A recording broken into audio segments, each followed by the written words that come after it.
下，中国人民解放军仪仗队列举完毕，请您检阅。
Ceremony, official welcome ceremony there of President Trump from the Great Hall of People at the Tiananmen Square with Xi Jinping accompanying him, Tri-Services Guard of Honor, gun salute, and those children there in colorful bandanas welcoming President Trump, Shevam, and this is going to be a significant diplomatic assignment for President Trump, given the kind of frost that's been there between the two leaders, between the two nations. Okay, we have David K. Johnston continuing with them. We have Andrew K.P. Loom joining us from Beijing for this broadcast. Let me go to Andrew first. Welcome, Andrew. Good morning from here in New Delhi. And your first take on the pictures that came in of the first handshake between the two leaders, the ceremony, the grand ceremony, the welcome, and now the brass tacks, the official part of the visit begins. Well, we've just seen the optics and the choreography, which of course is the first time in almost 10 years. But then that is by no means a grand change of the kind of mode, the confrontation, rivalry between the two great powers. You can just see that what Trump is trying to get, what sort of deliverables he's trying to come out from this meeting, just by looking at the prominent members of his delegation, represented by the United States top businessmen. Nvidia, the chips, Tesla, and then Goldman Sachs and Apple. So all these are expected to be the key deliverables as far as President Trump is concerned. But of course, he is arriving at this meeting at a relatively weakened position, as mentioned earlier, by the turn of events on the Iran war, which originally he hoped to be a cakewalk, but actually is now ending up that he has to somewhat seek President Xi's help to put China's control over Iran in terms of the fact that China is buying 90% of Iran's oil. It's much more leverage than the United States has, just relying on its military on Iran's resilience. Secondly, he wants to have a pause in the kind of rather choppy relationship with China so that he can regroup. But most of all, on top of his mind is the looming midterm elections. He has to come away with a narrative of victory over Iran. After all, he has already destroyed his Navy, his Air Force, a lot of military assets. But what he needs is a return to normalcy, which is still up for grabs. Secondly, as I mentioned, he wants to have these deliverables apart from all these big ticket items. Just interjecting because I have to inform our viewers about the pictures that are coming in. The two sides are now inside the Great Hall. The ceremony, of course, was outside, and I can see Marco Rubio there. Scott Bessent, among others, as part of the delegation accompanying President Trump. We can see some of those corporate leaders. We can see Pete Hegseth, the war secretary, and essentially, and Marco Rubio in the pictures. David, you know, Marco Rubio is someone who's sanctioned by the Chinese, and to let the American Secretary of State come in, they had to change his name. They had to change his character as in the Chinese language, in the Mandarin, so that, you know, with that little sleet of hand, they could allow a sanctioned Secretary of State to come in, David.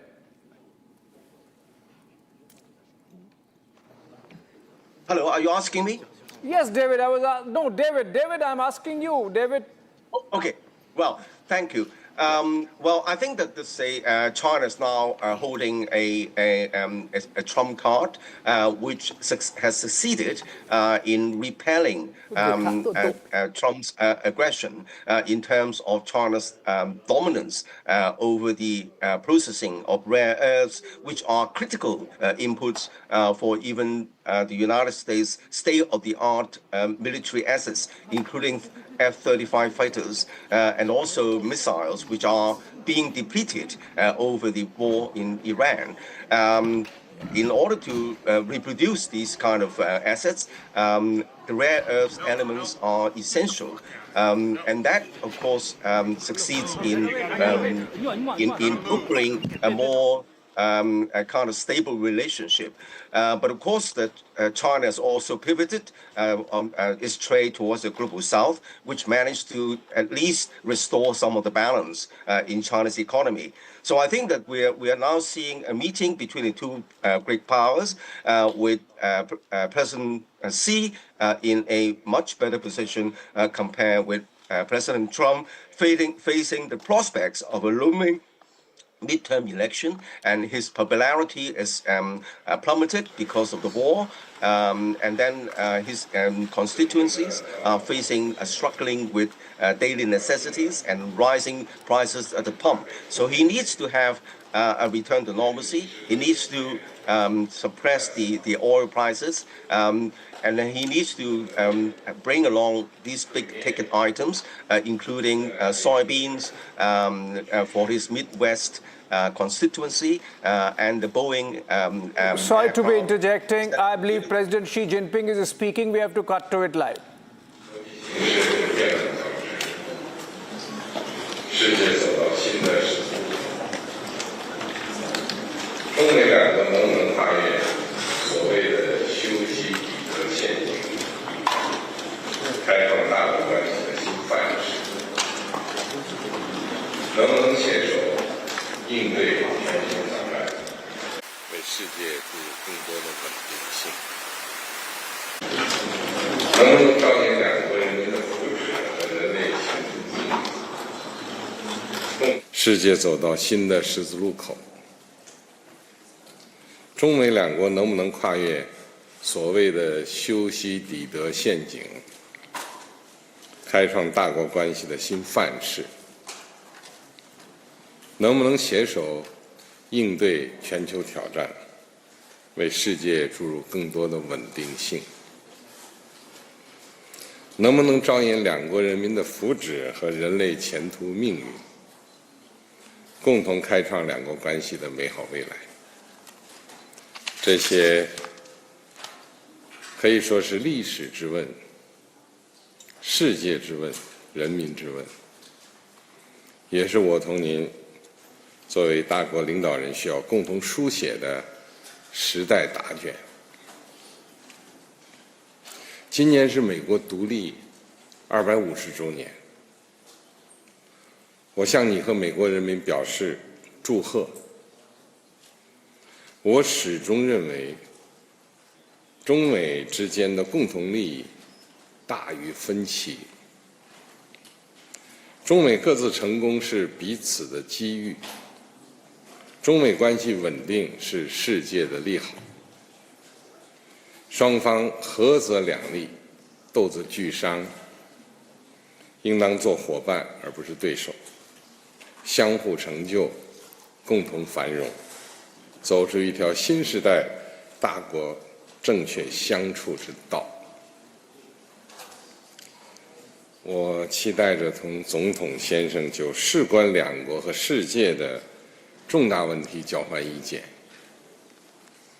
共同为中美关系这艘大船领好航、掌好舵，让2026年。 成为中美关系继往开来的历史性、标志性年份。我就先说这么多，请总统先生讲。Well, President Xi, I want to thank you very much. First of all, that was an honor like few have ever seen before. And I think I was particularly impressed by those children. They were happy. They were beautiful. The military is obvious. It couldn't be better, but those children were amazing, and they represent so much. And I know they represent so much to you. You and I have known each other now for a long time. In fact, the longest relationship of our two countries that any president and president has had. And that's, to me, an honor. We've had a fantastic relationship. We've gotten along. When there were difficulties, we worked it out. I would call you, and you would call me. And whenever we had a problem, people don't know, whenever we had a problem, we worked that out very quickly. We're going to have a fantastic future together. Such respect for China, the job you've done. You're a great leader. I say it to everybody. You're a great leader. Sometimes people don't like me saying it, but I say it anyway because it's true. I only say the truth. And I just want to say, on behalf of all of the great delegation that we have the greatest businessmen, the biggest, and I guess the best in the world. We have amazing people, and they're all with me. Every single one of them, we asked the top 30 in the world, every single one of them said yes. And I didn't want the second or the third in the company. I wanted only the top. And they're here today to pay respects to you and to China. And they look forward to trade and doing business. And it's going to be totally reciprocal on our behalf. So I really look very much forward to our discussion. It's a big discussion. There are those that say this is maybe the biggest summit ever. They can never remember anything like it. I can say in the United States, people aren't talking about anything else. But it's an honor to be with you. It's an honor to be your friend. And the relationship between China and the USA is going to be better than ever before. Thank you very much. Thank you.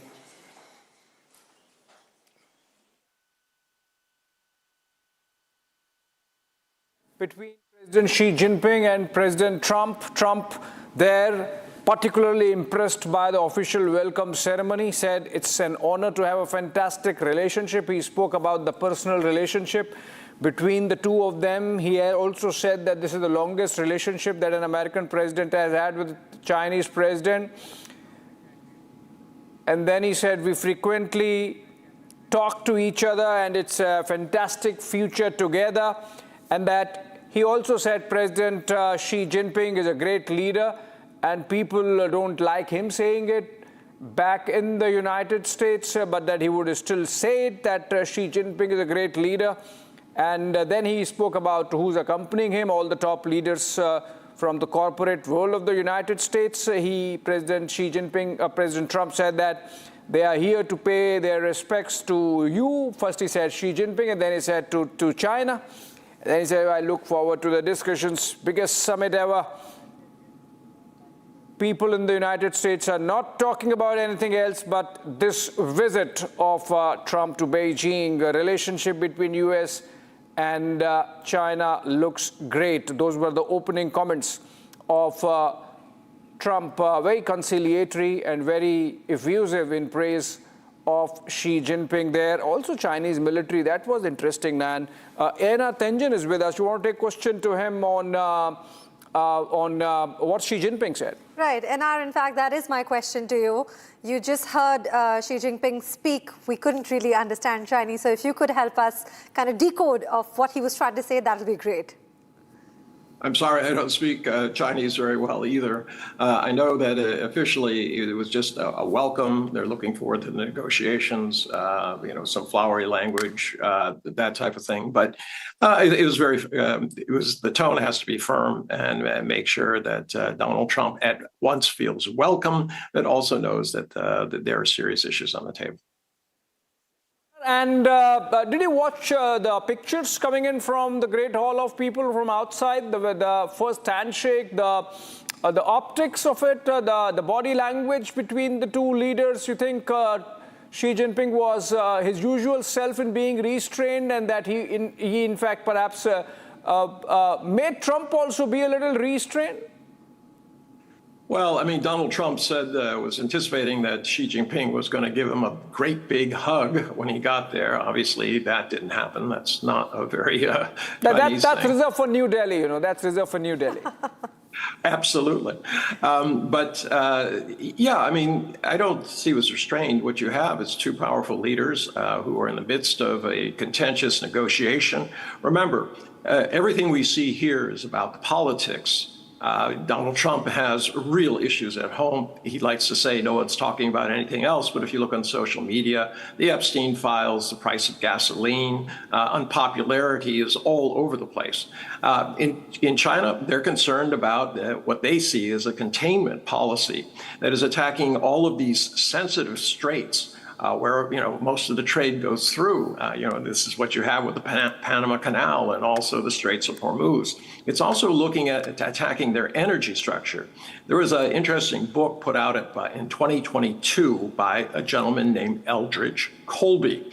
Now, he's the undersecretary for the Department of War or Department of Defense, depending on who you're talking to, for policy.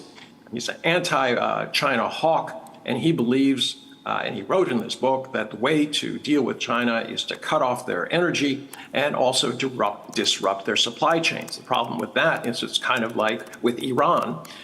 You're going to destroy the rest of the world by trying to get at your opponent.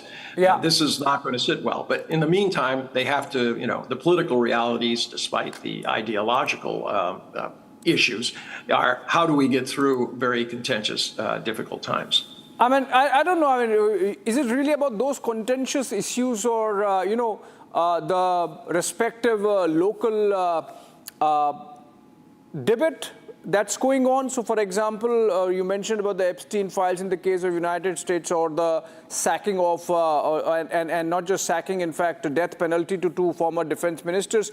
But it is essentially about the two biggest parts of the day really trying to negotiate with each other their respective place in the scheme of things. The fact that before Trump arrived in the first term, China was United States' biggest trading partner. Now it's not, and it's number 3, in fact, after Mexico and Canada. So I think that's going to be the most important part, and Trump there underscoring it by highlighting the fact that he is accompanied by the most high-powered corporate delegation apart from his secretaries.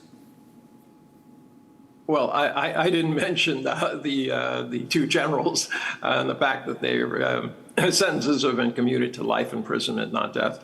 Anyways, I think that was your editorial.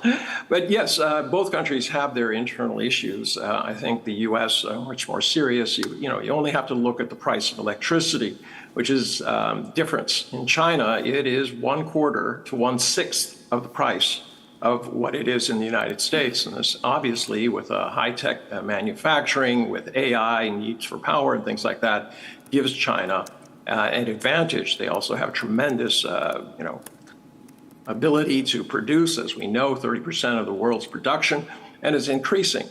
So the U.S. is fighting a kind of rearguard action. They're saying, how do we contain this kind of juggernaut, even though it's perhaps helpful to the rest of the world? If you look at China's rise, it's been accompanied by the rise of the global South.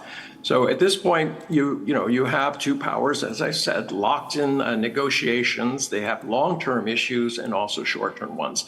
Donald Trump wants some red meat to take back to the American people, saying that he's reduced the deficit and brought jobs back. That'll be probably in the form of some sort of agricultural buy by the China, maybe about 25 million metric tons of soybeans, and also a big order for Boeing. The question is, will they be able to process those orders, given the bottlenecks that they have? These are two countries that are dependent on each other. The U.S. needs rare earths to make those airplanes that they might be buying, and also to rebuild their arsenal. They've apparently spent about 50% of their missiles and bombs on Iran. But China also wants access to technology and also markets, and they want to put a pause, at least for the next 2.5 years, until they figure out what's going on next to this kind of very aggressive containment policy that's being pushed by people like Eldridge. Trump is much more realistic and pragmatic. Right. We also have Sierra Claire joining us on this live conversation. Sierra, thank you for joining us. My question to you is that with artificial intelligence now taking over by storm. In fact, Marco Rubio also mentioned something about AI. What was that he exactly said? Not AI, actually, Nayan. Marco Rubio has, in an interview to Fox, while on way to Beijing on Air Force One, Sierra, spoke about how the Americans would want China to prevail upon Iran to taper off this war. So is it that the Americans are so stuck that they're seeking Chinese help now with Iran for a ramp-off? No, I think, what Marco Rubio was talking about is he was asked, what is President Trump going to bring up with President Xi? And this is one of the issues, that President Trump wants to discuss, which is that China comes out and they say they want to be a stabilizing force for the world. And they say that they want to, contribute to working towards peace. And yet they're arming Iran, they're providing intelligence to Iran. And so, President Trump wants to bring that up with Xi and say, can you put pressure on Iran to open the strait, because these Iranian people, they need all of the pressure that we can get. The United States is able to conduct operations at will in and around Iran, but in order for us to leave, which everybody wants, including China, the Iranians need to agree to something, and so that's where China can come in and they can be of help.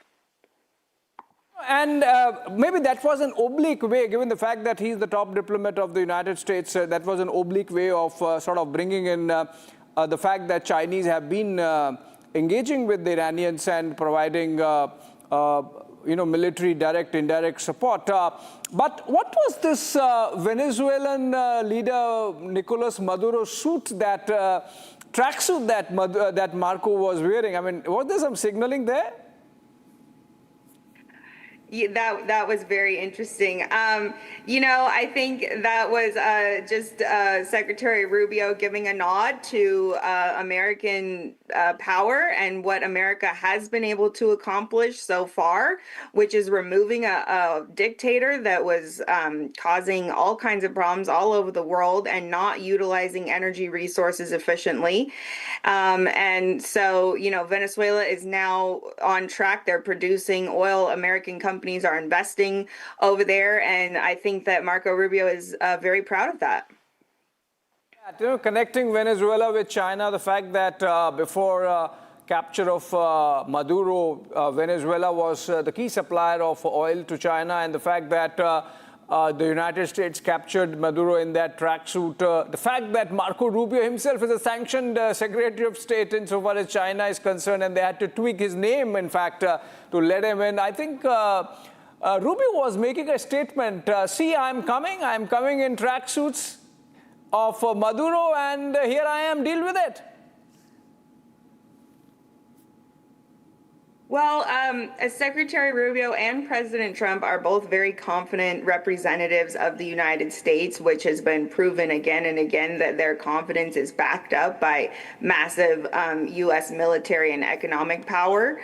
But I really don't know if this was a signal, specifically related to China. I think in diplomacy, everything you do, every move, every raising of your head, etc., everything has signaling there. I think Marco Rubio was sort of sending a signal there. Andrew, coming back to you, you mentioned about a lot of domestic issues, but there is one issue on which even the Americans have come with an ask, which is the release of Jimmy Lai, the media tycoon in Hong Kong. Einar, sorry. The question is to Einar. All right. Yeah, I mean, they say they're going to do that. I don't know that was actually raised as part of the protocol. It's a very minor issue. Trump has said in his engagement with the media that he would raise the issue. That's fine. He can raise the issue. No one can prevent him from speaking the way that it happens in China when somebody asks something awkward, is to say, that's interesting, we'll look at it, and then they move on to the next subject. Asking for something doesn't mean that you get it. This kind of things. But I want to go back to my fellow commentator's things. She talked about Venezuela not utilizing their energy resources efficiently as a reason for invading them and taking the president, in addition to the accusations of being a drug dealer. I find that interesting that the U.S. is now in a position where it can determine whether it believes countries are utilizing their resources. She did not mention the needs of the people. She just talked about the economic side. And increasingly, this is something where the global South is paying attention, looking at this and saying, well, wait a second, are we next? Are we going to be judged by the United States? And then that becomes a way in which they can justify coming in and either taking our leaders or destabilizing our governments. Extremely dangerous stuff. Right, Nara, you're a political and economic expert, and I just want to understand, Trump wants to kind of invest in these open markets, wants China to invest in the open markets of America.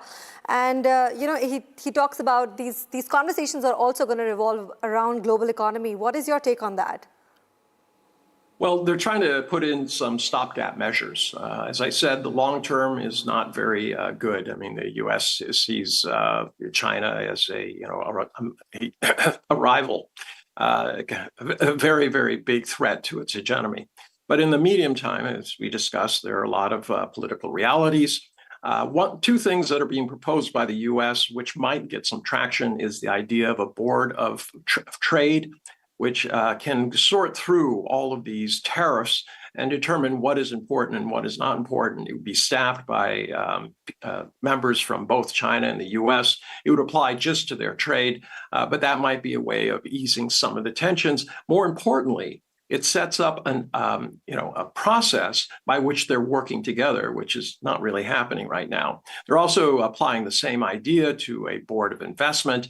This would allow investments from both sides to be made as long as they were not contentious or sensitive.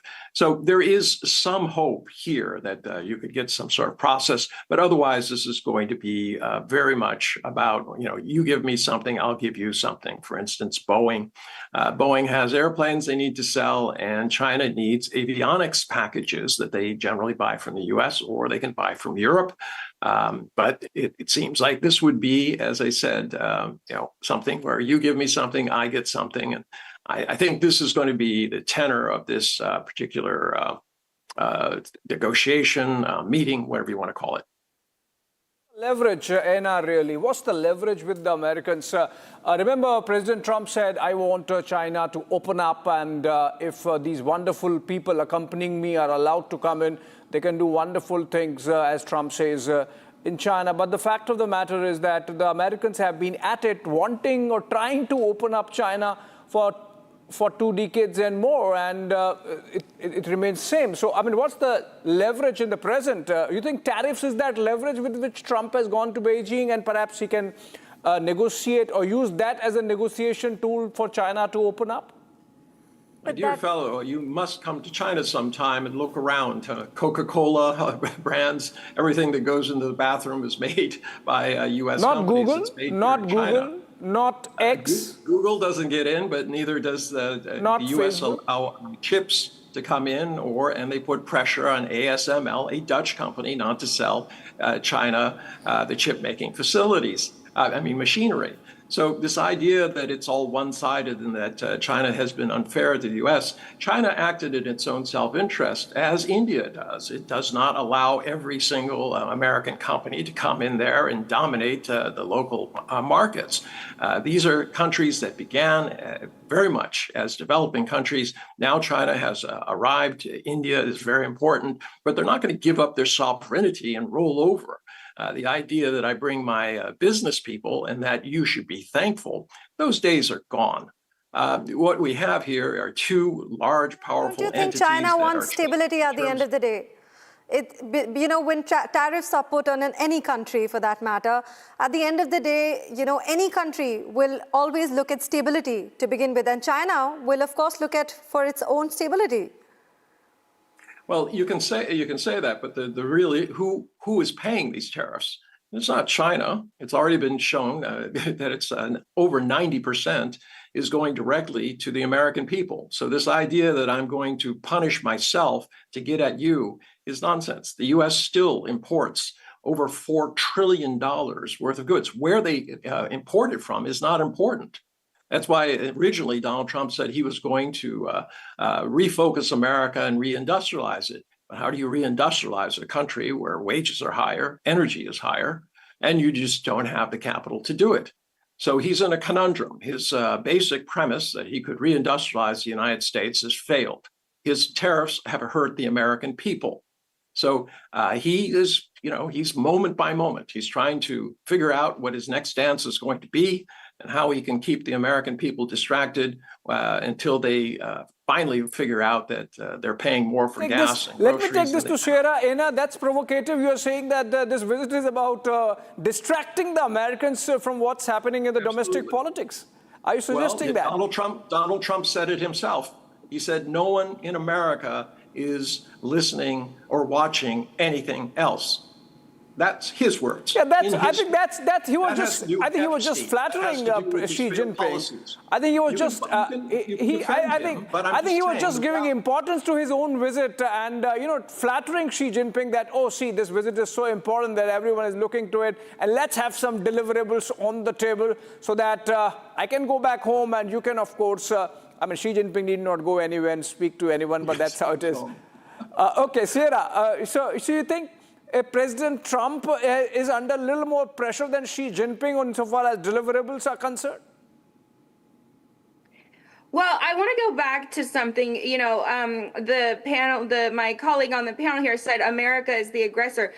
In this relationship with China and the United States, China is the aggressor. America is not going into China and trying to turn it capitalist. That is what China is doing in America. There have been multiple arrests of espionage and other groups, foreign-funded, foreign-linked groups, protest groups, all kinds of foreign influence that link back to China, and they are trying to fundamentally change America. America just wants to manage the relationship with China.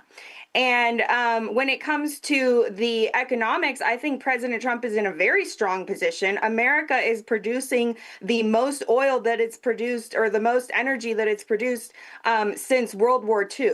So we are the world's global energy supplier, and I think that gives President Trump a lot of leverage.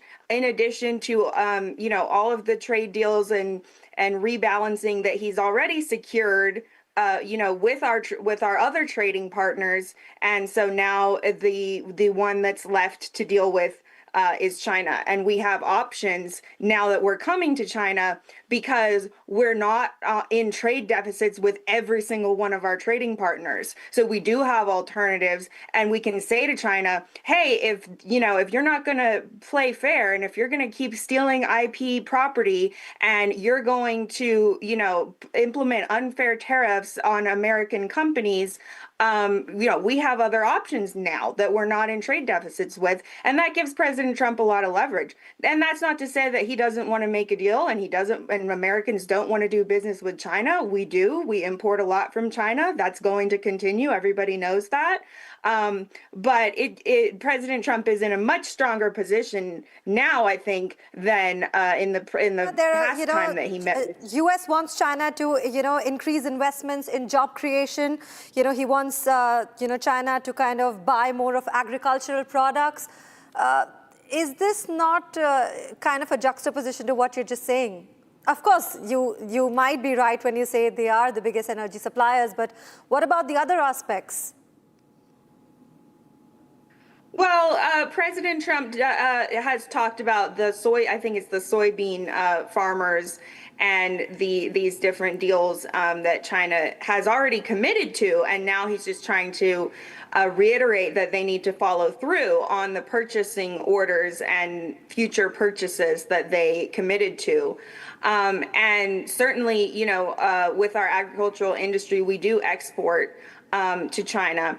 But I think, again, you know, there's a lot of room for the U.S. to grow and to, you know, to find other trading partners as well. So I don't know that President Trump is, you know, desperate. I think he is committed to ensuring that China follows through on the deals that they've already committed to. I know. Interesting that Einar let it pass. Einar, did you hear Sarah say that she accused Chinese of espionage and whatnot? In fact, just 2 days before President Trump's visit started, the Department of Justice has charged a mayor in California, Arcadia, I believe, mayor of Arcadia, Elon Wong, of acting as an agent of the Chinese People's Republic of China, and she has in fact pleaded guilty to the charges. So this keeps occurring off and on about citizens of America of Chinese origin essentially working as spies for the Chinese Communist Party. Yes, and Indians in China obviously must be illegal aliens. Come on, be serious here. You're shocked. This is Department of Justice. This is Department of Justice charge, that espionage is going on. Which has been, she has pleaded guilty to it. She has pleaded guilty to the felony espionage. It's not. I mean, I'm not making it up, Einar. No, I'm not saying you're making it up. I'm saying that it is actuality. It's kind of like the U.S. taking out ads on the internet asking for spies and assets from China. All right, I don't know what your point is. The fact is, espionage goes on. All countries are engaged in it. You know, you saw Israel has assets within the U.S. government. They get caught, convicted, sent to jail, and then they're sent back to Israel and take prominent positions in the Knesset, in their parliament. So this idea that somehow this is a gotcha moment, not at all. She pled guilty. I don't know what she did. No one tells me. But if there's spying going on, I'm not surprised. And I'm surprised you are. No, it's not about surprise. You know, it's just that it's a fact. And I thought the conversation I was guiding this, the direction in which I was guiding this conversation to Einar was, because earlier I asked about Jimmy Lai. You think there could be some kind of quid pro quo? These are small things, and but big on optics, that if China agrees to release Jimmy Lai and the Americans let Elon Wong go, then maybe, you know, there can be a give and take, is the question I had in my mind. Yeah, that's in your mind, but you're going back to the Cold War. When has China and the U.S. done a swap? The only thing that comes close to that is when Canada grabbed the daughter of Huawei founder, and they held her on very questionable grounds. And then China grabbed two Canadians, one who was an asset, who was close to the leader of North Korea. In fact, he had access and pictures of them together on boats, and his handler, the two Michaels.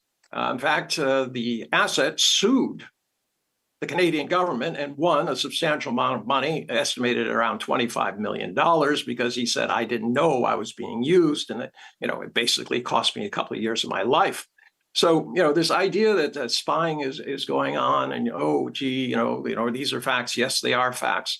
But China is not Russia. It's not the United States. People have to get this out of their mind.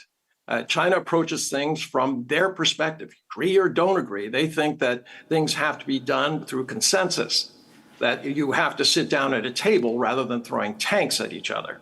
Right. This is, you can agree or not, but I think it's a better way in my personal. Thank you for giving us all of those interesting insights into what it's going to be like. And in fact, we will request you to stay on a call with us. We will be right back after a short break. Don't go anywhere, because once you come back, there's a lot more lined up.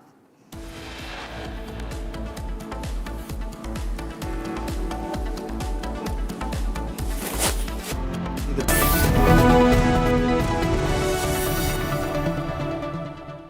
In the global employability rankings by Times Higher Education UK, only the following 6 institutions from India are ranked amongst the top 230 in the world for having the most employable graduates. IIT Delhi, IISc Bangalore, IIT Bombay, IIM Ahmedabad, IIT Kharagpur and Amity University.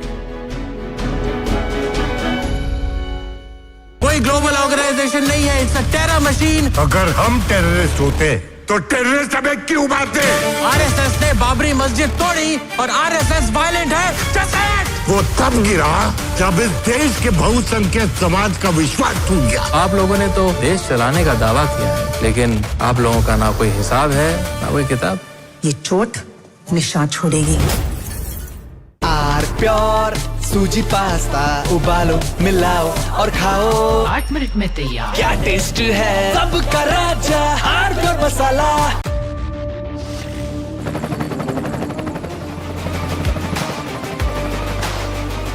Director, the taste of success. थोड़े में ज्यादा स्वाद यही तो है इसकी खास बात। वाओ मामा क्या स्वाद है? अरे मेरे राजा सबका राजा R pure masala.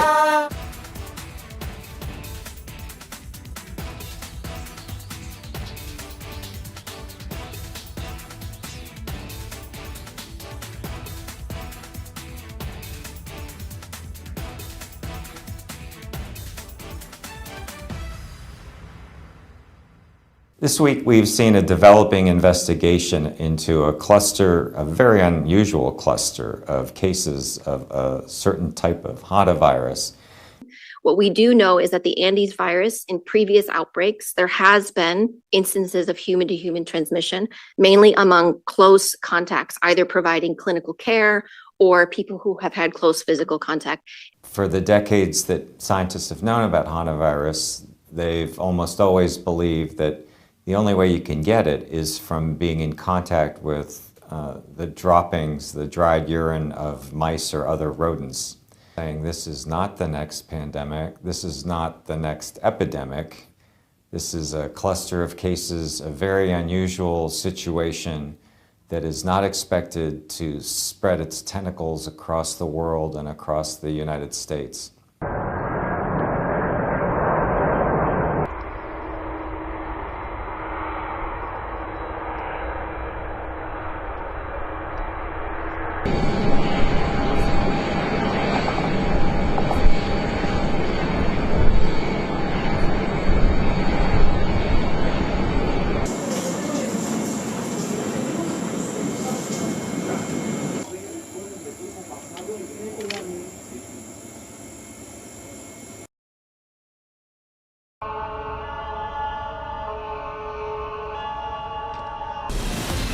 From Asia's largest news headquarters,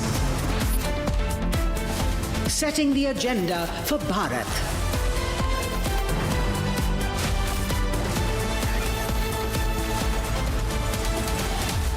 You're watching Republic.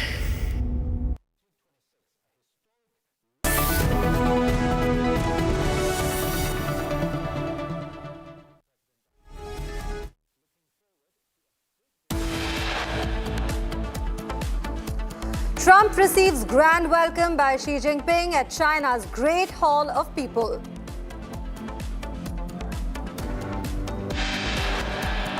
Trump greeted with fanfare by Chinese students, receives Tri-Services Guard of Honor. High-stakes bilateral in China, Beijing and Washington discuss key trade and global issues. Meanwhile, CBI arrests 5 accused in multi-state crackdown in connection with NEET paper leak scandal. CBI gets 2-day transit remand of accused Shubham in NEET paper leak scandal, arrested in Nashik.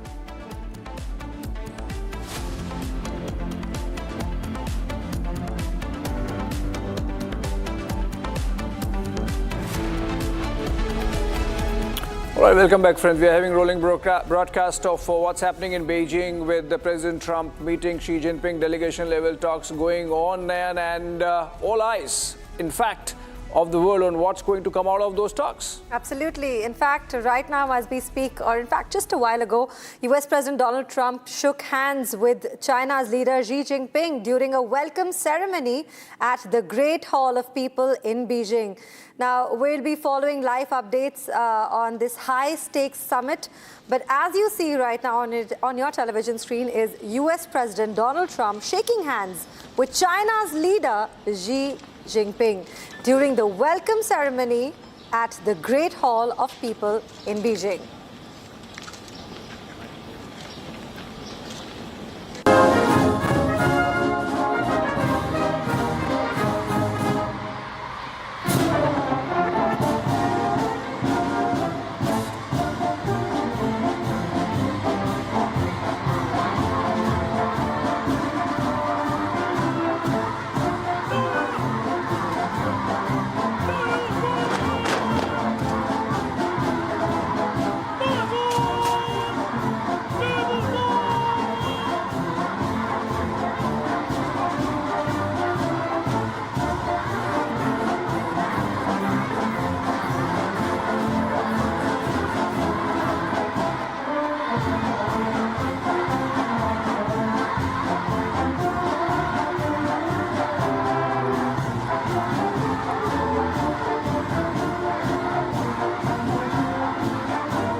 Well, those were some interesting visuals, but we still have Einar and Sierra with us joining from the United States. Sierra, this brings me to my question to you. Now, we understand that China is one of the biggest oil and gas importers from Tehran. And with this existing West Asia war crisis, how are we looking at Donald Trump, wanting China or asking for China for help to kind of intervene in this situation? Well, I think President Trump welcomes China's help, and I think that China also realizes that it's in their best interest to put pressure on Iran. You know, China operates proxy. How is that in China's best interest?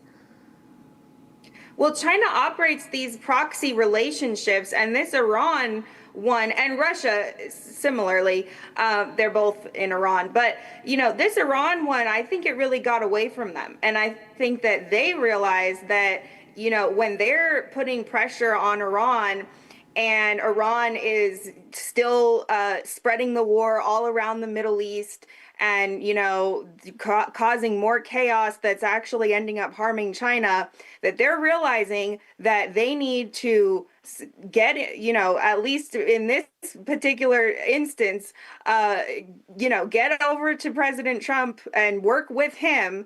And they're both going to quell this chaotic and totally out of control Iranian regime. And I think that will benefit China. Ramp up, but let me take this to Einar. Einar, how can the Chinese help the Americans with Iran? They're not trying to help the Americans. What was missing from my colleague's statement was the fact that this whole situation was started by the U.S. with this inane idea that they were going to bomb and take out the top leadership, and that somehow Iran would magically transform into an ally of the United States.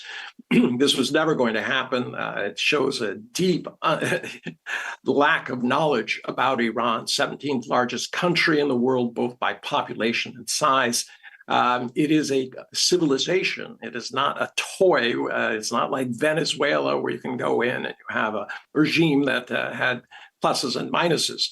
They can say that there was, there were revolts, but you also, riots, but you also had America and Israel both boasting that they had their hands in those revolts.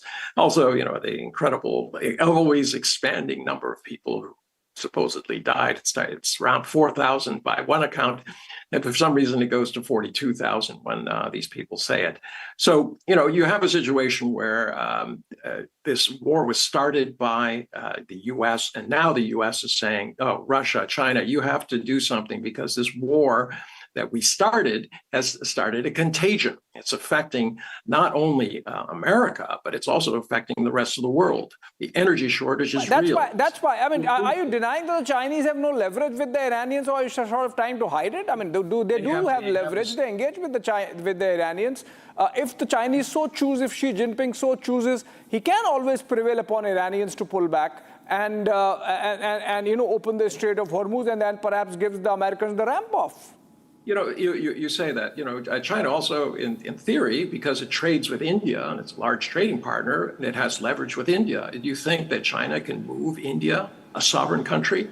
Do you think that the 30 different entities that are now in charge of the military that are completely cut off from each other so that their existence and their whereabouts cannot be tracked, do you think that China controls them?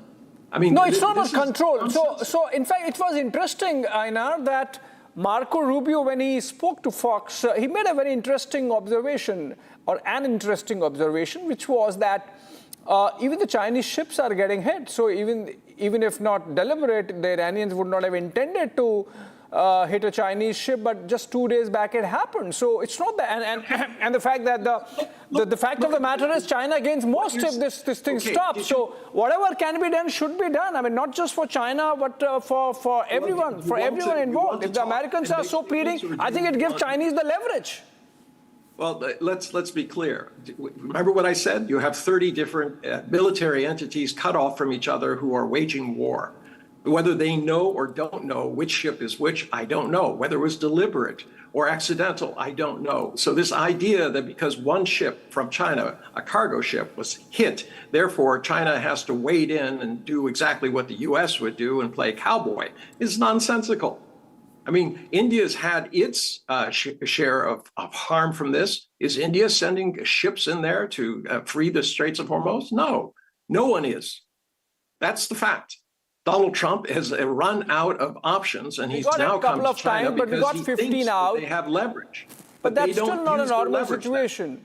That's still not a normal situation. Ambassador Deepak Vora joins us for the India view. Since you got an India ANR, let me get in the India view also. Ambassador Vora, welcome. Good morning to this broadcast, and good morning and welcome to this broadcast. And what's the New Delhi view today as Trump and Xi Jinping meet at the Great Hall of People?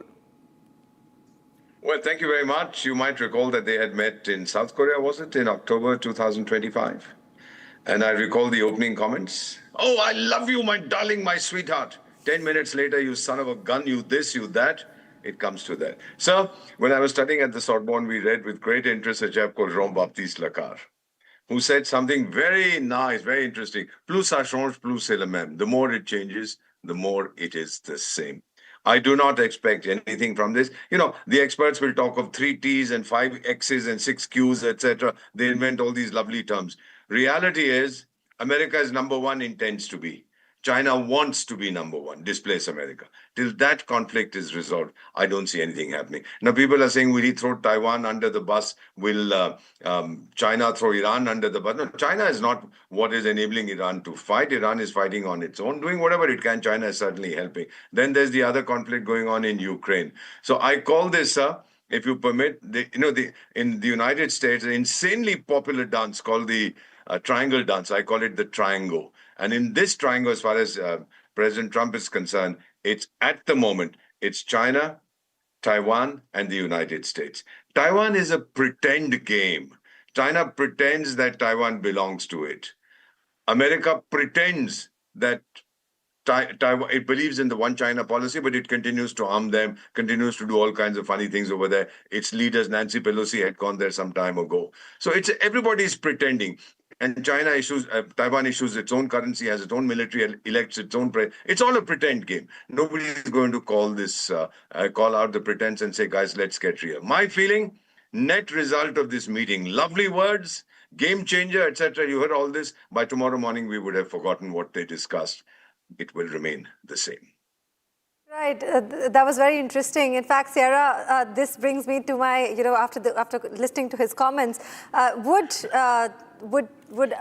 Trump throw Taiwan under the bus? This is the under the bus philosophy. Will China throw Iran under the bus? Is America able to throw Taiwan under the bus? Let me take the Taiwan question to Sierra. Sierra, would Trump throw Taiwan under the bus? Well, President Trump, President Trump we have our American military who is long-term engaged in this Taiwan issue. These are people with decades and decades of military experience, and so I think it would be very unlikely that President Trump would go against the sort of Washington standard, which is that, keeping Taiwan independent is in the U.S. national interest as well as the world's. And so I think it would be very unlikely for him to go against that. That being said, President Trump is, willing to work with China when they show that they're willing to work with us. So, if China actually proved to be a stable partner and they followed through on their agreements and they stopped all of their shady activities, President Trump might be willing to offer them something, not all of Taiwan or not, changing things drastically, but he might be willing to offer them something. But, that I find that to be unlikely because I don't think China's going to open that road for themselves. For those interesting thoughts, thank you, Sierra, thank you, Einar, and thank you, Mr. Vora, for joining us. We will be right back after a short break. Don't go anywhere because there's a lot lined up.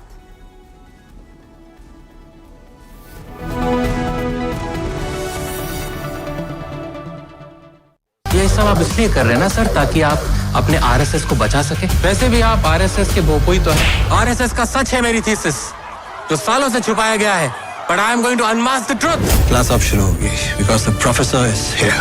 ये जो भी हो रहा है, ये injustice, ये conspiracies, ये manipulation, अगर आप इसको terrorism नहीं कहेंगे, तो फिर किसको कहेंगे? ये है मेरा आखिरी सवाल. This is my last question to you. चमकी चाट से क्या बना है? आलू चाट या फ्रूट चाट? स्वाद बढ़ाए चमकी चाट. क्या बात है? स्वादिष्ट पकोड़े और फरसान, अरे चमकी चाट है इसकी जान. असली स्वाद सिर्फ चमकी चाट. कोशिश को कामयाबी को शोहरत बनते देखा है. हाँ, पिछले 60 सालों में मैंने देश को बनते देखा है. कमला पसंद, 60 सालों से अनोखा स्वाद. Our pure shahi paneer masala, delicious, healthy, everyday. अरे ये डिबेट बाहर की सोचे विकी. डिबेट यानी विवाद. भारत विवाद नहीं, संवाद यानी कंस्ट्रक्टिव डिस्कशन, इसमें भरोसा रखता है. सच नरेट नहीं करना होता, नरेटिव को सच बनाना होता है। जब भी भगवे के ओर कोई कालिक दिखता है तो उसी स्याही से इतिहास लिखा जाता है। हमें पेट्रोल डीजल का उपयोग कम करना होगा। Prime Minister Narendra Modi recently issued a strong warning to the nation, asking citizens to save fuel, avoid unnecessary travel, and even work from home if possible. This urgent appeal comes because global tensions are creating a massive energy crisis that directly threatens India. India currently imports up to 90% of the crude oil it needs to survive, and more than half of that oil comes from the Middle East. But the country is currently facing a massive challenges due to the blockade caused by the US-Iran conflict. And right in the middle of this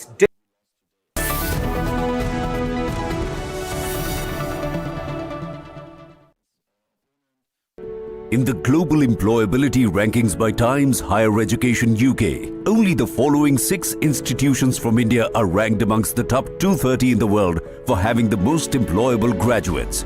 IIT Delhi, IISc Bangalore, IIT Bombay, IIM Ahmedabad, IIT Kharagpur and Amity University.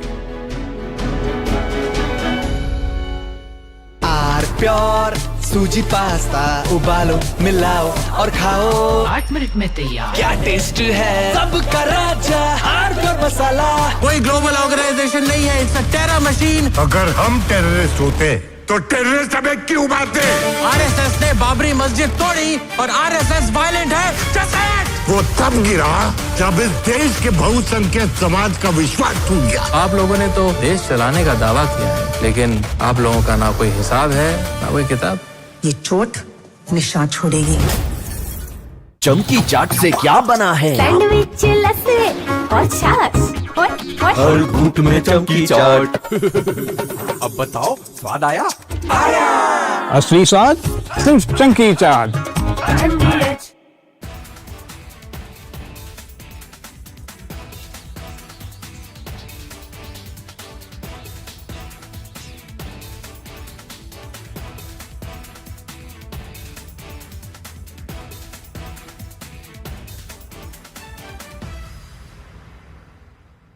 This week, we've seen a developing investigation into a cluster, a very unusual cluster of cases of a certain type of hantavirus. What we do know is that the Andes virus, in previous outbreaks, there has been instances of human-to-human transmission, mainly among close contacts, either providing clinical care or people who have had close physical contact. For the decades that scientists have known about hantavirus, they've almost always believed that the only way you can get it is from being in contact with the droppings, the dried urine of mice or other rodents.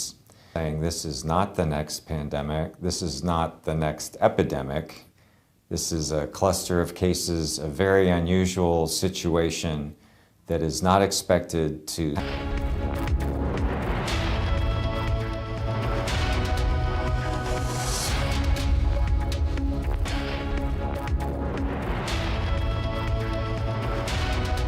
ये सब आप इसलिए कर रहे हैं ना sir, ताकि आप अपने आरएसएस को बचा सके। वैसे भी आप आरएसएस के भोपोई तो हैं। आरएसएस का सच है मेरी थीसिस, जो सालों से छुपाया गया है।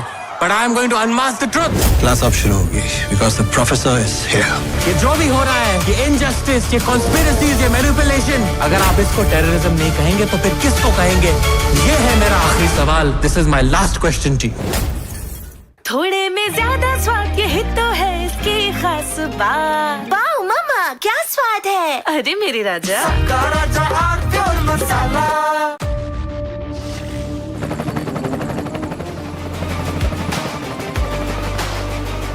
Director, the taste of success. चमकी चाट से क्या बना है? सैंडविच लस्सी और छाछ। हर घूंट में चमकी चाट। ड्राई फ्रूट और दही बड़े। चमकी चाट से स्वाद बढ़े। असली स्वाद सिर्फ चंकी चाट। अरे ये डिबेट विबेट बाहर की सोचे विकी। डिबेट यानी विवाद, भारत विवाद नहीं, संवाद यानी कंस्ट्रक्टिव डिस्कशन, इसमें भरोसा लगता है। सच नरेट नहीं करना होता, नरेटिव को सच बनाना होता है। जब भी भगवे के ओर कोई कालिक फेंकता है तो उसी स्याही से इतिहास लिखा जाता है। हमें पेट्रोल डीजल का उपयोग कम करना होगा। Prime Minister Narendra Modi recently issued a strong warning to the nation, asking citizens to save fuel, avoid unnecessary travel, and even work from home if possible. This urgent appeal comes because global tensions are creating a massive energy crisis that directly threatens India. India currently imports up to 90% of the crude oil it needs to survive, and more than half of that oil comes from the Middle East. But the country is currently facing a massive challenges due to the blockade caused by the US-Iran conflict.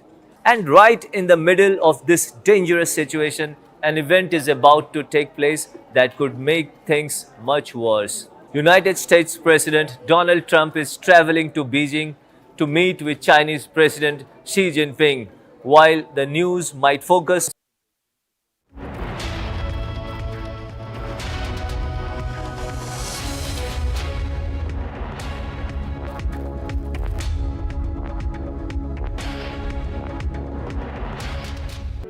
In the global employability rankings by Times Higher Education UK, only the following 6 institutions from India are ranked amongst the top 230 in the world for having the most employable graduates. IIT Delhi, IISc Bangalore, IIT Bombay, IIM Ahmedabad, IIT Kharagpur and Amity University.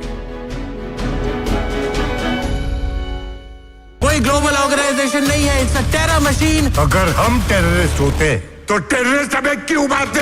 RSS ने बाबरी मस्जिद तोड़ी और RSS violent है। Just say it! वो तब गिरा जब इस देश के बहुसंख्यक समाज का विश्वास टूट गया। आप लोगों ने तो देश चलाने का दावा किया है, लेकिन आप लोगों का ना कोई हिसाब है, ना कोई किताब। ये चोट निशान छोड़ेगी।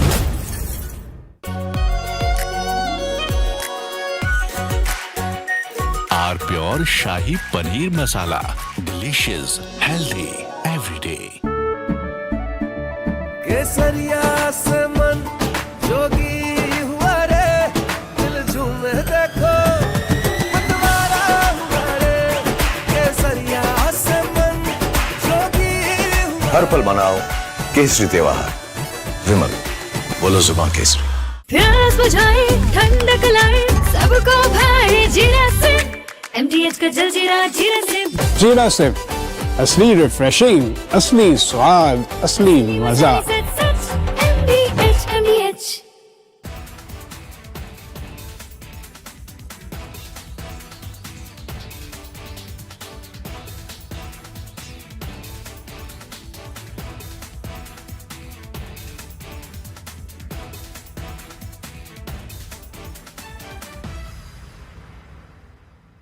This week, we've seen a developing investigation into a cluster, a very unusual cluster of cases of a certain type of hantavirus. What we do know is that the Andes virus, in previous outbreaks, there has been instances of human-to-human transmission, mainly among close contacts, either providing clinical care or people who have had close physical contact. For the decades that scientists have known about hantavirus, they've almost always believed that the only way you can get it is from being in contact with the droppings, the dried urine of mice or other rodents. Saying this is not the next pandemic, this is not the next epidemic, this is a cluster of cases, a very unusual situation that is not expected to spread its tentacles across the world and across the United States.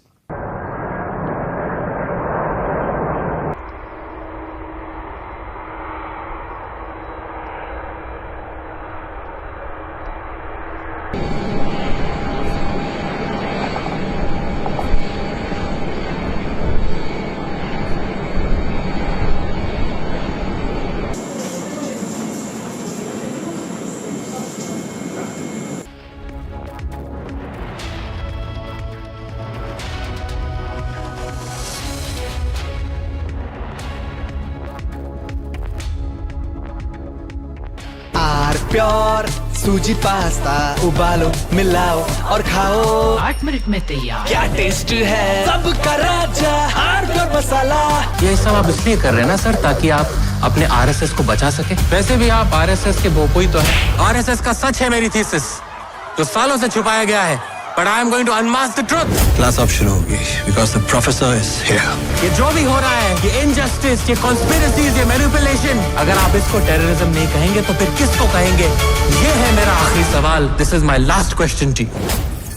चमकी चाट से क्या बना है? आलू चाट या fruit चाट, स्वाद बनाए चमकी चाट। क्या बात है? स्वादिष्ट पकोड़े और परेशान, अरे चमकी चाट है इसकी जान। असली स्वाद सिर्फ चंकी चाट। यानी इस घर में कुछ है जो टूटता नहीं। ये पिलर कभी नहीं टूटेगा। रुंगटा स्टील टीएमटी से बना।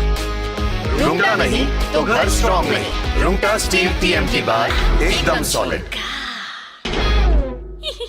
थोड़े में ज्यादा स्वाद, यही तो है इसकी खास बात। वाओ मामा, क्या स्वाद है? अरे मेरे राजा, हमें पेट्रोल डीजल का उपयोग कम करना होगा। Prime Minister Narendra Modi recently issued a strong warning to the nation, asking citizens to save fuel, avoid unnecessary travel, and even work from home if possible. This urgent appeal comes because global tensions are creating a massive energy crisis that directly threatens India.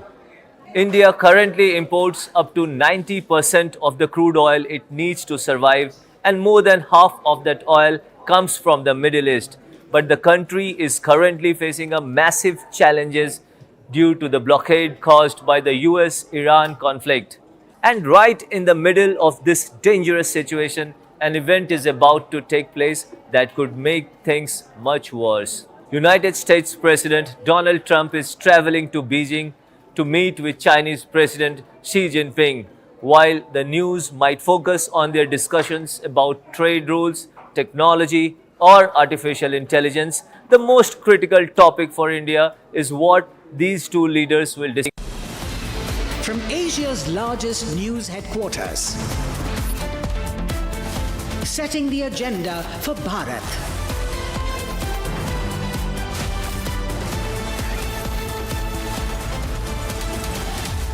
You're watching Republic.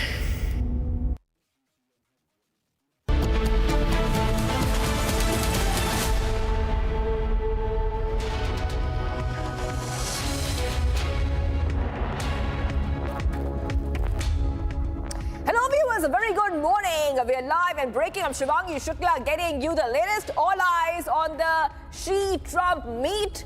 President Xi Jinping has said that China and US should be partners, not rivals. This is a high-stake meeting which is happening between President Trump and Xi Jinping. We'll get to all those details, all the analysis, but the headlines first. Let's get started. Trump receives grand welcome by Xi Jinping at China's Great Hall of People. Trump greeted with fanfare by Chinese students, receives the Tri-Services Guard of Honor. High-stakes bilateral in China, Beijing and Washington discuss key trade and global issues. CBI arrests 5 accused in multi-state crackdown in connection with the NEET paper leak scandal.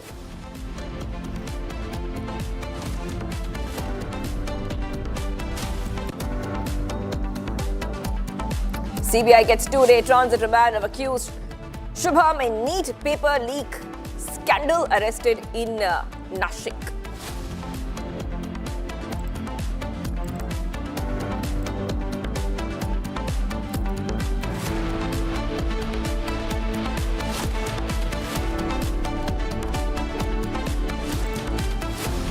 All right, viewers, starting off with some breaking news coming in right now. Kerala Congress CM suspend.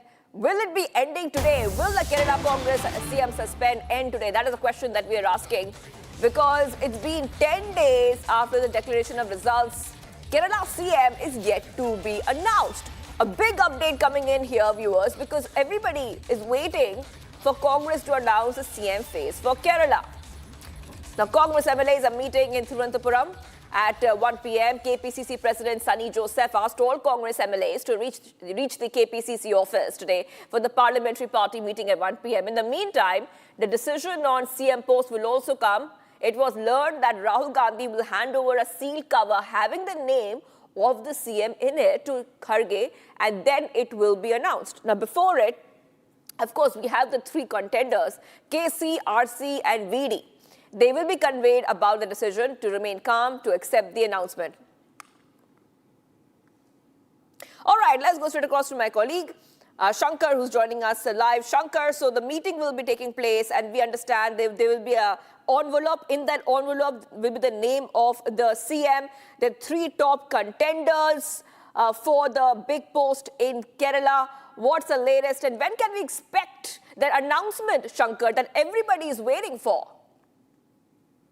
Yes, the much awaited decision on who should be the Chief Minister of Kerala is already taken. But it's just a matter of some hours, maybe 4 or 5 hours. The decision will be announced soon. But now the concern of the High Command is to convey the decision and how the High Command reach the decisions through a laborious process. It has to be conveyed to the party workers and the Congress leadership in the morning. You know, KC Venugopal has just been summoned to the house of Rahul Gandhi some 5 minutes ago.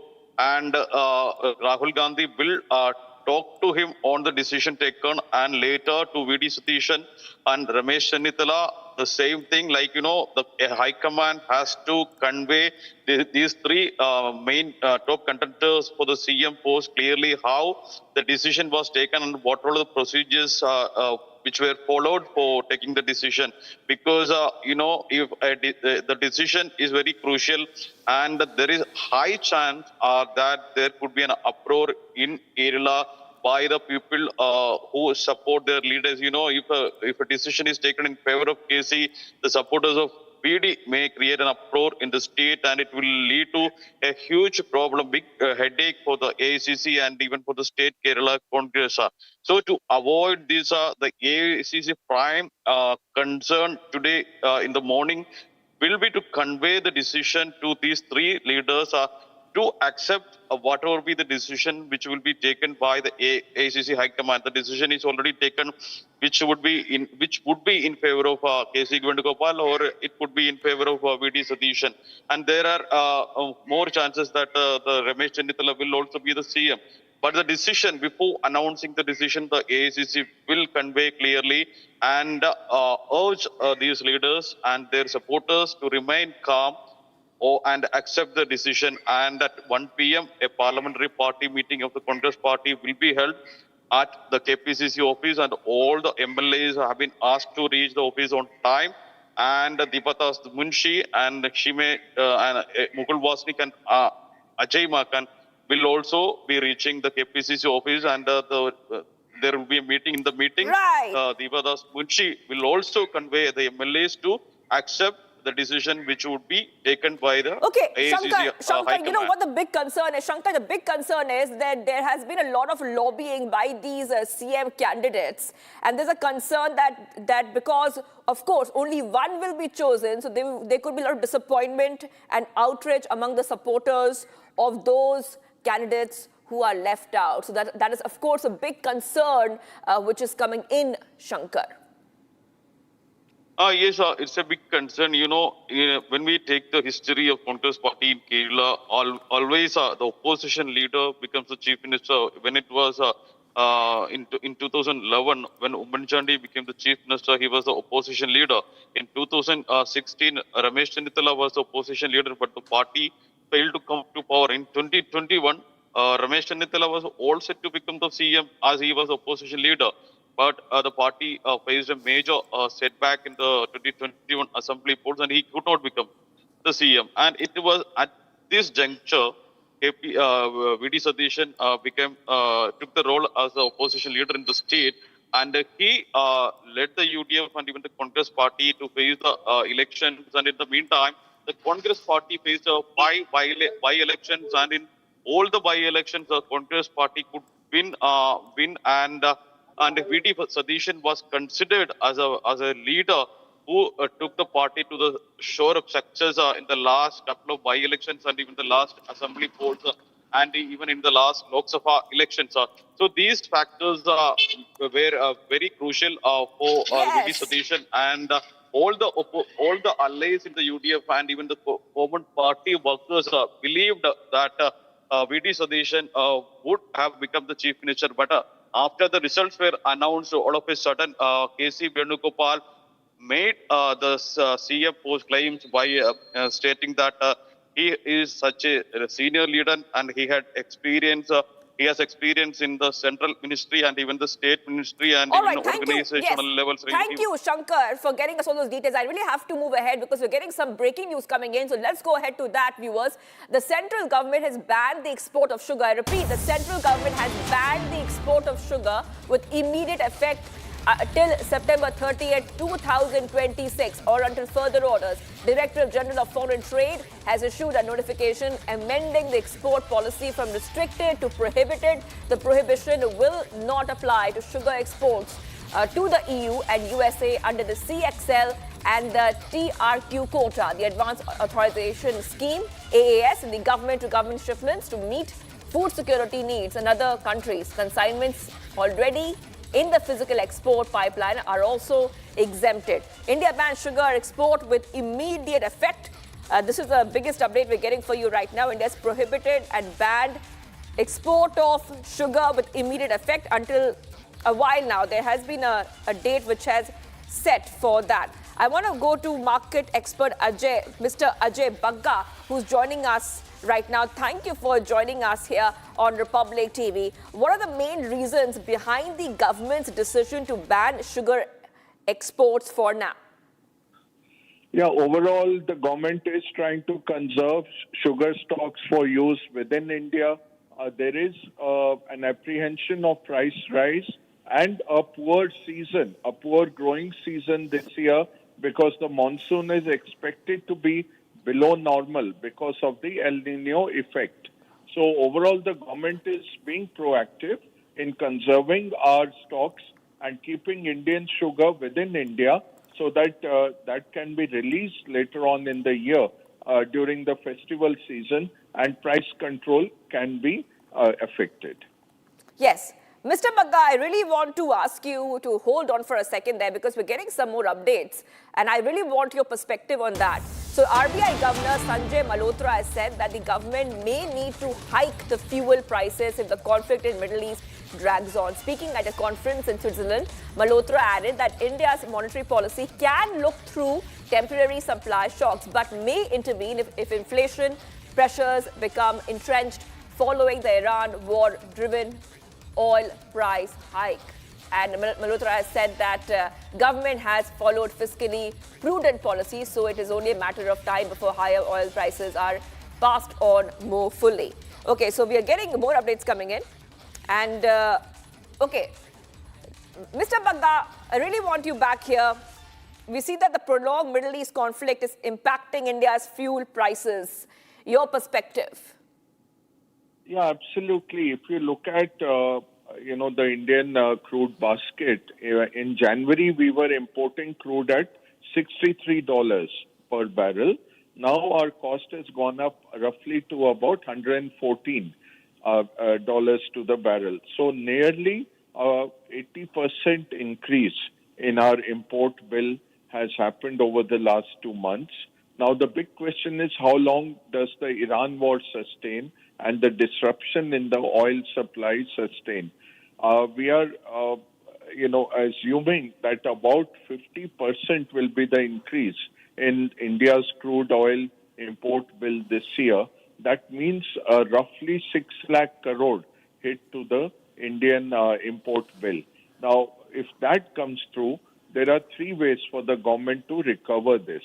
One is pass it on fully to the Indian consumer, in which case inflation will go very high, prices will rise a lot. So it's not politically very palatable to pass on the whole thing. Second, government makes a lot of taxes from sale of petrol and diesel. So cut some of those taxes down. So government takes some share, but then government has to make it up elsewhere. It has to either cut down on welfare or it has to increase its fiscal deficit. The third is make the oil companies take part of this because they were making good profits over the last 3 years. So one of these three or a combination of these three will happen. So what RBI governor is saying, the fuel price has to be hiked. What needs to be seen, will the government pick up? Will the Indian consumer pick it up? Or will oil marketing companies owned by the government, will these pick it up? All right. Thank you so much for joining us there, Mr. Bagga. Government may need to go ahead and hike the fuel prices. RBI governor said this. We will move ahead right now to some of the other stories we are tracking on Republic TV. And we will talk about the big international story that everyone is tracking closely all over the globe. That is right. Trump in China. Trump has received a grand welcome by Xi Jinping at China's Great Hall of People.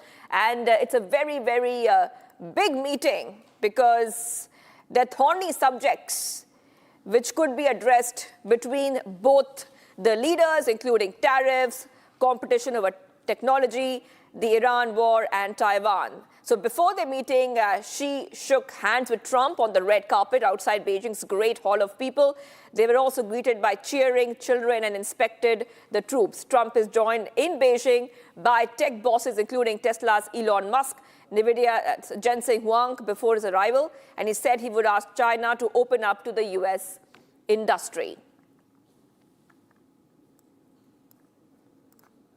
Okay, I'm being joined by our guests, Richie Greenberg, political commentator and former Republican mayoral candidate, and I'm being joined by Major General Sudhakar Ji, strategic affairs and defense expert. I thank both our guests for joining us here on Republic TV. This is a story that is being tracked not just here in India, but all over the globe. So I would like to go first to Mr. Richie Greenberg. Mr. Richie Greenberg, we saw that Xi Jinping has said very clearly that US and China should be partners, not rivals. How significant is that message that he has given to President Trump? Yes, well, good morning. It's extremely encouraging. It's extremely important. And I believe that Trump and the administration also feels the same way. We know that we've seen that Trump loves to embrace the adversaries around the world, call them his good friends. And as we see right now, Trump also has made statements saying that he sees Xi as a very good friend and partner. So in general, just looking across the world, we all need to have more partners. We all need to have friendly relationships. We all need to have beneficial relationships. And so anything that could be done on the world stage to bring trade together, to bring technology transfer better, to have to lessen these conflicts that we see around the globe, and to help, just in general, to have the whole world be lifted up and to not have these conflicts. That's a positive thing, and this is what we're going to be seeing now, at least at the beginning. This is the messaging. This is what China is saying. This is what Trump is saying. We have to now see what is going to be the result when they sit down and they start to actually talk about those important issues, the priorities for each of the two countries, plus the implications for the region, the implications for other major countries around the world, including India, of course. And I look forward to seeing what's going to come out of this. Okay. I also want to go across to other guest, Major General Sudhakar Ji, who's joining us. Thank you for joining us here.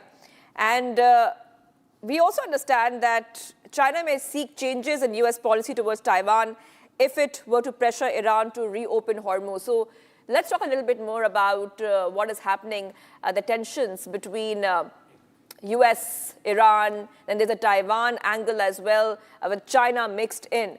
What is your perspective on this angle that we can expect talks on as the meeting between Xi and Trump progresses?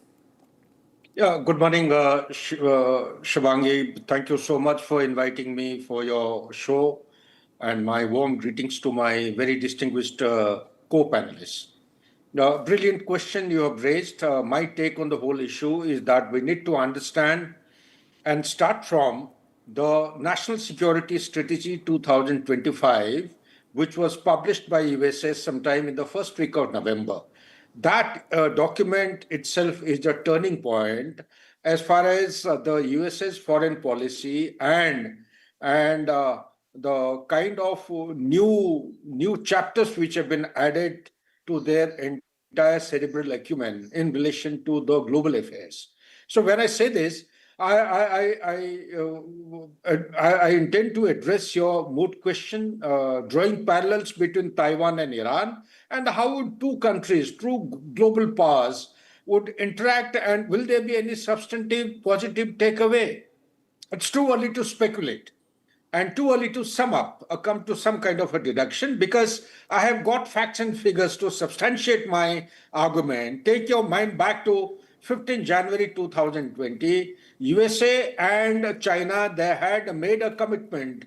Phase 1 of trade deal between these two countries had been signed with an assurance from China to buy over and above the routine trade and transactions. China was expected to buy goods worth about $200 billion. Did China buy anything? To the best of my knowledge, the answer is no. They're supposed to have been done by 31st of December 2021. That is the last day of the tenure 1.0 Donald Trump. It did not take place. They had a meeting in Busan in South Korea a couple of months back. They had a host of agreements, understandings, assurances, but did it translate into some kind of a positive, progressive, forward-looking relationship in two countries? I don't think so. So what is the agenda of Donald Trump having visited China, the second largest economy in the world and the rising power, first time in 9 years? What is it that he is looking for? My take on the whole issue is that America is passing through a huge geoeconomic churn. They're in huge debt, 39.1 trillion or close to 39 trillion US dollar debt. What it means is that they require something to the tune of 1.34 trillion per annum simply to service the interest. To run the country, they require something close to 6 trillion US dollar every year. And the revenue generated within the country and outside is around 4 trillion. There is a huge deficit of about 3 trillion US dollar simply to do day-to-day business in a year. So therefore, the main focus is going to be the turbulence which has been created in the geoeconomics is gradually going to be driven to some kind of a stability, some understanding, and some normalcy. Back to you, please. Well, thank you, Major General Sudhakarji and Mr. Richie Greenberg. I request both our guests to stay on with us because we will go deeper into those developments coming in from China. Taking a short break. Do not go anywhere, viewers. We'll be right back. We'll keep our focus on the high-stakes bilateral in China. Beijing and Washington discuss key trade and global issues. Stay tuned.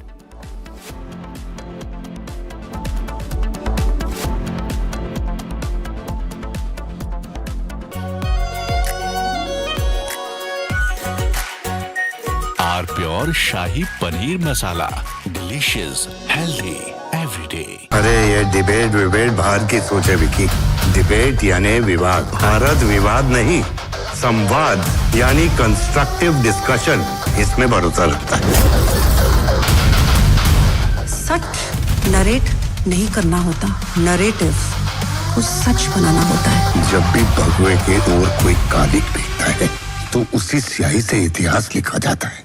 प्यास बुझाए ठंडक लाए सबको भाए जीरा से MTH का जल जीरा जीरा से जीरा से असली रिफ्रेशिंग, असली स्वाद, असली मजा। MTH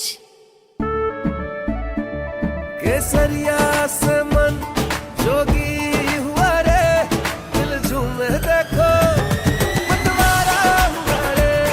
केसरिया से मन जोगी हर पल मनाओ केसरी त्योहार। विमल, बोलो जुबान केसरी। आर प्योर सूजी पास्ता उबालो मिलाओ और खाओ 8 मिनट में तैयार। क्या टेस्ट है सबका राजा R pure masala.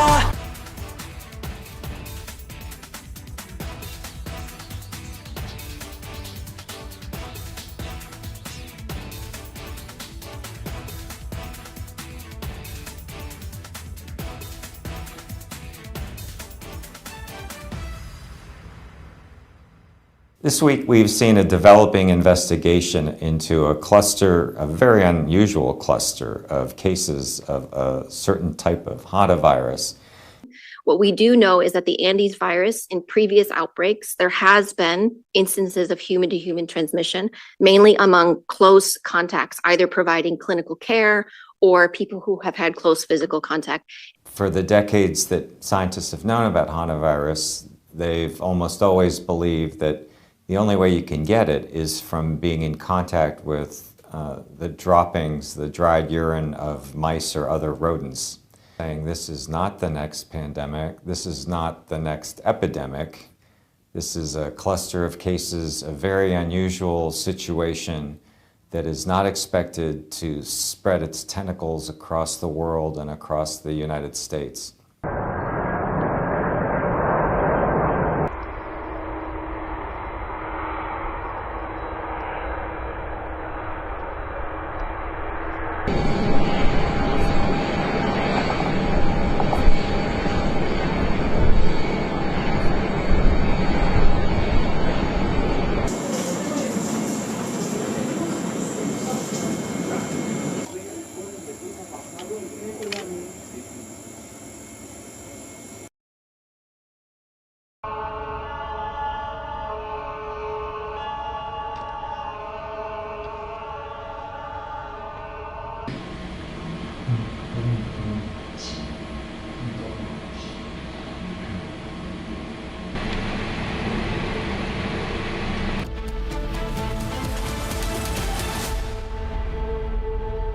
In the global employability rankings by Times Higher Education UK, only the following 6 institutions from India are ranked amongst the top 230 in the world for having the most employable graduates. IIT Delhi, IISc Bangalore, IIT Bombay, IIM Ahmedabad, IIT Kharagpur and Amity University. अरे ये debate बाहर की सोचे Vicky debate यानी विवाद भारत विवाद नहीं संवाद यानी कंस्ट्रक्टिव डिस्कशन इसमें भरोसा रखता है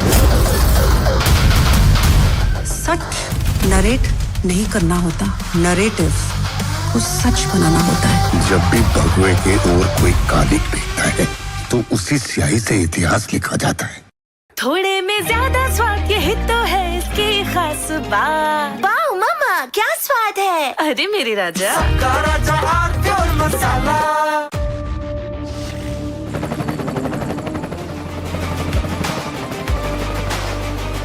Director, the taste of success.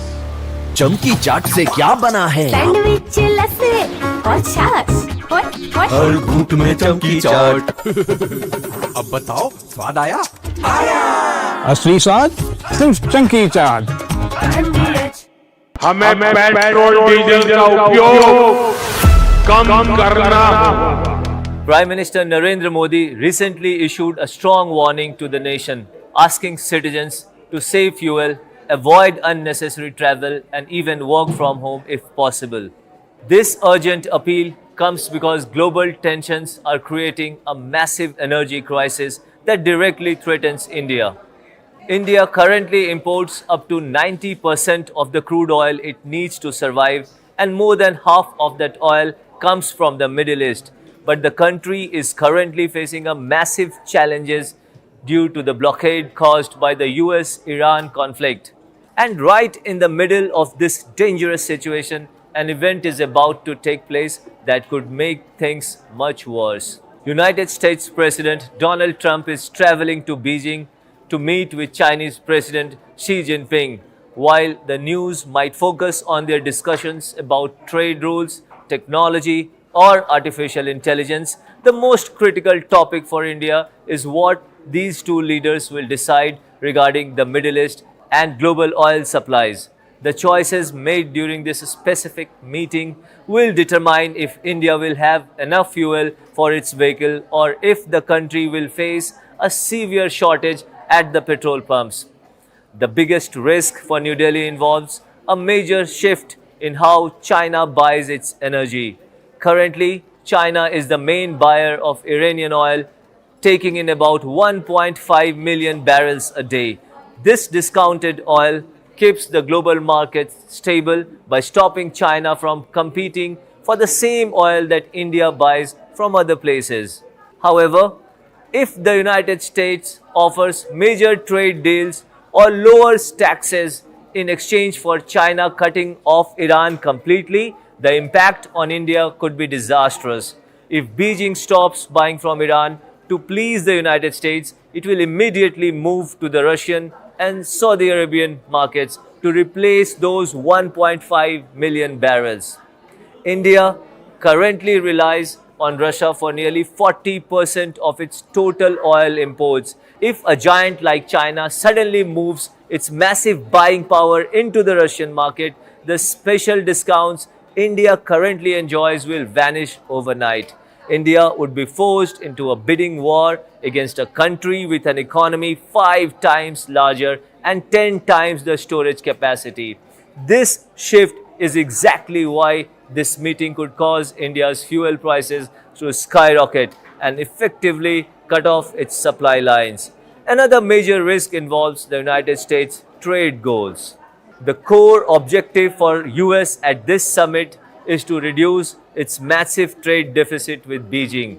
A primary American demand is for China to commit to buying massive quantities of US liquefied natural gas and crude oil. If Xi Jinping agrees to this multi-billion-dollar purchase of American energy, Trump may grant China a quiet, informal exemption regarding its use of dark fleets and non-dollar payment systems to buy whatever remaining Middle Eastern oil it needs. This creates a situation where India becomes the only major power actually making a sacrifice to follow the rules.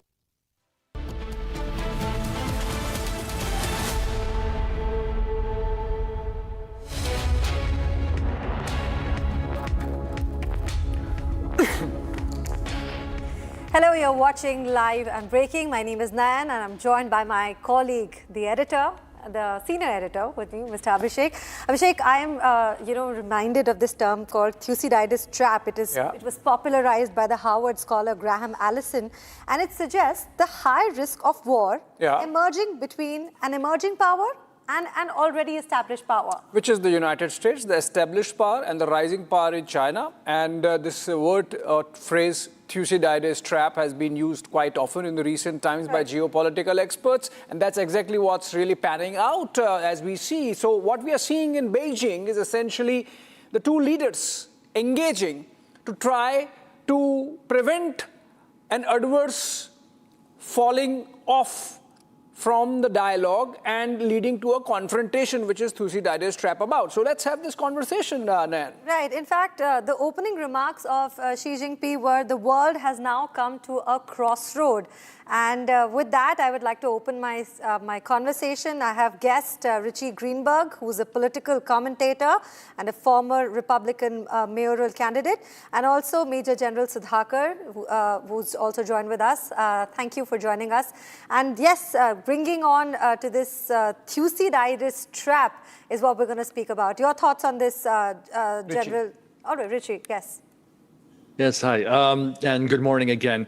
Is it a trap? I don't know. I don't think it's a trap. I think it's an honest attempt at dialogue. The thing that I see, though, is that the priorities. What does China want? What does Xi Jinping want, as opposed to what America and Trump's administration want? Here in America, along with domestic issues, which was brought up a few moments ago about the economy here and deficit, those are domestic issues. But as far as what the average American is looking at, and we have our this year are the midterm elections, and here in California, just within a few weeks, we're going to be making preliminary elections of new members of the House of Representatives. Is the war, is the conflict in the Middle East, and how to resolve this. We still have a strong backing of President Trump and his position on Iran and the coalition with Israel. But there's also stress with that as well.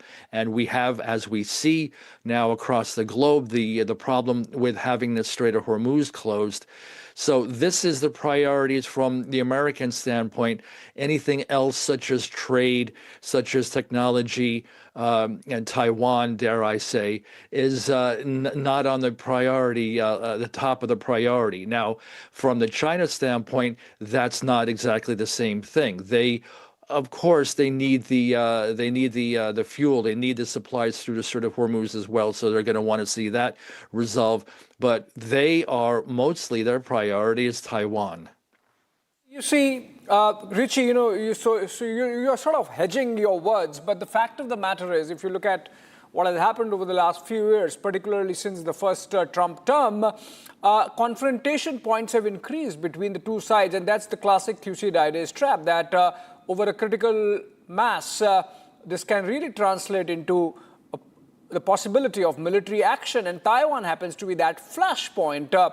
Also, even for the Chinese, the concern is that the way things have panned out, they are no more the first trading partner, the largest trading partner of the United States. So it's in their interest also to be engaging with Trump to calm things down. And that got reflected in the comments that Xi Jinping made. He, in fact, mentioned the Thucydides Trap, and he said that our objective is to bring in a sense of stability in the relationship, and that we are partners, not rivals, and we should focus on cooperation, not confrontation. So obviously it's there in the back of the mind of the leaders that this is leading in the direction of confrontation and we need to pull it back. Well, yes, of course, you are correct. But, there's what is being said publicly, and then there's what is being done privately in the background. And that's what we're seeing now. We have, there's the posturing. You have China, who's trying to put pressure on Pakistan to have them put pressure on the United States and Iran. So it's not just so simply saying this is from China, from Xi saying we want everything to be normalized and everyone's friends, and let's just sign an agreement and we go home and we're all done and the world is safer. It's not like that. There are a lot of accusations behind the scenes as well of how China is trying to manipulate different markets and trying to manipulate what's really happening in the Middle East. And until that is brought to the surface, and this, I believe, is what Trump is going to try to do. He is going to really try to put pressure on China now to rein in and get them to deal with Iran, to stop publicly or privately supporting Iran, and to try and get that opened up, the Strait of Hormuz, and to get that moving again, because that would be the best for the world's economy. US and Israel war on West Asia is something that I'd like to also discuss in a little bit of more detail. China is, of course, Tehran's largest oil and gas, buyer. And, as a customer, I think, of the largest oil supply and the largest oil supplier, do you think that this is this what Trump also thinks, that it is helping Iran prolong the war? I'm sorry, was that for me? Yes. Oh, okay. Yes, this is another tactic, but it's a tough call here, because here in America we don't want this to be prolonged. We don't want energy to be continuing to rise. We don't want the price of gasoline to go up. Here in California, there's a potential of a shortage of fuel within the next month or so, but that's a different issue. That's a domestic issue. That's a California government issue. But this is all weighing on the American psyche. And so what is best to do is to get the strait open, to have China put the pressure on Iran if Pakistan needs to be involved or not, and then get that flowing, and then get all the goods flowing through. There are so many cargo ships that are backed up in the straits right now, and we do not want to see the conflict resume again. And we see every day, as each day goes by, it looks more and more like they may resume the fighting, if this doesn't resolve very quickly. And that's what Trump is going to try to push China to do. Yeah, essentially, Trump is looking for a ramp off and seeking Chinese help for that. General Sudhakarji, Richie mentioned about Pakistan, the role of Pakistan. Unlikely that Xi Jinping and Trump would be discussing Pakistan. You think so? And the fact that BRICS summit is happening, foreign ministers summit is happening in New Delhi as the Beijing dialogue goes on. So, intense diplomacy at all levels and in New Delhi as so in Beijing. What should India be looking at from our point of view coming out of those talks? Yeah, Abhishek, good morning. Thank you for taking me for your show. A little while back, I was on your channel and I alluded to the issue that this meeting or the summit is going to be driven by the geo-economic character predominating the existence of USA as a superpower. When I say geo-economics, it has got direct, indirect bearing with India as well. But let me very quickly reflect. India will be looking at its national interest to actually give you a very brief response. But I'll come back to it if time permits. But allow me to say something about Thucydides Trap. It's very important to understand it is nothing to accept or not accept. Thucydides Trap is intrinsic in the world order. It is a study carried out by Graham Allison, professor, and he's taken example of many conflicts in the past, of past 500 years. In that, he has shortlisted 16 conflicts. Out of 16, 12 have led to very intense and enormous kind of dangerous kind of conflicts between two countries because of only one issue, that any rising power, any established power will never allow any rising power to come nearer to its footing. This is an intrinsic factor and character of the geopolitics, whether you like it or not. Therefore, that statement which has been used by either Xi or Donald Trump, they are mindful of the fact that they are into a confrontation and competition. Number two, there is a strategic shift in the alignment of USA. Take your mind back to the National Security Strategy document which was published in the month of November 2025. This document is of, I would say, an outright departure from a traditional oriented kind of outlook towards China.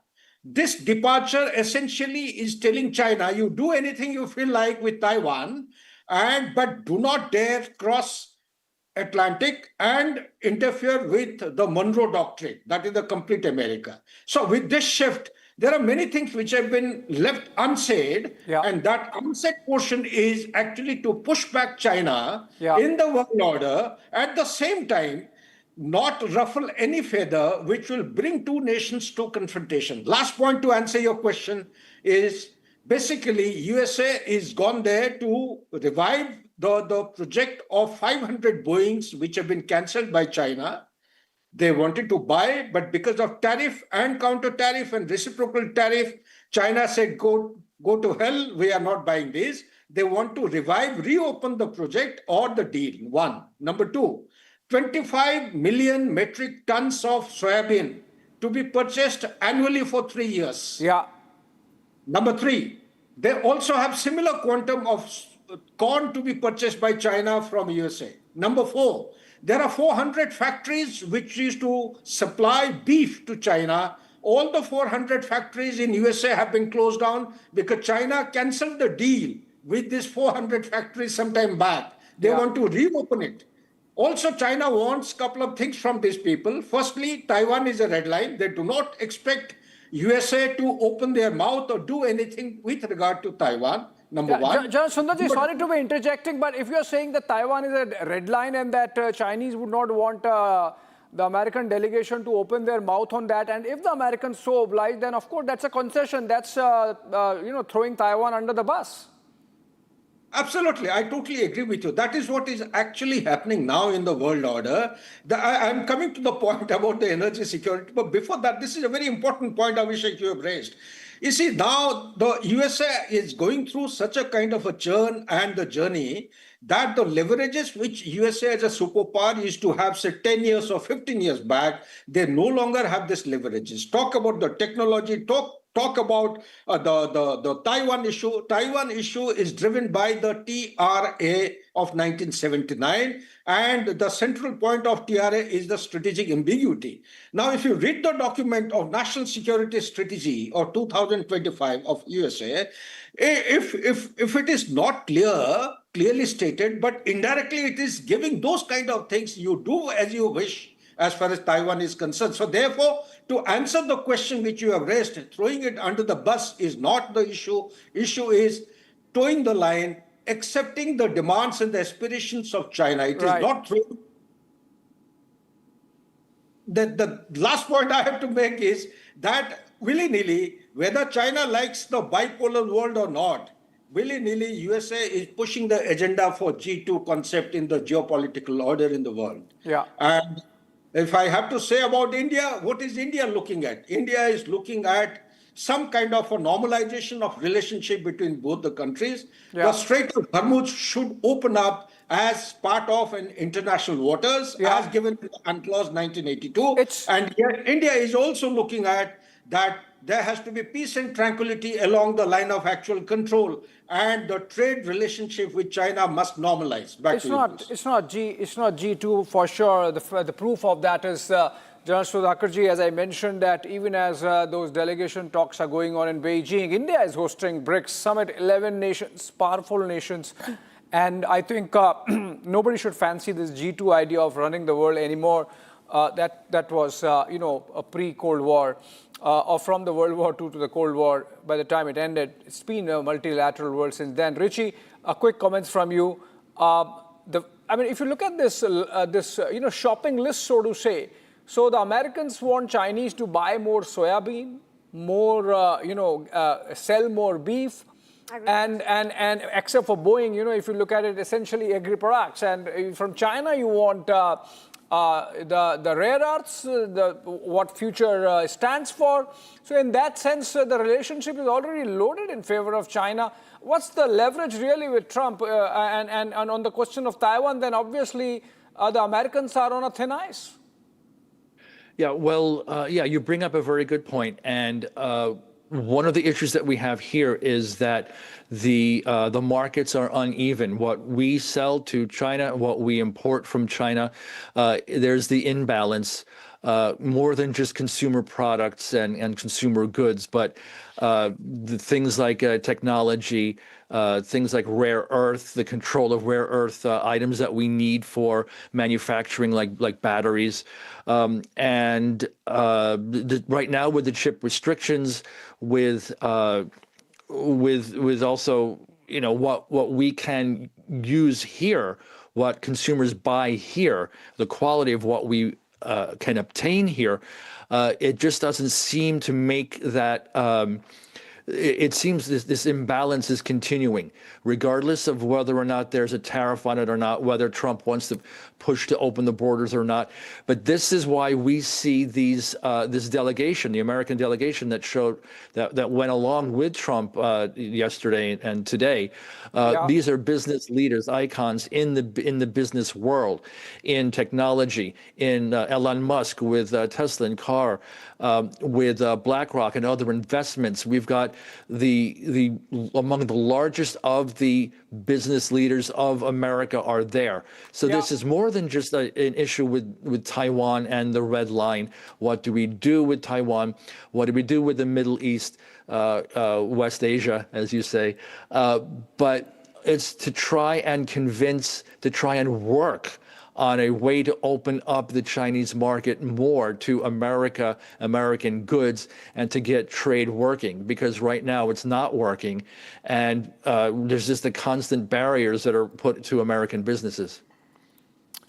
All right, Richie, stay with us, as I would request General Sudhakarji also. The talks are going on. In fact, it's been over an hour now that the two delegations are closeted inside that great hall of people. I've been there, and it's a fantastic view, and feels great to be there. The Chinese place or the Chinese equivalent of Hyderabad House that we have here in New Delhi. I think we are just coming out of that story for a bit, and then we come back as the delegation talks, and then we hear the joint statement between the two leaders. Yes, but before that, let's also a big breaking news that's coming in, a very unfortunate rather news. Now, a woman was gang raped in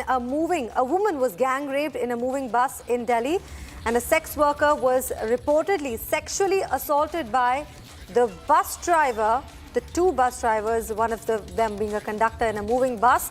Now, this is all according to the police. The victim had boarded the bus from near the Rani Bagh bus stand, and an argument kind of broke out between them when the victim and the two men kind of got into an argument, and the two men following the altercation, the victim made a PCR call seeking help. Acting swiftly, the police not just reached the spot but apprehended both the accused and seized the bus involved in the incident. Now, this is an unfortunate news that's coming in, but I have my colleague Saurabh joining us on a phone call. Saurabh, according to the police, the woman is married and has 3 children, and this unfortunate incident has now come to light. What is it that you know since you're on ground zero? Yes, the woman had 3 children, and she is a resident of Mangolpuri area in the national capital.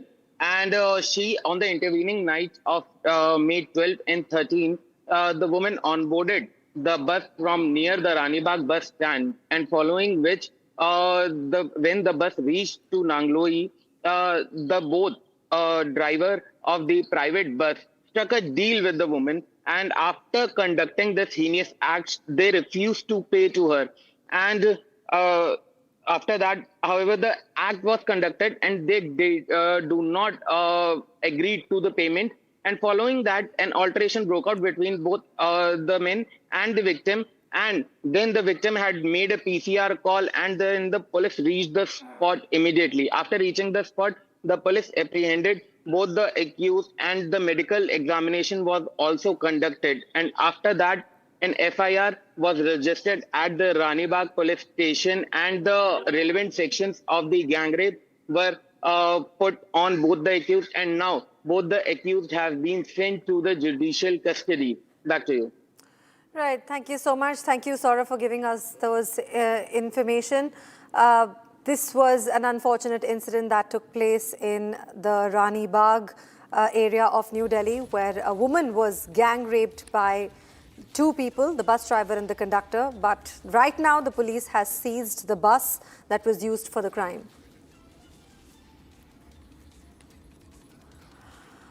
All right, we have another breaking news that's coming in. Pawan Khera arrives at the crime branch in Guwahati. Now, Pawan Khera says that as a part of my citizen duties, I shall be cooperative with this investigation. In fact, it's interesting to see that he's been absconding for a really, really long time, but now has suddenly remembered his citizen duties, and he says, and I quote, that as a part of my citizen duties, I shall be cooperative with this investigation. He has arrived at the crime branch in Guwahati as we speak, and is now I'm sure, in conversation with the crime branch. Now, Pawan Khera has arrived at the crime branch in Guwahati and says that as a part of his citizen duties, he shall be cooperative with his investigation. Let's listen into Pawan Khera. जांच में सहयोग दे रहा हूं। जांच चल रही है, नियम और कानून के हिसाब से जांच में सहयोग देना हर नागरिक का कर्तव्य है, मैं भी वही कर रहा हूं। जांच में सहयोग दे रहा हूं। जांच चल रही है, नियम और कानून के हिसाब से जांच में सहयोग देना हर नागरिक का कर्तव्य है, मैं भी वही कर रहा हूं। Now, I have my colleague Anirudh joining me from Guwahati. Anirudh, it's interesting that this gentleman, Pawan Khera, who was lodged after he made these tall claims about, Biswanta Sharma's wife possessing multiple passports and disclosed properties. He's now suddenly decided to be cooperative with this investigation. I'm sure you're there. What is it that you know about the situation? Yes, Pawan Khera arrived to Guwahati yesterday, and yesterday for more than 12 hours he was questioned by the Assam police, though the details of the questioning and how, what were the part of interrogation, these are not revealed, but yes, yesterday there was a marathon interrogation of Pawan Khera that went on for 12 hours, and he was asked to appear before the crime branch again today. And he is appearing. In fact, we yesterday saw how Gaurav Gogoi also waited outside the crime branch yesterday, waiting for Khera to walk out of the crime branch. But they were probably expecting a few hours of questioning or interrogation, but the Assam police kept on questioning Khera for more than 12 hours, and again he has been summoned today. So Khera has been left with no options, and we also need to point out that Mr. Khera was not given absolute relief by the Supreme Court. He was asked to cooperate with the police investigation, and he was only given an interim relief, and he was supposed to appear before the police whenever he was summoned, and that is the only reason. Right, Arnab, thank you for giving us that insight and those details about Pawan Khera. Right now, it's time to slip into a short break, but don't go anywhere, because once you come back, there's a lot more lined up. CBI arrests 5 accused in multi-state crackdown in connection with the NEET paper leak scandal.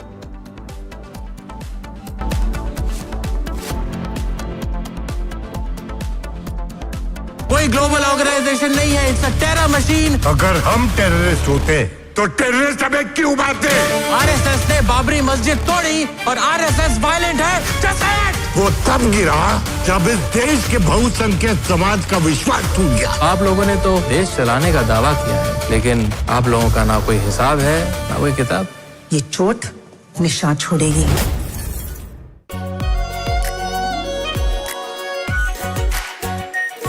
Pure shahi paneer masala, delicious, healthy, everyday.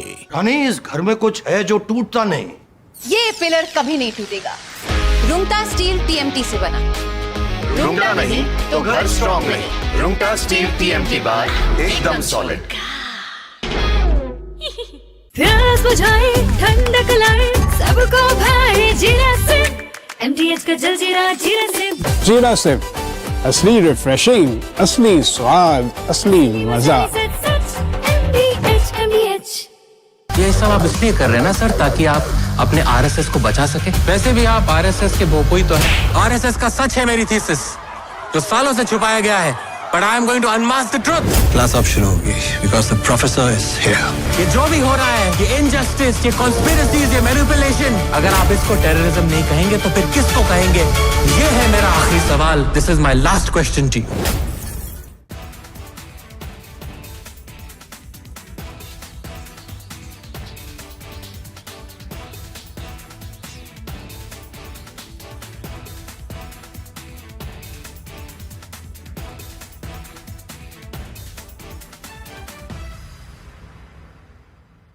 This week, we've seen a developing investigation into a cluster, a very unusual cluster of cases of a certain type of hantavirus. What we do know is that the Andes virus, in previous outbreaks, there has been instances of human-to-human transmission, mainly among close contacts, either providing clinical care or people who have had close physical contact. For the decades that scientists have known about hantavirus, they've almost always believed that the only way you can get it is from being in contact with the droppings, the dried urine of mice or other rodents. Saying this is not the next pandemic, this is not the next epidemic, this is a cluster of cases.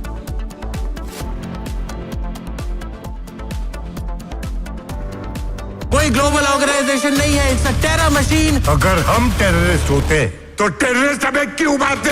RSS ने बाबरी मस्जिद तोड़ी और RSS violent है। Just say it! वो तब गिरा जब इस देश के बहुसंख्यक समाज का विश्वास टूट गया। आप लोगों ने तो देश चलाने का दावा किया है, लेकिन आप लोगों का ना कोई हिसाब है, ना कोई किताब। ये चोट निशान छोड़ेगी। आर प्योर सूजी पास्ता उबालो मिलाओ और खाओ 8 मिनट में तैयार। क्या टेस्ट है सबका राजा आर प्योर मसाला। केसरिया से मन जोगी हुआ रे दिल झूमे देखो मतवारा हुआ रे केसरिया से मन जोगी हुआ। हर पल मनाओ केसरी त्योहार विमल बोलो जुबान केसरी। चमकी चाट से क्या बना है? सैंडविच लस्सी और छाछ हर घूंट में चमकी चाट। ड्राई फ्रूट और दही बड़े चमकी चाट से स्वाद बढ़े। असली स्वाद सिर्फ चंकी चाट। हमें पेट्रोल डीजल का उपयोग कम करना। Prime Minister Narendra Modi recently issued a strong warning to the nation, asking citizens to save fuel, avoid unnecessary travel, and even work from home if possible. This urgent appeal comes because global tensions are creating a massive energy crisis that directly threatens India. India currently imports up to 90% of the crude oil it needs to survive, and more than half of that oil comes from the Middle East. But the country is currently facing a massive challenges due to the blockade caused by the US-Iran conflict. And right in the middle of this dangerous situation, an event is about to take place that could make things much worse. United States President Donald Trump is traveling to Beijing to meet with Chinese President Xi Jinping. While the news might focus on their discussions about trade rules, technology, or artificial intelligence, the most critical topic for India is what these two leaders will decide regarding the Middle East and global oil supplies. The choices made during this specific meeting will determine if India will have enough fuel. From Asia's largest news headquarters, setting the agenda for Bharat.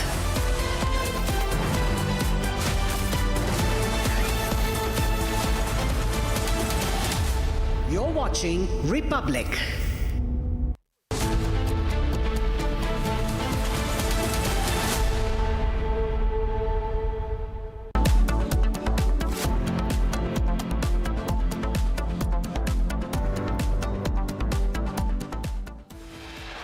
Headlines brought to you by Canara Bank. Together we can. Donald Trump receives grand welcome by Xi Jinping at China's Great Hall of People. Trump greeted with fanfare by Chinese students, received Tri-Services Guard of Honor.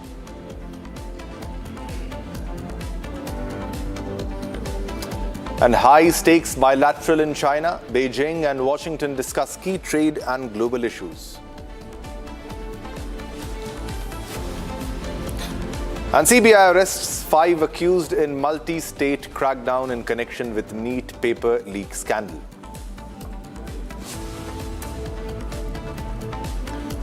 Government bans sugar export with immediate effect till September 30th.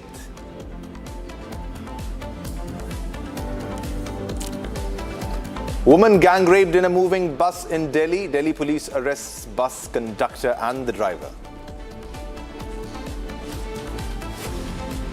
Congress yet to announce Kerala CM. Key Kong MLA meet at 1 p.m.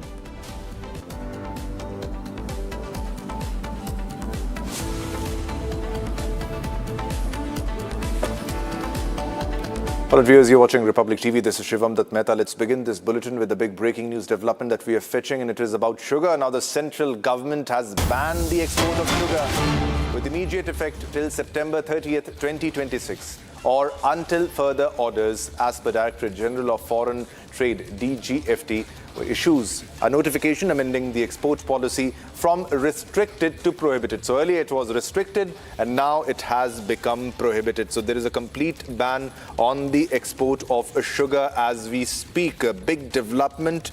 An export earlier which was restricted is now prohibited. Big breaking news development. This is an order which bans the sale or export of sugar.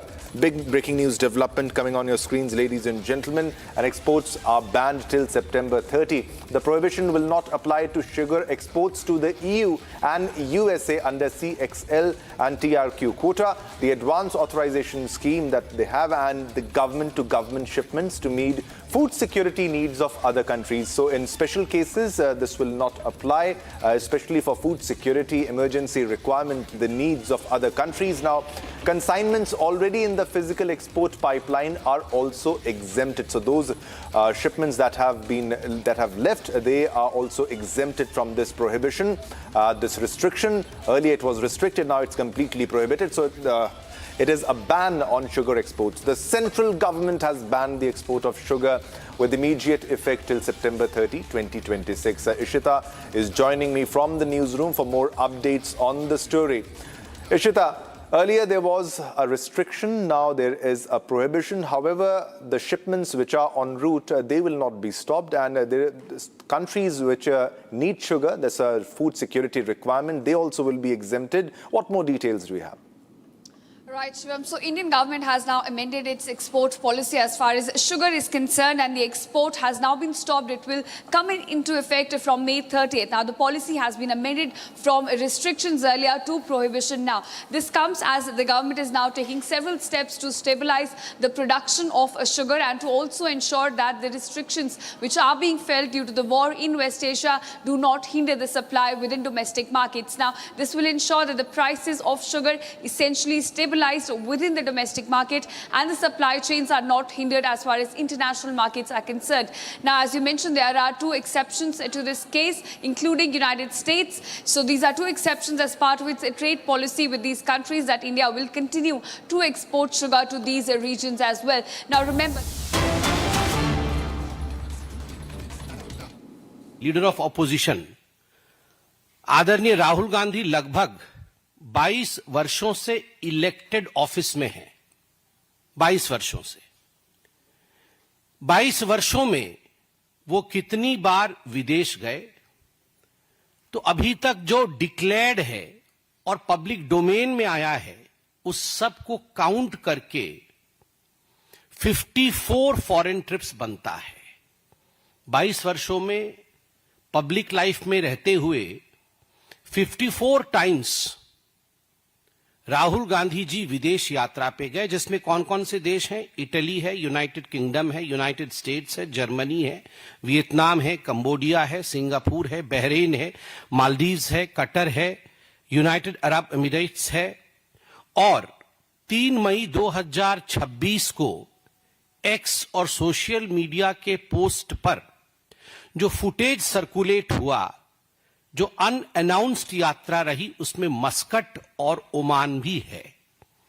तो आज इन सब विषयों पे विस्तार से चर्चा होगी और हम यहां बहुत बड़े खुलासे करेंगे।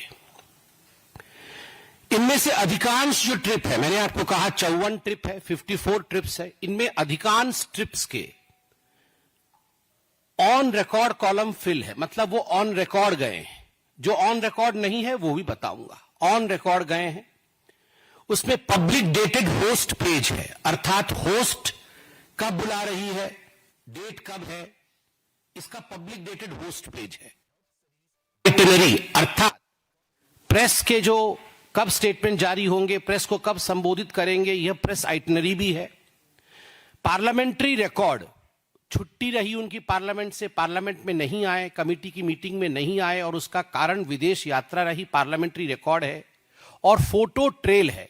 मैं मीडिया के पूरी उन सूचियों को भी सामने रखूंगा कि कौन कौन से अखबार में फोटो भी छपे हैं। फोटो ट्रेल है। कहने का तात्पर्य है कि यह जो विदेश यात्रा रही, द ट्रिप्स आर पब्लिक, ये पब्लिक ट्रिप्स है, but funding trial is not public. सबसे बड़ी बात है कि ट्रिप्स पब्लिक है, फंडिंग पब्लिक नहीं है। अब हम एक एक करके कहां कितनी फंडिंग हुई है, किसने फंडिंग किया है और वो खुलासा क्यों नहीं हुआ है, इस विषय पे चर्चा करेंगे। इस पे एक लेजर बनाया गया है, जिस लेजर को मैं आपके सामने रखूंगा इन 54 ट्रिप्स का। इस लेजर में एक एक ट्रिप को लेकर हिसाब लगाया गया है कि आखिर राहुल गांधी के हर ट्रिप में अमूमन राहुल जी ने या उनकी टीम ने या कांग्रेस पार्टी ने डिक्लेयर तो नहीं किया है, मगर खर्चा कितना हुआ होगा, तो ये कैलकुलेशन कैसे होगा? अंदाजे से तो नहीं हो सकता है। तो इसका मॉडल होता है और उस मॉडल को कहते हैं bottom up model estimation of the cost. नीचे से ऊपर तक एक बॉटम अप मॉडल के माध्यम से ये खर्चा लगाया गया। जैसे कि राहुल जी जाते हैं विदेश में, तो अगर एक लॉन्ग हॉल जर्नी है, बड़ी जर्नी है यहां से न्यूयॉर्क तक, तो कैसे जाएंगे? राहुल जी फर्स्ट क्लास में जाएंगे, तो फर्स्ट क्लास के पैसे को इंक्लूड किया गया, वो इकोनॉमी में नहीं जाएंगे, वो फर्स्ट क्लास में जाएंगे, तो फर्स्ट क्लास का पैसा का खर्चा इंक्लूड किया गया। कितने लोग जाते हैं? तो जितने डिक्लेयर्ड हैं, जितनी बार डिक्लेयर किया है और सीसीटीवी फुटेज कैमरा सिक्योरिटी को देखा गया है, उसमें लोगों की संख्या कैलकुलेट होती है कि इतने लोग उनके साथ गए हैं। ऑन एन एवरेज हर उनके विदेश यात्रा में 3 से 4 लोग उनके साथ ट्रेवल किए हैं, और अगर चकमा देकर एसपीजी को या सीआरपीएफ को गए हैं, बिना सिक्योरिटी के गए हैं, वो भी मैं बताने वाला हूं कितनी बार चकमा दिया है, येलो बुक को काउंटर करके गए हैं वो भी बताएंगे, तो उसमें सिक्योरिटी वाले भी ऐड होते हैं, वरना 3 से 4 लोग अमूमन उनके साथ गए हैं और वो बिजनेस क्लास में गए हैं। तो बिजनेस क्लास का खर्चा कितना होता है? जिस शहर में उतरते हैं तो स्वाभाविक है वहां पर कोई टैक्सी लेके नहीं जाते हैं, वहां पर एक शॉफर ड्रिवन कार में ही राहुल गांधी चलते हैं, तो उसका खर्चा कितना होता है? होटल में रुकते हैं तो किसी सड़क के किनारे मोटेल में तो नहीं रुकते हैं, 5 स्टार सिटी रेट के अनुसार, कि वहां 7 स्टार नहीं, चलिए 5 स्टार में तो कम से कम रुकेंगे ही, 5 स्टार सिटी रेट के अनुसार यह सिटी ग्रेड रेट लगाए गए हैं। उसके साथ साथ फूड एंड बिवरेजेस 5 स्टार के लगाए गए हैं, इवेंट सपोर्ट प्लेसेस, इन सब को मिलाकर के एक क्यूमुलेटिव प्राइसिंग की गई है। मैं डिटेल में तो आऊंगा, मगर जो बड़ी संख्या है, जो कुल संख्या है, वो मैं आपको बता देता हूं। ये जो कैलकुलेशन हुआ, तो इस 3 ग्रेड में कैलकुलेशन किया गया। सबसे सस्ते टिकट, बीच वाले महंगे टिकट और सबसे महंगे टिकट, सबसे सस्ती गाड़ी, सबसे सस्ते होटल, बीच वाले और सबसे महंगे, इन 3 ग्रेड में कैलकुलेशन किया गया। और मिड ग्रेड सेक्शन को लिया गया है कि चलिए वो बीचों बीच के होटल में रुके हैं, वो बहुत बड़ी लिमोजिन में नहीं चले हैं, छोटी सी गाड़ी में चले हैं, मगर शॉफर ड्रिवन है। इस प्रकार के कैलकुलेशन को लेने के बाद 2004 से 2026 तक राहुल गांधी 54 यात्रा जो उनकी रही विदेश की, उसमें उनका खर्चा हुआ है 60 करोड़, 60 करोड़ रुपए का खर्चा राहुल गांधी जी के विदेश यात्रा में रहा है। अब हम इस पे 2 विषय को कंपैरिजन में रखेंगे। 60 करोड़ राहुल गांधी जी ने व्यक्तिगत तौर पे खर्च किया है अपने विदेश यात्रा पे, नंबर 1। इसमें हमने कोई कमिटी वाली कि भारत की सरकार ने उन्हें कहीं भेजा है या पार्लियामेंट की किसी कमिटी में चले गए हैं, उन यात्राओं को इंक्लूड नहीं किया है। ये 54 यात्रा वो है जो उनके व्यक्तिगत है, उसमें 60 करोड़ खर्च हुए हैं। अब उसमें हमारे पास यहां पर फॉर्म 26, जब कोई एमपी चुनाव लड़ता है या एमएलए चुनाव लड़ता है, तो वह एफिडेविट सबमिट करता है। नॉमिनेशन के समय एफिडेविट में फॉर्म 26 भी सबमिट होता है, और जब फॉर्म 26 सबमिट होता है तो आप अपनी आमदनी भी डिक्लेयर करते हैं। पहले जो एफिडेविट होता था 2013-14 के चुनाव से पहले, उस समय वो कॉलम आपकी आमदनी की नहीं होती थी। 2013-14 के बाद जितने भी चुनाव हुए हैं और जो फॉर्म आया है, उसमें आप वार्षिक रूप से आपकी आमदनी कितनी होती है, यह स्पष्ट रूप से आप एफिडेविट में लिख के देते हैं कि मेरा इस वर्ष की आमदनी इतनी है, इस वर्ष की आमदनी इतनी है। तो ये आमदनी आप लिख के देते हैं।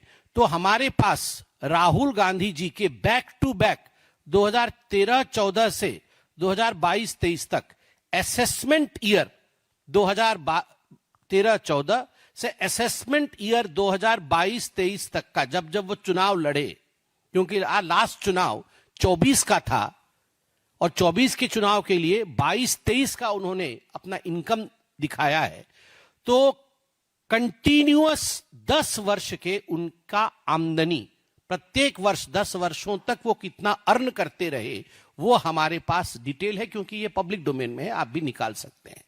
तो कितना उन्होंने अर्न किया, कुल मिलाकर के 10 वर्षों में विगत 10 वर्षों में 10 असेसमेंट ईयर में राहुल गांधी जी की आमदनी थी 11 करोड़ रुपए। 11 करोड़ रुपए की आमदनी, 60 करोड़ रुपए फॉरेन ट्रिप में खर्चा। एक उदाहरण देता हूं, एक वर्ष का उदाहरण दूंगा कि उस वर्ष में डिक्लेयर्ड इनकम कितना था उस वर्ष का, और उस वर्ष में उन्होंने एक फॉरेन ट्रिप में कितना खर्चा किया, जिसको कहते हैं gap between the declared income and model travel spend. एक सिंगल ट्रिप है 2015 का। 2015 में साउथ ईस्ट एशिया गए और साउथ ईस्ट एशिया में 4.5 करोड़ रुपया, 4.5 करोड़ रुपीज वो स्पेंड बाय राहुल गांधी। और 2014-15 की जो उनकी आमदनी है, मतलब जो वार्षिक आमदनी थी, वो आमदनी थी 86.55 लाख। 86.55 लाख का आमदनी और एक ही यात्रा में खर्चा 4.5 करोड़ का। दैट मीन्स 5.2 गुना अधिक खर्चा किया यात्रा में जितना कमाया। 5.2 times more was spent on his foreign trip that year than what he earned that year, the single year, in 2015. इसमें दो प्रश्न उठते हैं जो लीगल है। अब मैं लीगैलिटी पे आता हूं। पहला प्रश्न उठता है, फॉरेन सोर्सेस, ये जो पूरे फॉरेन में गए हैं, विदेश यात्रा किसी की भी होती है, कोई एमपी है, कोई एमएलए है, कोई मंत्री है, जब ये फॉरेन जाते हैं तो दो प्रकार से इनकी फंडिंग हो सकती है। या तो सरकार देख रही है पूरा, ठीक है, या तो फॉरेन फंडेड हो, फॉरेन की कोई कंपनी, फॉरेन का कोई सोर्स, फॉरेन की कोई एजेंसी आपको फंड कर रही है। अगर फॉरेन की कोई एजेंसी आपको फंड कर रही है तो देश का कानून क्या कहता है? देश का कानून कहता है फॉरेन कंट्रीब्यूशन रेगुलेशन एक्ट, जिसको FCRA कहते हैं। FCRA 2010 के अंतर्गत सेक्शन 6 में किसी भी एमपी को, किसी भी लेजिस्लेचर को, किसी भी जज को, किसी भी गवर्नमेंट ऑफिशियल को प्रायर परमिशन लेना पड़ता है MHA से, मिनिस्ट्री ऑफ होम अफेयर्स से। अर्थात सरकार से परमिशन लेना पड़ता है और सरकार का उक्त विभाग है MHA से परमिशन लेना पड़ता है कि फॉरेन फंड होने वाला है, फलानी कंपनियां मुझे फंड देने वाली है और वो मेरा होटल स्टे, खाने पीने रहने का आयोजन करने वाली है, मुझे परमिशन दिया जाए। यह है नियम। दूसरा है पर्सनल द्वारा, आप अपने पर्सनल खर्चे पर फॉरेन ट्रिप पे जा रहे हैं। अगर पर्सनल ट्रिप पे फॉरेन घूमने जा रहे हैं, पर्सनल पैसे पे फॉरेन ट्रिप पे जा रहे हैं, तो क्या कानून लागू होता है? Income tax return. आपने इनकम टैक्स में उसका खुलासा किया कि नहीं, जो कि मिनिस्ट्री ऑफ फाइनेंस के अंतर्गत आता है, और उसमें एसेट लायबिलिटी डिक्लेरेशन होती है कि हमारा एसेट इतना है, लायबिलिटी इतनी हुई, हमने खर्चा किया, और जो गैप है उस पे पेनल्टी भी लग सकती है, उस पे कार्यवाही भी हो सकती है। तो या तो आपको फॉरेन फंड कर रहा है तो आपके ऊपर FRCA लगता है, या तो आप खुद जा रहे हैं तो इनकम टैक्स एक्ट लगता है। अब हम एक एक करके इस पे आते हैं कि राहुल गांधी जी ने क्या किया है। इसमें एक और प्रोविजन भी है ब्लैक मनी का, कि आप अगर बाहर जाके कोई गिफ्ट लेते हैं, आपके ऊपर पैसा अनडिस्क्लोज तरीके से खर्चा किया जाता है, तो ब्लैक मनी एक्ट 2015 भी आपके ऊपर लगता है। अब मैंने आपको तीनों पॉसिबिलिटी बता दिया है। FRCA मतलब सरकार से परमिशन, खुद पैसा खर्चा करना, और तीसरा है ब्लैक मनी एक्ट 2015। अब प्रश्न उठता है जो हम कांग्रेस से भी और राहुल गांधी से पूछना चाहते हैं कि अभी हम आपके सामने लेजर रखेंगे। मैं पूरा लेजर तो 54 का नहीं पढ़ूंगा, जो बड़े बड़े खर्चे वाले हैं 20 आपके सामने रखूंगा, कुछ अनडिक्लेयर्ड वाले रखूंगा, कुछ रात आधे में चुपके बिना किसी को इन्फॉर्म किए आप कहां गए हैं, उस कंट्री का नाम भी नहीं बताया है, वो भी आपके सामने रखूंगा। आपसे उत्तर चाहते हैं, और क्या उत्तर चाहते हैं वो 5 प्रश्न भी पूछूंगा। लेजर खोलता हूं मैं आपके सामने। लेजर इस प्रकार से बनाया गया है, एक सैंपल लेजर दिखा रहा हूं, जिसमें हम पहले से आ रहे हैं, मतलब 26 से लेके हम पीछे की तरफ जाएंगे। 3 मई 2026 कहां गए? Muscat, Oman. कैसे जानी सरकार?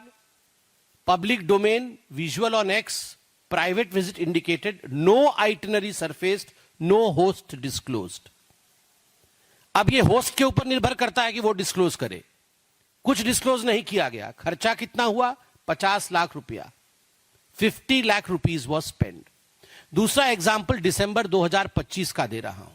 लंदन और बर्लिन गए।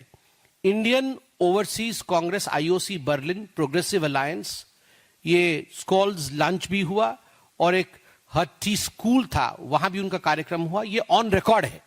ऑन रिकॉर्ड 1.4 करोड़ खर्चा हुआ। अब हम आते हैं दूसरे पेज पे। बहुत सारे हैं, मैं सब में नहीं जा रहा हूं।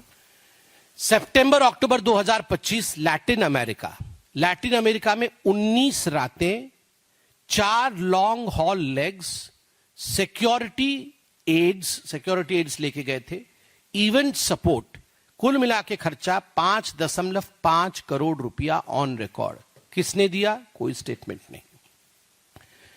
सितंबर 2025 खर्चा कम हुआ है। कम मतलब 45 लाख रुपए में, बाकी कंपैरिजन में कम कह रहा हूं। 45 लाख रुपए खर्चा हुआ है, मगर सितंबर 2025 अनडिक्लेयर्ड है। डिक्लेयर कहीं नहीं किया गया है, चुपके से चले गए हैं। सीआरपीएफ ने लेटर लिखा है और उस लेटर में लिखा है कि secret trip. Secret trip, what is a secret trip? आप एमपी हैं, आप सीक्रेट ट्रिप में जाते हैं और सीआरपीएफ को चिट्ठी लिखनी पड़ती है कि साहब सीक्रेट ट्रिप में चले गए हैं, मतलब डॉज करके आप सीक्रेटली चले गए। आप पत्रकार हैं, आप खुद बताइए, आप भी सीक्रेट ट्रिप पे नहीं जा सकते हैं। आपके घर के लोग, आपके मित्र, आपकी संस्था ये भी जानती है कि आप कहां जा रहे हैं। हम लोग साधारण लोग हैं, हम भी सीक्रेट ट्रिप पे नहीं जा सकते हैं। घर के लोग छोड़ेंगे नहीं। कहां गया था तू? 4 दिन से कहां है? मैं एकदम आम आदमी की भाषा बोल रहा हूं। आप बताइए, कोई नहीं छोड़ने वाला है। बच्चे नहीं छोड़ेंगे, मैडम नहीं छोड़ेगी घर पे। कहां 5 दिन से गायब थे तुम? कौन से ट्रिप पे गए हो? और यहां साहब को देखिए, अनडिक्लेयर्ड सीक्रेट ट्रिप। उसके बाद लंदन यूके, इसमें मैं एग्जाम्पल दे रहा हूं क्योंकि इसमें कुछ प्राइवेट चीजें भी हैं। जून जुलाई 2025 लंदन गए यूके में। सीआरपीएफ ने चिट्ठी लिखा है, उसमें लिखा है कि मिराया वाड्रा, उनका ग्रेजुएशन सेलिब्रेशन है, इसलिए वो गए हैं। 95 लाख रुपीस खर्चा हुआ है, ग्रेजुएशन सेलिब्रेशन के लिए गए। बाकी बहुत सारी चीजें हैं। अब आते हैं अप्रैल 2025 को 1.2 करोड़ बॉस्टन गए थे, वहां पर क्या भाषण दिया था आपको पता है। अब दुबई यूएई गए हैं, ये अप्रैल 2025 में। अनडिक्लेयर्ड, डिक्लेयर नहीं किया, चुपके से गायब हो गए, चले गए। मैं ये सारे अनडिक्लेयर्ड वाले भी आपको बताते जाऊंगा। CRPF letter 17 to 23 April, no programme, host और पर्पस डिस्क्लोज्ड। सीआरपीएफ को डॉज करके, कुछ भी नहीं बता करके ये रातों रात गायब हो गए और अप्रैल 17 से अप्रैल 23 तक यूएई में रहे। 70 लाख खर्च हुआ। खर्च वाला विषय अलग है, ये करोड़ों में नहीं है, लाखों में है, मगर डॉज, अनडिक्लेयर्ड। उसके बाद आपका वियतनाम विजिट्स आता है, ये मार्च 2025 में है। Multiple cycles indicated by public domain footage, Hanoi जनवरी 2026 vlogger encounter social media. 2.8 crore खर्चा, पब्लिक विजुअल्स, कोई डिक्लेरेशन नहीं, पब्लिक विजुअल के आधार पर यह किया गया है। 2.8 करोड़ खर्चा हुआ है। दिसंबर 24-25, दिसंबर वो जो रात होती है, 24 जा रहा है, 25 आ रहा है, 31 दिसंबर, Italy new year. CRPF letter, CRPF ने कड़ा लेटर लिखा है कि 30 दिसंबर टू 9 जनवरी ये नहीं थे। और सीआरपीएफ ने यह भी लिखा है कि वो पीरियड वह था जब डॉक्टर मनमोहन सिंह का मॉर्निंग पीरियड, उनकी शोक का पीरियड था। उस शोक के पीरियड के समय आपको याद होगा, आप लोगों ने भी प्रश्न पूछा था कि आखिरकार राहुल गांधी क्यों नहीं आए हैं शोक सभा में, वो क्यों नहीं उपस्थित है। तो सीआरपीएफ की लेटर है कि 30 दिसंबर से 9 जनवरी तक जब मनमोहन जी की मॉर्निंग थी, उस समय वो अनडिक्लेयर्ड, बिना सीआरपीएफ को बताए 95 लाख रुपीस का खर्चा हुआ। न्यू ईयर के समय वो इटली में थे। उसके बाद थोड़ा सा मुझे एक विषय हास्यास्पद लगा, तो मैंने भी सोचा आपको थोड़ा गंभीर विषय है तो थोड़ा हंसाऊं भी। मार्च 2018 में जो रिपोर्ट किया गया कि surprise Holi visit to Paola Maino, अपनी नानी जी के घर, नानी जी अब नहीं है संसार में, उनकी आत्मा को शांति दे, जो नहीं होते हैं उनके लिए कभी खराब नहीं बोलना चाहिए, मगर उनको एक होली सरप्राइज, मतलब होली मतलब ये गुलाल रंग वाला होली, वो होली का सरप्राइज, पावला जी होली खेलती थी नहीं खेलती थी मुझे नहीं पता, मगर होली की सरप्राइज देने के लिए वो गए थे, होली सरप्राइज देने, ऑन रिकॉर्ड कि होली सरप्राइज देने जा रहा हूं, ऑन रिकॉर्ड वो होली खेलने गए थे इटली। यहां तो कभी होली, पता नहीं संजय जी, यहां तो कभी होली नहीं खेलते हुए मैं देखा है, मगर इटली में जाके पावला जी के साथ इन्होंने होली खेला, पावला जी को शांति मिले, उनके लिए हमारा मन में आदर है। और फिर उसके बाद आप देखिए 3.2 करोड़ खर्चा हुआ किसमें, वो बर्कली वाला जो उनका सितंबर 2017 में जहां जाके भारत के लिए क्या क्या बोल के आए थे आपको पता है। उसी प्रकार इटली 19 दिन के लिए गए थे, 1.5 करोड़ रुपए खर्चा हुआ। और मैडम सोनिया गांधी जी के साथ मेडिकल के लिए गए, इसमें एक बड़ा विषय लिखा हुआ है, मैडम सोनिया गांधी अभी भी मैं देख रहा था मेडिसिटी में एडमिट थी, ईश्वर उनको लंबी आयु दे, वो दीर्घायु हो और स्वस्थ रहे हमेशा, ये हम सबकी कामना है। और ट्रीटमेंट के लिए हम प्रश्न नहीं करते हैं, हम ऐसे निकृष्ट राजनीतिक काम नहीं करते हैं, अच्छे ही रहे वो। मगर इसमें सिटी का नाम विथहेल्ड किया गया, मतलब बताया नहीं गया कि कौन से सिटी में तक गए हैं।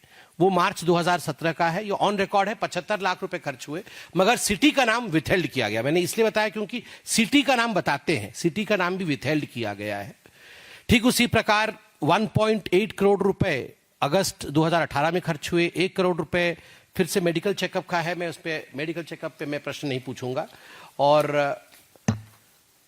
अब हम आगे आते हैं, नवंबर 2019 इसका जो रिकॉर्ड पे है, मतलब जो हमें मीडिया से मालूम पड़ा, अनडिक्लेयर्ड है, 35 लाख रुपए खर्चा हुआ।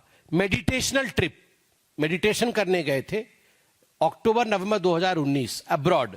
अब कहां मेडिटेशन कर रहे थे वो डेस्टिनेशन डिस्क्लोज्ड है, मेडिटेशन को शायद डिस्क्लोज ही मतलब डेस्टिनेशन नहीं बोला जाता है, शांति से कहीं मेडिटेशन कर रहे थे, फॉरेन में कर रहे थे, भारत में नहीं मेडिटेशन, उनका मन नहीं लगा तो बाहर मेडिटेशन करने गए, और वो जगह नहीं बताया कहां मेडिटेशन कर रहे थे, आप बताइए। वैसे तपस्या की डेफिनेशन भी उन्होंने बताई थी पार्लियामेंट में, तो ये अनडिक्लेयर्ड है। और उसके बाद अक्टूबर 2019 बैंकॉक मेडिटेशन करने गए, ये भी अनडिक्लेयर्ड है।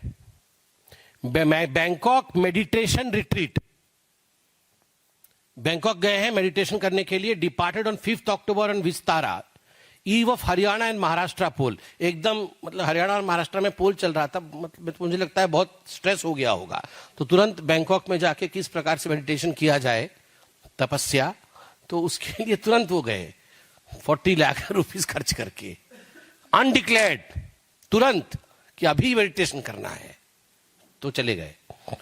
चलिए फिर lecture tour on Indian democracy across 2 California campuses, Berkeley, Stanford, और वहां जाके कितना महान महान भाषण दिया, 70 लाख खर्च करके, ये बताने की आवश्यकता नहीं है।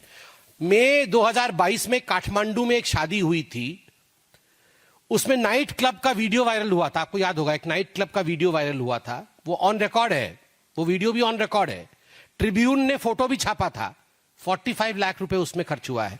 ये मैं आपको हाइलाइटर्स दे रहा हूं क्योंकि नाइट क्लब वाला वीडियो चर्चा का विषय रहा था, ट्रिब्यून ने फोटो भी छापा था, ये विषय पब्लिक डोमेन में है, 45 लाख रुपए खर्चा हुआ है। December 2021 to January 2022 abroad destination withheld कर दिया। Personal visit as the assembly election cycle open, उसमें असेंबली इलेक्शन था, ये पर्सनल विजिट करके गए, अनडिक्लेयर्ड, चोरी चोरी चुपके चुपके 40 लाख खर्चा हुआ, डिक्लेयर नहीं किया। मैं बहुत बड़े बड़े खुलासा और करने वाला हूं, अभी सब येलो पेज भी खोलूंगा। लंदन गए 24 रात, नवंबर 2021 में 24 नाइट्स के लिए लंदन गए, 2.2 करोड़ रुपए खर्चा हुआ, इसमें वीआईपी लॉजिस्टिक्स और सिक्योरिटी लेकर गए थे, ऑन रिकॉर्ड है, ये ऑन रिकॉर्ड है, मगर किसने खर्चा किया इसका कोई डॉक्यूमेंट नहीं है। गए, सिक्योरिटी भी गई और 24 रात लंदन में रहे, मगर किसने खर्चा किया रिकॉर्ड नहीं है। वो फार्मर प्रोटेस्ट के समय दिसंबर 2020 और जनवरी 21 के बीच मिलान और इटली गए, अनडिक्लेयर्ड, मैं अनडिक्लेयर्ड वाला बोल रहा हूं, अनडिक्लेयर्ड, ये डिपार्टेड 27 दिसंबर 2020 में, 90 लाख खर्चा हुआ। आप देखिए इस प्रकार से एक और अनडिक्लेयर्ड है, abroad destination withheld July 2022, short trip before presidential election and monsoon session, 40 lakh खर्चा अनडिक्लेयर्ड, छुप के गए। उज्बेकिस्तान समरखंड मिस्ट्री ट्रिप, उनके साथ अमिताभ दुबे प्लस अमूल्य गोपाल कृष्णन ये गए थे, 85 लाख रुपए खर्चा हुआ, अनडिक्लेयर्ड, ये भी डिक्लेयर नहीं किया गया। और बाकी करोड़ में बहुत कुछ है, मैं इतना आप मुझे पता है कि समय सीमा होती है, इसलिए मैं जल्दी जल्दी समाप्त करूंगा। फरवरी अप्रैल 2015 में थाईलैंड, म्यांमार, वियतनाम, कंबोडिया, ये 60 day south east Asia window रहा और इसमें 4.5 करोड़ रुपए खर्च हुए। ये उनके उस वर्ष के 2014-15 का जो इनकम था उसका 5.2 टाइम्स अधिक था और ये ऑन रिकॉर्ड है 4.5 लाख खर्चा। 2014 और 16 के बीच में 3 शॉर्ट फॉरेन ब्रेक्स। 15 मई 2014 जब मनमोहन सिंह जी का फेयरवेल था एज प्राइम मिनिस्टर, जब फेयरवेल हुआ 15 मई 2014 को वो नहीं थे, आपको याद होगा, फॉरेन में थे। 19 जून 2014 एंड 28 जून 2016 90 लाख खर्चा हुआ, अनडिक्लेयर्ड, बिना बोल के चले गए। ये लेजर इस प्रकार से 14 रात के लिए बाहर गए थे, न्यूयॉर्क अगस्त 2011 अगस्त सितंबर 1.5 करोड़। ये लेजर इस प्रकार से बनाया गया है। अब इसमें आपको हम बता दें, मैंने कहा था 54 ट्रिप्स है, 20 ट्रिप ऐसे हैं जो मोस्ट एक्सपेंसिव है, मतलब करोड़ों में जा रहे हैं। 20 ट्रिप का क्यूमुलेटिव खर्चा है 39.6 करोड़, 39.6 करोड़। और जो 34 बाकी बचे ट्रिप है उनका खर्चा है 19.85 करोड़, लगभग 20 करोड़। इसके बाद हम आते हैं कोरोबोरेशन, कितना कमाया, कितना खर्च किया। मैं आपको एफिडेविट दिखाऊंगा, फॉर्म 26 एफिडेविट जो उन्होंने लोकसभा कॉन्टेस्ट करते समय year by year income tax return show किया है। मैंने आपको बताया था 2013-14 से पहले ये जो फॉर्म होता था उसमें इनकम टैक्स रिटर्न में आपकी आय नहीं दिखाई जाती थी एफिडेविट में, मगर अब 13-14 के बाद वो पब्लिक रिकॉर्ड है।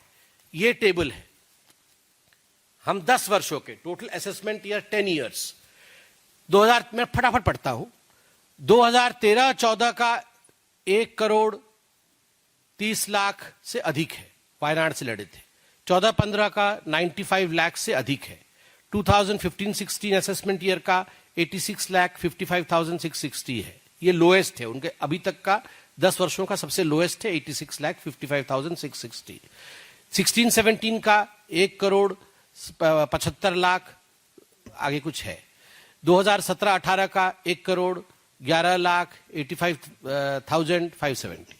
2018-19 का 1 करोड़ 20 लाख 37,700। 19-20 का 1 करोड़ 21 लाख 54,470 रुपए। 20-21 का 1 करोड़ 30 लाख 31,110 रुपए। 2021-22 का 1 करोड़ 31 लाख 4,970 करोड़ रुपए। असेसमेंट ईयर 22-23 का 1 करोड़ 2,78,680। कुल मिलाकर के 10 वर्षों के असेसमेंट ईयर का रहा है 11 करोड़ 10 लाख रुपए। यह रहा है 10 वर्षों में। सबसे बड़े मिसमैच कौन से हैं? 5 सबसे बड़े मिसमैच बताऊंगा कि ईयर में सबसे कम इनकम और सबसे ज्यादा खर्चा बाहर जाने में। 2014-15 में कुल आय 86 लाख रुपीस का, बाहर जाने में खर्चा 4.5 करोड़ का, एक सिंगल ट्रिप में 4.5 करोड़ का, 5.2 टाइम्स ज्यादा। 2017-18 में पूरा इनकम उनका है 1.20 करोड़, 1 करोड़ 20 लाख रुपए, और खर्चा हुआ है बाहर जाने में 6 करोड़ रुपए, 5 गुना अधिक। 19-20 में उन्होंने आय किया है 1 करोड़ 39 लाख रुपए, लाख रुपए, 1.29 करोड़ रुपीस, और खर्चा किया है बाहर जाने में 4.6 करोड़, 3.5 टाइम्स ज्यादा। 2018-2019 में आय उनका रहा है राहुल गांधी का 1.22 लाख, 1 करोड़ 22 लाख रुपए, और खर्चा किया है उन्होंने 3.9 करोड़, 3.2 टाइम्स। और लास्ट वाला है 2021-2022, इनकम हुआ है 1.03 करोड़ और खर्चा किया है 2.6 करोड़, मतलब 2.5 टाइम्स ज्यादा। आप एक एग्जाम्पल देखिए, February to April 2015 south east Asia window, एक ही विंडो में 4.5 करोड़ रुपए खर्च किए और उस साल सबसे लोएस्ट इनकम उनका था 86.55 लाख रुपए। कहां से पैसा आया, किसने दिया? जो असेसमेंट होता है इलेक्शन के समय, उसमें एसेट एंड लायबिलिटी डिक्लेरेशन होता है। मैं उनका एसेट और लायबिलिटी डिक्लेरेशन पढ़ देता हूं। टोटल डिस्क्लोज्ड एसेट्स 2004 में जब पहली बार लड़े तो वो 55.38 लाख रुपीस था राहुल गांधी का। जो 2024 में जब आखिरी बार लड़े तो 20.39 करोड़ था। 55 लाख से अभी लगभग 21 करोड़ है। ये कोई बहुत, ये अनरिमार्केबल ही है। बहुत बड़े पॉलिटिकल फैमिली से आते हैं, बिजनेस इंटरेस्ट भी है, बहुत कुछ है, ठीक है, बढ़ोतरी हुई है। मगर कहने का तात्पर्य है, क्या इसमें वो डिस्क्लोजर है? जो 60 करोड़ रुपए 54 ट्रिप में खर्चा हुआ, वो इस कि 55 लाख से लेकर जो 21 करोड़ तक का बढ़ावा हुआ है, उसमें ये कहीं भी फिट नहीं बैठ रहा है। एसेट लायबिलिटी में ये 60 करोड़ को कहां डाला जाए, ये कहीं भी फिट नहीं बैठ रहा है। आप बताइए, जब उनका पूरा का पूरा ही एसेट और लायबिलिटी 21 करोड़ का है, तो हम 60 करोड़ को इसमें कहां डाले, यह प्रश्न उठ रहा है। अब मैंने आपको कहा था कि हम 3 बैंड में यह कैलकुलेशन हुआ है ताकि किसी प्रकार की गुंजाइश इसमें गलती की ना रहे। सबसे खराब गाड़ी में चलते हैं, चलिए खुद भी गाड़ी चला लिया जाके वहां पे, सबसे खराब सीट में बैठते हैं, सबसे खराब होटल में रुकते हैं, तब लोअर बैंड में ये 54 यात्रा जो उनकी हुई है 42 करोड़ रुपए का खर्चा होगा। मिड बैंड में, मिड सेक्शन के होटल में रुकते हैं, मिड सेक्शन की गाड़ी में जाते हैं, मिड सेक्शन के एयरप्लेन में फ्लाई करते हैं, तो 60 करोड़ जो हमने दिया है, हमने उन पे उदारता दिखाई है कि चलो बहुत ज्यादा मतलब तपस्वी बन गए हैं ना, तो तपस्वी की तरह गए होंगे, तो 60 करोड़।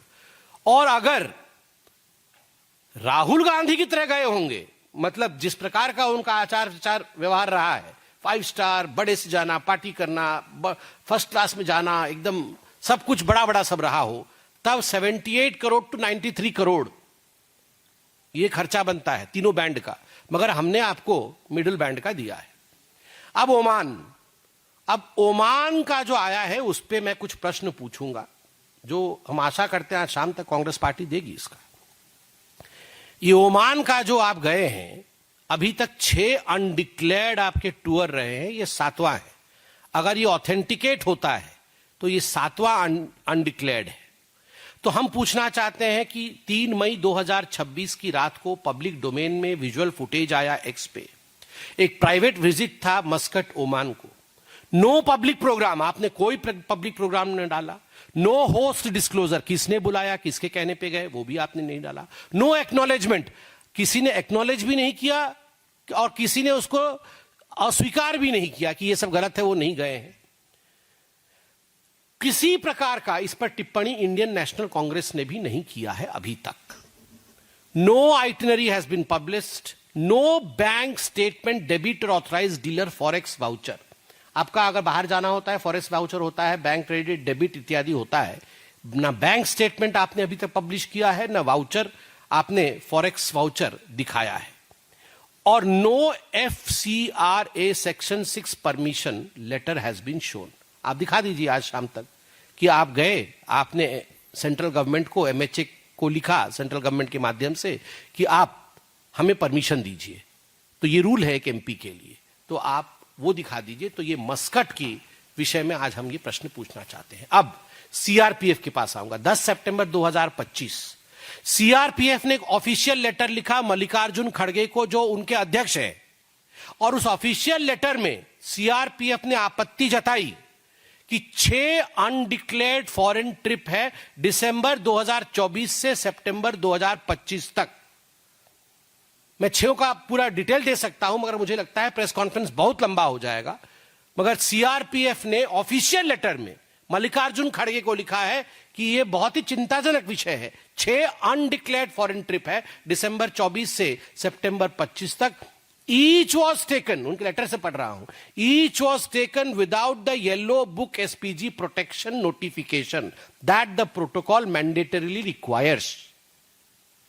आप एसपीजी प्रोटेक्टी हैं तो येलो पेज प्रोटोकॉल फुलफिल करना, yellow page SPG protection notification, ये फुलफिल करना अनिवार्य है। मगर आपने वो भी नहीं डिक्लेयर किया, वो नोटिफिकेशन भी नहीं किया और आप स्ट्रेट गायब हो गए। ये 6 का उन्होंने लिखा है और आगे लिखा जाता है कि if Oman lead is substantiated then it becomes the 7th entry in that pattern. उस चिट्ठी में नहीं है, क्योंकि उस समय जब चिट्ठी लिखा गया था 10 सितंबर 2025, तो उस समय ओमान नहीं गए थे। मगर अब हम बोल रहे हैं कि अब इफ ओमान ट्रिप इज सब्सटैंशिएटेड तो ये 7वां अनडिक्लेयर्ड येलो पेज नोटिफिकेशन को कूद करके किया हुआ चोरी चोरी चुपके चुपके वाला जो फॉरेन ट्रिप है क्यों किया गया। मैं कांग्रेस से बहुत ही जिम्मेदारी के साथ ये 4 क्वेश्चन ओमान पे पूछना चाहता हूं, क्योंकि हम ये आज खुलासे का सिलसिले का आरंभ है। ओमान पे इतना बड़ा खुलासा होगा कि आप चौंक जाएंगे, मगर हम उन्हें मौका दे रहे हैं। वो अपनी तरफ से पहले क्या कहना चाहते हैं कहे। Number 1, Getting pictures coming in, viewers, of the big story that we are tracking today, the global story that is US President Trump in China after 9 years, marking the beginning of one of the most closely watched diplomatic meetings in recent years. Chinese President Xi Jinping had welcomed Trump at Beijing's Great Hall of the People with an elaborate red carpet ceremony that included military honors, the U.S. national anthem played by a Chinese military band, and cheering, school children waving and welcoming President Trump. The warm public display is setting the tone for the high-stakes summit focused on trade, technology, Taiwan, and the growing global instability. Okay, pictures coming in live from Beijing. You can see both the leaders posing together. And Xi Jinping opened the talks earlier by stressing cooperation over confrontation, saying the world was going through profound changes and warning against that both US and China should see each other as partners and not rivals. Talk about Taiwan. Thank you, press. And also saying, Xi Jinping saying that China and US should be partners, not rivals, and argued that stable ties between the two countries would benefit the entire world. She also highlighted that both nations had more common interest than differences and called for a new chapter in bilateral relations. So both Trump and Xi visiting China's Temple of Heaven, those are the pictures that we are getting for our viewers. Trump touring the Temple of Heaven. This is built in the 15th century. The Temple of Heaven was a site where emperors in the Ming and Qing dynasties worshipped heaven and prayed for bountiful harvests. This is located in the Forbidden City in Beijing. The site's design reflects the ancient Chinese belief that heaven is round and the earth is square. So we are getting this picture, both the leaders visiting China's Temple of Heaven. This is not only the most complete imperial sacrificial building complex in China, but also the world's biggest building complex for offering sacrifice to heaven. So this is one of the sites that both the leaders are visiting. These are pictures that we're getting for you as the summit is taking place against the backdrop of the Iran conflict and rising political pressure in Washington. Donald Trump and President Xi, in fact, Trump had earlier has praised Xi as a great leader and said that US-China relations would become better than before.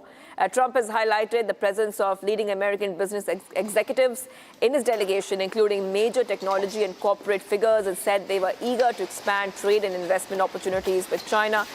Calling the summit maybe the biggest ever, Trump projected confidence that the discussions could reshape the future of the global economy.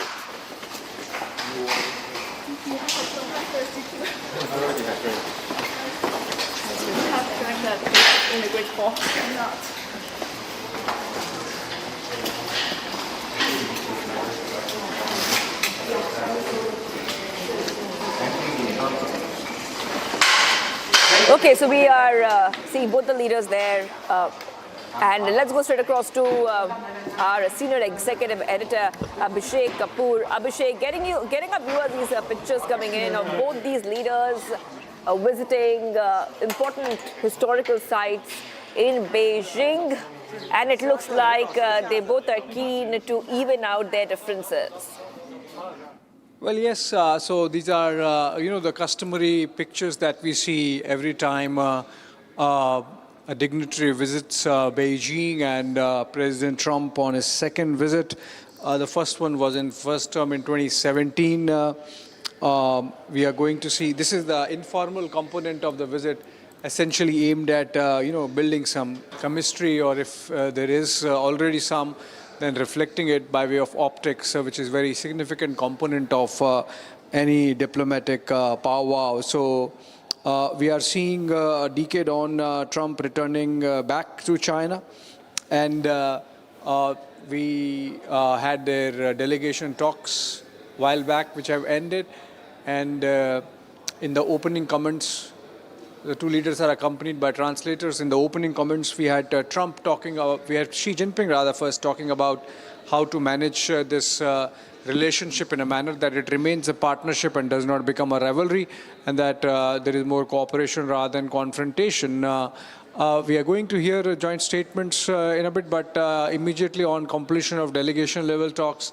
the two leaders have gone out for this sightseeing component of the visit. There is a state banquet later in the evening. In fact, there is a ceremonial tea event in the morning tomorrow, and then a working lunch between the two leaders, which means if you look at it, since Trump arrived last evening, and by the time he leaves tomorrow sometime afternoon, the two leaders would have spent both in one-on-one format and restricted format, and the delegation talks and these informal settings about 4 to 5 hours together, talking, engaging, discussing, understanding each other's mind. Not that this is the first time they are meeting in the second Trump term. The last was in October 2025 when they met in South Korea, and on the sidelines of the APEC, and now, of course, it's a bilateral summit, which Trump, by the way, described as the biggest summit ever. Like it happens always with Trump, either it's the most wonderful or it's the most big and the biggest.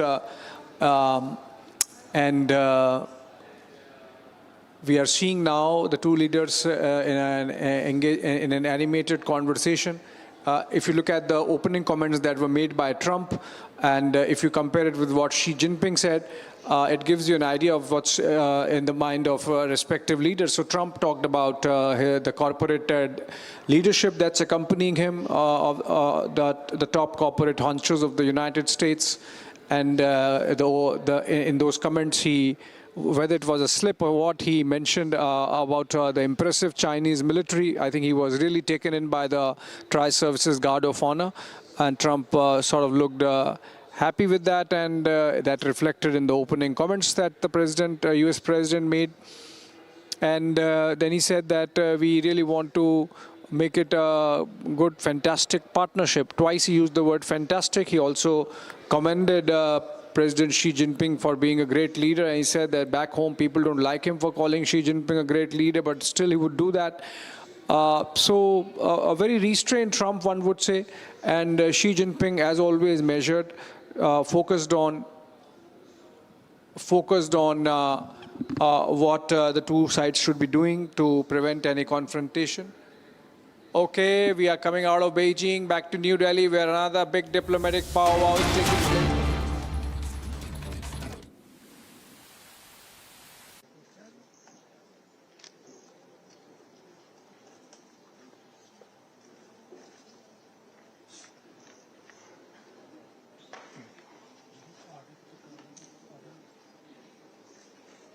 In a bit, he's chairing the BRICS Foreign Ministers Summit.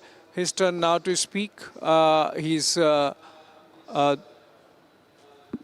with the 11 other foreign ministers. Remember, BRICS, which began as a grouping between Brazil, Russia, India, China, and South Africa. And a warm welcome to India for this meeting of the BRICS Ministers of Foreign Affairs and International Relations. Chair, I thank each delegation for their presence and for their continued commitment to strengthening cooperation within the BRICS framework. All of us remain in close and regular contact through bilateral and multilateral engagements. Gathering today for the BRICS meeting is, however, a special occasion. It allows us to exchange perspectives and encourages us to develop convergences. And in this complicated and uncertain world, that is of ever greater importance. Excellencies, India's chairship appreciates your support, which has contributed to the steady progress of our work. To date, we have organized over 80 BRICS meetings with active participation from all members. These engagements have strengthened cooperation and advanced dialogue across sectors. We look forward to building on this momentum. Promoting a more inclusive and collaborative BRICS framework, we as Chair have been engaging partner countries as well. We have also taken forward discussions on institutional development, including integration of new members through a stock-taking and updatation of existing mechanisms. It is essential for the smooth advancement of BRICS that later members fully appreciate and subscribe to the BRICS consensus on various important issues. Excellencies, we meet at a time of considerable flux in international relations. Ongoing conflicts, economic uncertainties, and challenges in trade and technology and climate are shaping the global landscape. There is a growing expectation, particularly from emerging markets and developing countries, that BRICS will play a constructive and stabilizing role. In this background, our discussions today are an opportunity to reflect on global and regional developments and to consider practical ways to strengthen our cooperation. Development issues remain central. Many countries face challenges on energy, food, fertilizer, and health security, as also access to finance. BRICS can help them respond more effectively. Economic resilience is also key. Reliable supply chains and diversified markets are its essential components. We must focus on both. Climate change remains a pressing concern. Our discussions must advance sustainable development while upholding principles of equity and common but differentiated responsibilities. Technological advancements are reshaping the global landscape. It can be leveraged for good governance and inclusive growth. Peace and security remain central to the global order. Recent conflicts only underline the importance of dialogue and diplomacy. There is also a deeply shared interest in strengthening cooperation against terrorism. Excellencies, as Chair, I will facilitate an open and constructive exchange. I encourage all delegations to share their perspectives in that spirit. Your inputs will help guide our discussions and contribute to meaningful outcomes. I once again welcome you all and look forward to a productive discussion. I thank you all for your attention. Excellencies and colleagues, we will soon be commencing the closed session, so I would request now the press to leave us to that session. Thank you very much, press.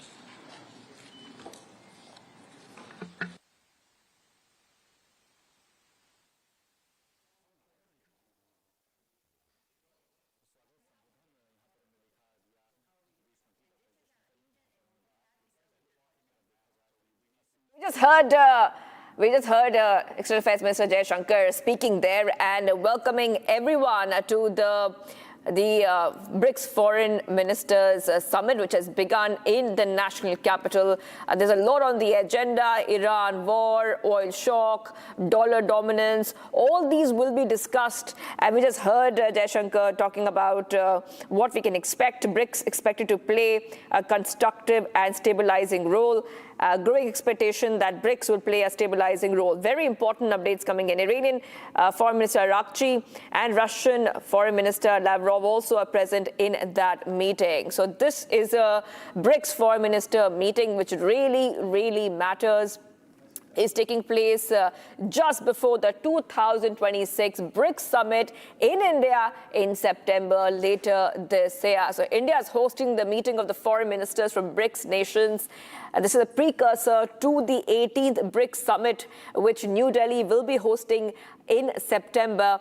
The meeting has started and it coincides with the other big development that we are tracking, US President Trump's visit to Beijing.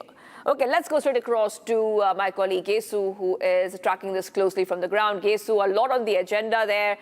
Yes, go ahead. What can we expect as this foreign ministers meeting commences? Right, Shivangi, we're right outside the Bharat Mandapam in New Delhi. Remember, this is a precursor, procedural precursor that happens before India is set to hold the BRICS summit in September. That's just 3 months from now. Today and tomorrow, we're going to be looking at the foreign ministers meet for BRICS. Remember, all 11 member nations will be attending. Interestingly, Iranian Foreign Minister Abbas Araghchi has also touched down in New Delhi just last evening. So, in fact, we will see the discussion being dominated by the concerns around West Asia and the war that's going on between the United States, Israel and Iran. Not just that, the Chinese Foreign Minister Wang Yi is giving this meeting a miss, and that's because President Donald Trump is in China as we speak to meet the Chinese President Xi Jinping, and that is the reason that the Chinese ambassador to India will be representing Beijing at the BRICS Foreign Ministers Summit. Now, in fact, another interesting thing is that UAE's Foreign Minister will also be in this meeting. In fact, sessions, multitude of sessions, a marathon of discussions are lined up today, with just one more session left that will be held tomorrow. In fact, today we're looking at the culmination of these sessions at around 7 p.m. with a dinner between the foreign dignitaries who are here from the 11 member countries of BRICS. Remember, UAE's Foreign Minister and the Iranian Foreign Minister Abbas Araghchi will come face to face for the first time amid the escalations and the tensions that are ongoing in West Asia. Remember, UAE has constantly resounded claims against Iran, saying that they are hitting UAE's and the Gulf region's civilian infrastructure amid the ongoing war. Shivangi, that's all that we have for now. I'll get you more details as the meeting unfolds. For now, the meeting has kick-started at 10 a.m. All 11 member nations and their foreign dignitaries right behind me inside Bharat Mandapam. Shivangi. Well, thank you, Kesu, for getting us those details. Both the foreign ministers of Russia and Iran are here, so this is very important. Remember, this is given the backdrop of the tensions, global tensions. Taking a short break, do not go anywhere. Government bans sugar export with immediate effect in September 30th. Stay tuned as we keep getting you the top updates.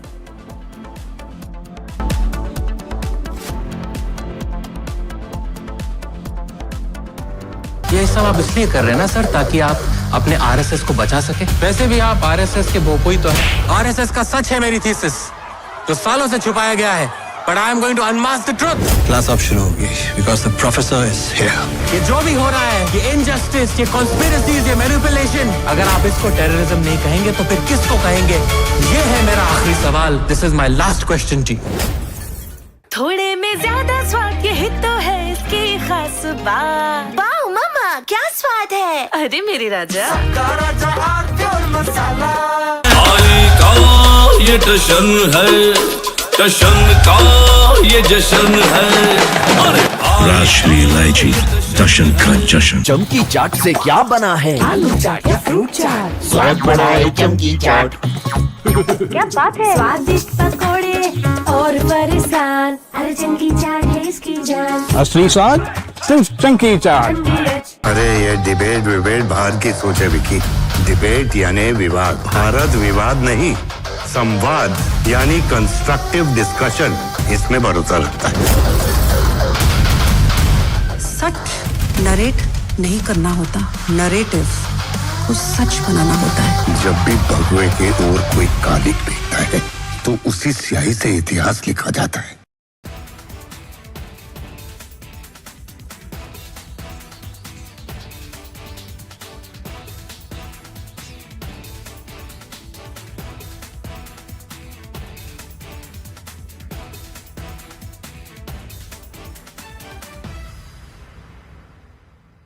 This week, we've seen a developing investigation into a very unusual cluster of cases of a certain type of hantavirus.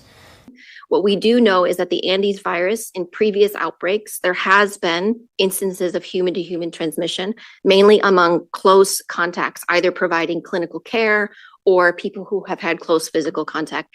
For the decades that scientists have known about hantavirus, they've almost always believed that the only way you can get it is from being in contact with the droppings, the dried urine of mice or other rodents. Saying this is not the next pandemic, this is not the next epidemic, this is a cluster of cases, a very unusual situation that is not expected to spread its tentacles across the world and across the United States.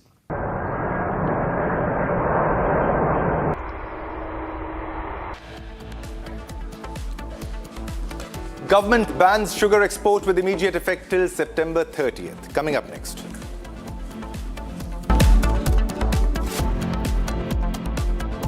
कोई global organisation नहीं है, it's a terror machine. अगर हम terrorist होते तो terrorist हमें क्यों मारते? आरएसएस ने बाबरी मस्जिद तोड़ी और आरएसएस वायलेंट है। Just say it! वो तब गिरा जब इस देश के बहुसंख्यक समाज का विश्वास टूट गया। आप लोगों ने तो देश चलाने का दावा किया है, लेकिन आप लोगों का ना कोई हिसाब है, ना कोई किताब। ये चोट निशान छोड़ेगी।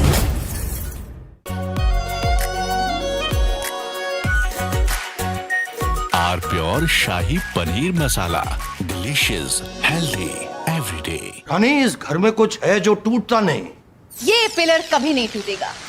रुंगटा स्टील टीएमटी से बना। रुंगटा नहीं तो घर स्ट्रॉन्ग नहीं। रुंगटा स्टील टीएमटी बार एकदम सॉलिड। प्यास बुझाए, ठंडक लाए, सबको भाए जीरा से। एमटीएच का जलजीरा जीरा से। जीरा से असली रिफ्रेशिंग, असली स्वाद, असली मजा। हमें पेट्रोल डीजल का उपयोग कम करना होगा। Prime Minister Narendra Modi recently issued a strong warning to the nation, asking citizens to save fuel, avoid unnecessary travel, and even work from home if possible. This urgent appeal comes because global tensions are creating a massive energy crisis that directly threatens India. India currently imports up to 90% of the crude oil it needs to survive, and more than half of that oil comes from the Middle East. But the country is currently facing a massive challenges due to the blockade caused by the US-Iran conflict. And right in the middle of this, from Asia's largest news headquarters, setting the agenda for Bharat.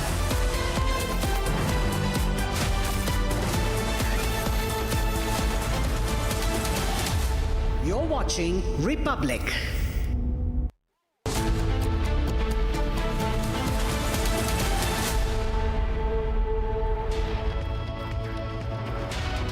A very warm welcome, viewers. You're watching Republic TV. This is a Shivam Dutt Mehta, and the top focus stories today include Donald Trump's visit to China. He's in Beijing. He received a very grand welcome, and there were bilateral talks between both of them. And also the top focus will be the foreign ministers meeting on the behalf of BRICS, which is happening in New Delhi as we speak. We'll get you all the latest details of that too. But first up, let's have a look at the top headlines of the hour. Headlines brought to you by Canara Bank. Together we can. Trump receives grand welcome by Xi Jinping at China's Great Hall of People. Donald Trump greeted with fanfare by Chinese students, received Tri-Services Guard of Honor. High-stakes bilateral in China, Beijing and Washington discuss key trade and global issues. And CBI arrests 5 accused in multi-state crackdown in connection with NEET paper leak scandal.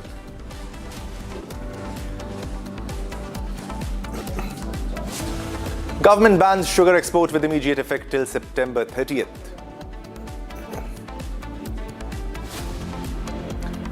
A woman gang raped in a moving bus in Delhi. Delhi police arrests bus conductor and driver.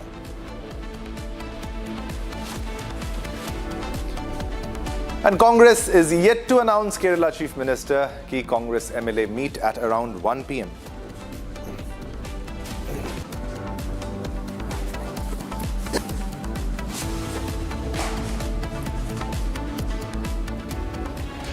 All right, viewers, let's begin this bulletin with the big breaking news development that we are receiving from West Bengal, from Kolkata. And after election drubbing, this is Mamata Banerjee going to court, and that too in black robes. Now, Mamata claims that she will argue election violence cases in court, and Mamata can be seen inside the court also. We'll show you the visuals also. Mamata is inside the court now and claims she will argue as a lawyer. And the CM, who presided over political violence, argues against violence. So this is very big, which is happening right now as we speak. This is Mamata Banerjee. She is in court and she is wearing the black robe. This is Mamata Banerjee saying that she will argue the election violence in the court, wearing the black robe. That is the dress of the lawyer, the robe that the lawyers wear. And this is Mamata. After election drubbing, she is in court, and the discussion and will be on the political violence. So the CM, who presided over political violence, argues against violence. All right, Harsha is with me for more details in the story. Harsha, what is the latest that you are fetching? We're getting to know that Mamata claims that she will be arguing election violence cases in court now.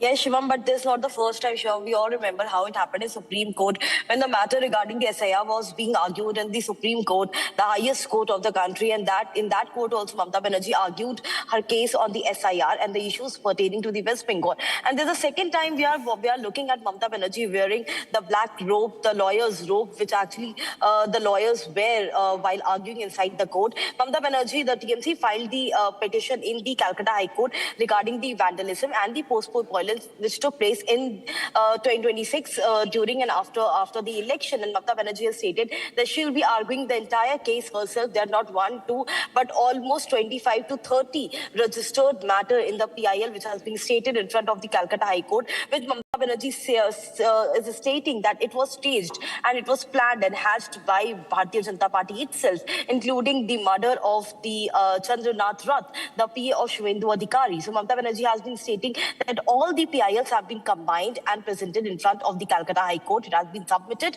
and Mamata Banerjee from the side of the TMC will be arguing the case of vandalism and the post-poll violence in the Calcutta High Court today herself. The matter began, Shivam, at around 10 o'clock in the morning at Calcutta High Court. The case was listed for 10 o'clock. A bench of the senior judges are right now, hearing the case regarding the post-poll violence, and the argument are being put forth by the outgoing Chief Minister Mamata Banerjee herself. Back to you. All right, thanks a lot for the details on this. So she is Mamata Banerjee, and after losing big time in elections, she is now in a lawyer's robe, and she says that she will be fighting the case by her own. She will be arguing in the court. Now, let's move on to another big breaking news development that we are fetching right now from Tamil Nadu. Now, after Udayanidhi, now TVK MLA says that we have entered field to eradicate Sanatana Dharma.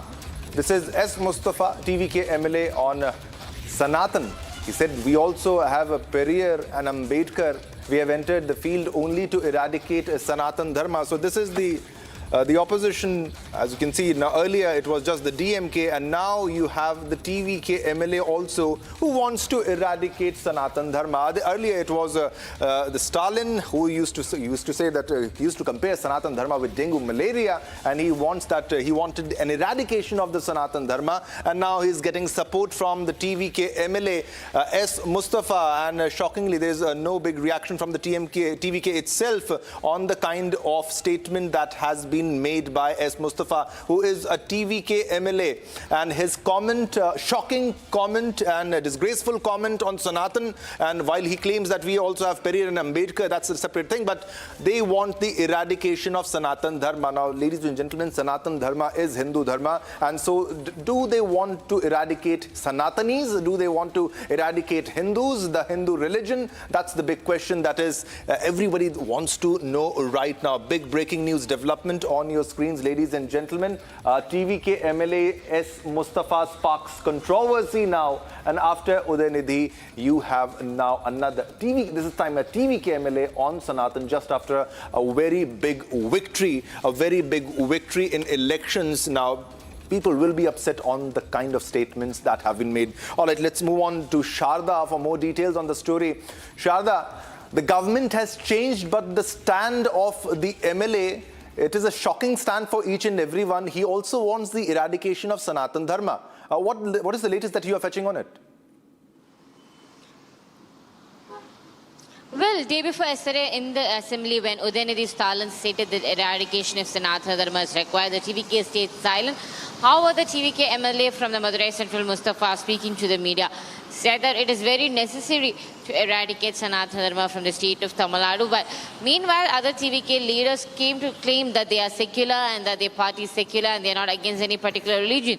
Minister Kirtana from the cabinet of the TVK, speaking to the public, openly stated that their party is for all the people, for all religion, and that they are not targeting one particular religion, and stated that Udayanidhi Stalin's statement came at a time when the DMK's thought and how the party's ideology are based at and not on what the TVK is for.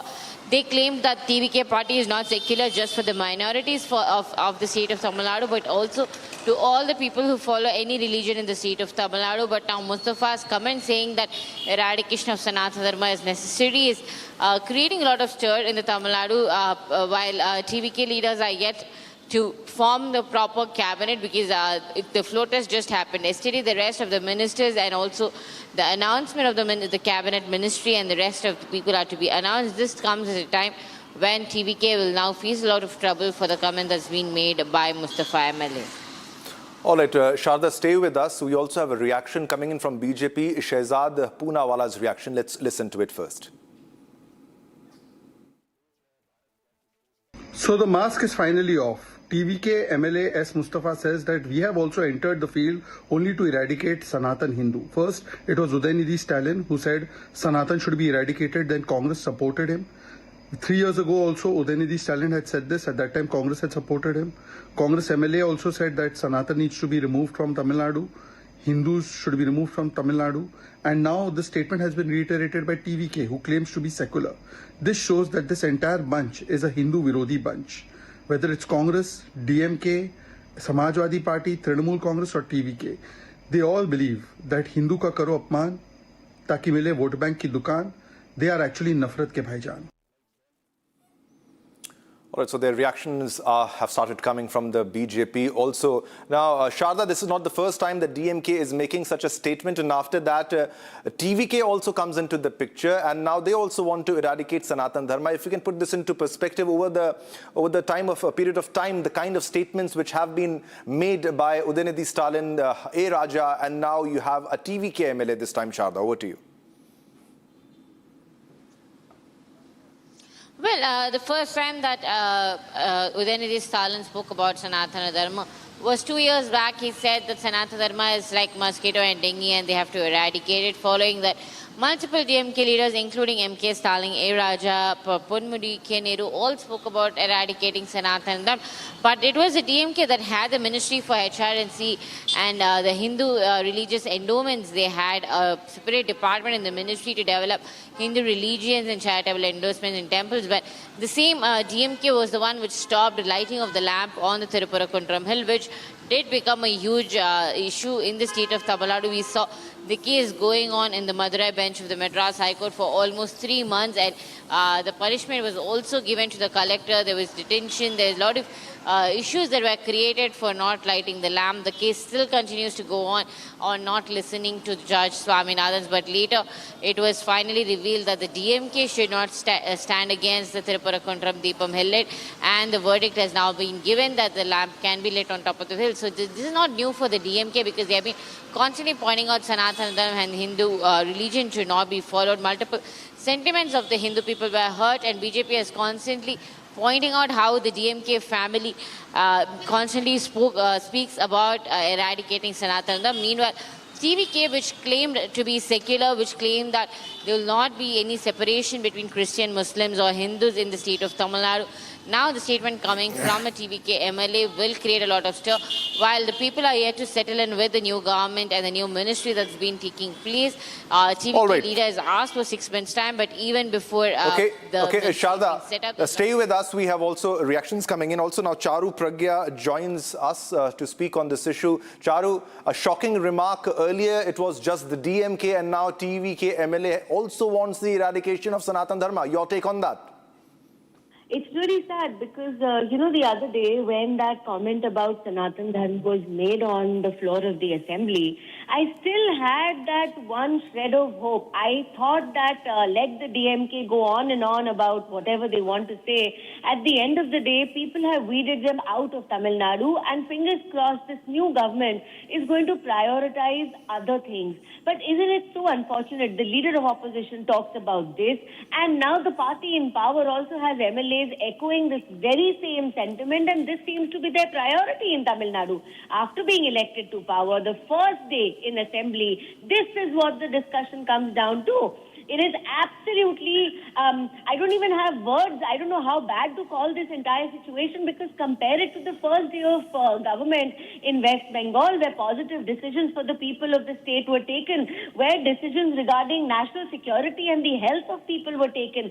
And come back to Tamil Nadu, what focus? Eradicating a dharma, a civilization which has stood there for thousands of years. And this is coming at a time when we've been celebrating the Somnath Paz, when we are saying that we are a symbol of absolute resilience, and nobody, absolutely in this world, can beat down Hindus or Sanatanis. Yeah, Charu, don't you think they have any impact or any fear of law and order? Earlier, the matter was also in the Supreme Court, and the observation was clear that a minister should understand the consequences of such statement. Charu. Yes, you're absolutely right, because this also amounts to contempt of court. See, the court was very clear in saying that if you want to eradicate a particular religion or dharma, it also means that you want to eradicate people who follow that dharma. And this echoing of DMK sentiments by the newly elected MLAs is deplorable. Okay. Because they have been elected on, the promises of good governance to make Tamil Nadu better. Instead, this is what they resort to doing.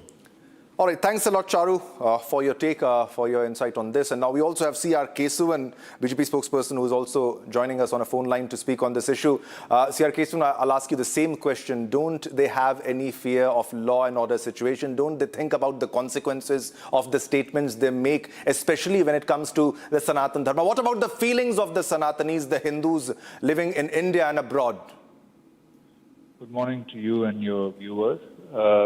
Strongly condemn this foul-mouthed, blasphemous remarks by the TVK MLA. It is the same poisonous politics of hate and prejudice, discriminatory language peddled by Rahul Gandhi, Udayanidhi Stalin, and the DMK. And one thing is that the courts have said this; they have condemned this as a hate speech before. That doesn't deter them, but more importantly, this is an insult to the faith and is a demeaning, derogatory attack on the, sentiments of crores of Hindu devotees. And I think the question is whether this is the opinion of the MLA, an individual opinion, or the whole party reflects this diseased mindset. We have seen how the people rejected Rahul Gandhi for the past 3 Lok Sabha elections, and Rahul Gandhi mocked the sacred symbol. He boycotted the Pran Pratishtha of Ram Mandir, saying it's Nach Gana event. Same fate was, Mr. Udayanidhi Stalin met when he was ignominiously ousted and routed by the Tamil people because the DMK opposed the Kartikai Deepam.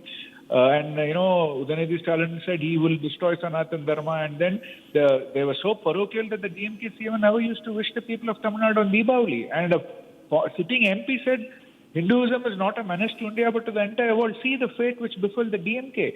So one thing which the TVK has to understand is that the 8.5 crore people of Tamil Nadu, the state symbol of Tamil Nadu, has a temple Gopuram.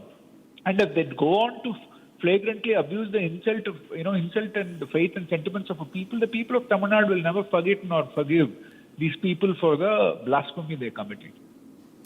All right, Sir Keswan, thanks a lot for your comment on this. But this time they should not get away after making such statements against Sanatana Dharma. Thanks a lot. All right, viewers, now let's move on to another big breaking news development that we are fetching, and this comes from Kerala. Kerala Congress CM suspense is set to end today. That's the big question, because meeting is underway at Kharge's Delhi residence, and Kerala CM suspense goes on. And fetching more details, and Suryakant Dasmana, Ajay Makan, Mukul Vasnik and Deepa Das will be in Kerala by 4 p.m. for today. The team will speak to the MLAs in the meeting, and Jairam Ramesh is in the house of Kharge. So will the suspense end today or not? That's the big question. Will it be KC Venugopal or VD Satishan? That's also the big question now. Shankar is live with us on the latest, what's happening in Kerala. Shankar, earlier we saw the kind of protests against Rahul Gandhi, that Wayanad will become Amethi, next Amethi for Rahul Gandhi. And there's discontent, and the Congress workers are pretty upset over the name of KC Venugopal over VD Satishan. But what is the latest that you are fetching? Will there be a final decision today, or will have to wait for another day? No, still the suspense over the CM post still continues in Kerala. But as per the current developments, we can expect a name soon. It will be most probably in favor of VD Satishan, as KC Venugopal will not be joining with the AICC team who is traveling to Kerala at around 1 p.m. from Delhi, and the flight will reach at 4 p.m. here in Kerala. And the AICC team, including Suryakant, Ajay Makan, Mukul Vasnik and Deepa Das Munshi, all will be reaching here to meet all the 63 Congress MLAs. And the meeting is scheduled for making them understand the procedures which were followed for the last 11 days to fix the CM. As after the results were announced, the High Command was in a vigorous task to fix the CM. In the initial days, the name of KC Venugopal was heard, and later the protests erupted across Kerala in favor of VD Satishan. And even as you said, in Wayanad DCC office, posters were appeared warning Rahul Gandhi and even Priyanka Gandhi, if the decision is against VD Satishan, that the Congress workers want them not to come to Kerala or Wayanad again, seeking votes in the next Lok Sabha elections, as this Wayanad constituency was a safe haven for Rahul Gandhi and the current MP Priyanka Gandhi when the Congress party was facing some setbacks in the national level. So these posters and the protests which were erupted across Kerala provided a clear warning to the AICC leadership, and due to this, the AICC was forced to change its decision. And even today morning, a meeting was held between Rahul Gandhi and KC Venugopal, and it seems Rahul Gandhi was trying to convince KC Venugopal of the consequences if his name is announced for the CM post. Now, VD Satishan and Ramesh Chennithala have been asked to reach KPCC office by around 1 p.m. and they will soon reach there. VD Satishan is on the way, and Ramesh Chennithala will soon leave for KPCC office in a couple of minutes. And at 1 p.m. the Congress MLAs will meet, and at 4 p.m. the AICC team from Delhi will reach here, and they will also meet the MLAs, including VD Satishan and Ramesh Chennithala. KC will remain Delhi, and that clearly indicates the fact that the KC Venugopal's name is not in the final list. The names, even there is a chance for Ramesh Chennithala as well. We cannot ignore that the High Command may fully ignore him, but there is a chance for Ramesh Chennithala as well. But the recent developments, we can, in short, we can clearly say that the recent political developments in Kerala forced AICC to recommend VD Satishan for the post. So the wait continues. The wait continues. Shankar, thanks a lot for the latest updates on that, and we'll have to wait and watch. More than 10 days have passed since they have won the elections, and now they are in another election, the competition of selecting the Chief Minister. Now it's time to slip into a short break, ladies and gentlemen, but don't go anywhere, because we have a lot more lined up. Coming up after the break is high-stakes bilateral In China, Beijing and Washington discuss key trade and global issues. Coming up next.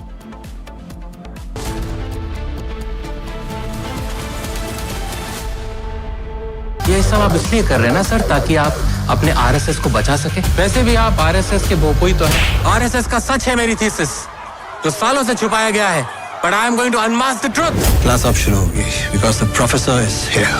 ये जो भी हो रहा है, ये injustice, ये conspiracies, ये manipulation, अगर आप इसको terrorism नहीं कहेंगे तो फिर किसको कहेंगे? ये है मेरा आखिरी सवाल. This is my last question to you. Our pure suji pasta उबालो मिलाओ और खाओ 8 मिनट में तैयार. क्या टेस्ट है सबका राजा R pure masala.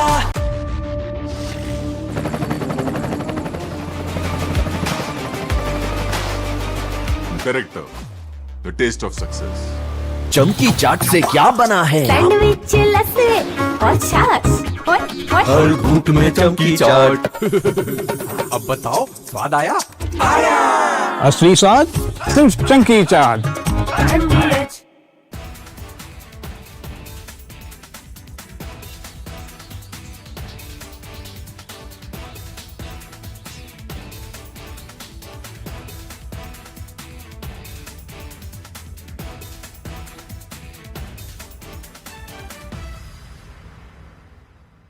This week, we've seen a developing investigation into a cluster, a very unusual cluster of cases of a certain type of hantavirus.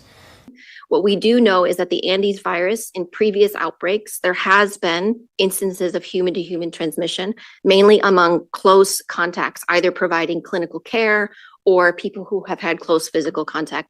For the decades that scientists have known about hantavirus, they've almost always believed that the only way you can get it is from being in contact with the droppings, the dried urine of mice or other rodents. Saying this is not the next pandemic, this is not the next epidemic, this is a cluster of cases, a very unusual situation that is not expected to spread its tentacles across the world and across the United States.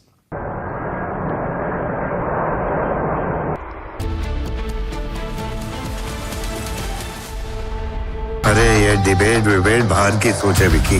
Debate यानी विवाद. भारत विवाद नहीं, संवाद यानी constructive discussion. इसमें भरोसा रखता है.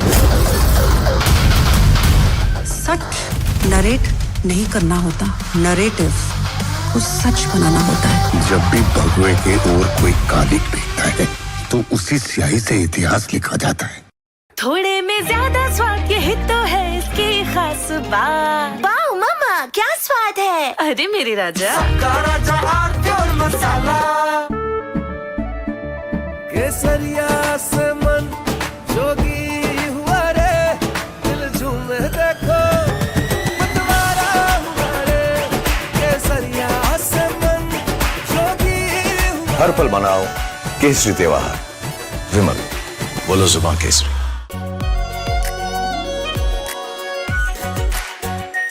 Are pure shahi paneer masala. Delicious, healthy, everyday. हमें पेट्रोल डीजल का उपयोग कम करना होगा. Prime Minister Narendra Modi recently issued a strong warning to the nation, asking citizens to save fuel, avoid unnecessary travel, and even work from home if possible. This urgent appeal comes because global tensions are creating a massive energy crisis that directly threatens India. India currently imports up to 90% of the crude oil it needs to survive, and more than half of that oil comes from the Middle East. But the country is currently facing a massive challenges due to the blockade caused by the US-Iran conflict. And right in the middle of this dangerous situation, an event is about to take place that could make things much worse. United States President Donald Trump is traveling to Beijing to meet with Chinese President Xi Jinping. While the news might focus on their discussions about trade rules, technology, or artificial intelligence, the most critical topic for India is what these two leaders will decide regarding the Middle East and global oil supplies.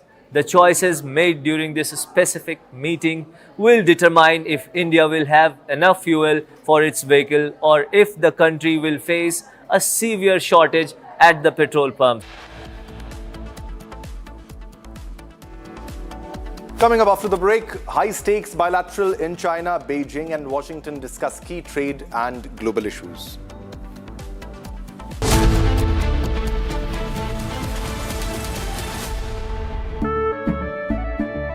केसरिया से मन जोगी हुआ रे दिल झूमे देखो मतवारा हुआ रे केसरिया से मन जोगी हुआ हर पल मनाओ केसरी त्योहार विमल बोलो जुबान केसरी चमकी चाट से क्या बना है सैंडविच लस्सी और छाछ हर घूंट में चमकी चाट ड्राई फ्रूट और दही बड़े चमकी चाट से स्वाद बढ़े असली स्वाद सिर्फ चंकी चाट।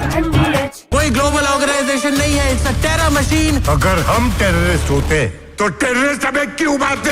आरएसएस ने बाबरी मस्जिद तोड़ी और आरएसएस वायलेंट है। वो तब गिरा जब इस देश के बहुसंख्यक समाज का विश्वास टूट गया। आप लोगों ने तो देश चलाने का दावा किया है, लेकिन आप लोगों का ना कोई हिसाब है ना कोई किताब। ये चोट निशान छोड़ेगी।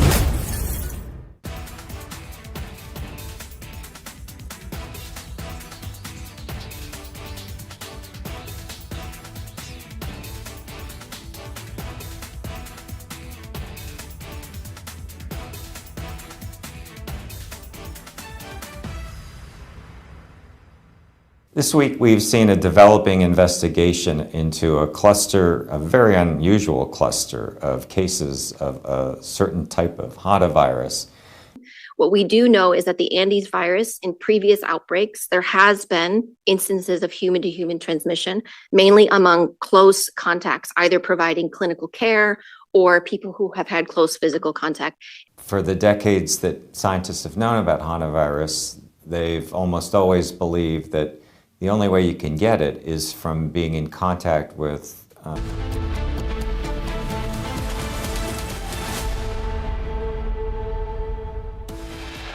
Headlines brought to you by Canara Bank. Together we can. Trump receives grand welcome by Xi Jinping at China's Great Hall of People.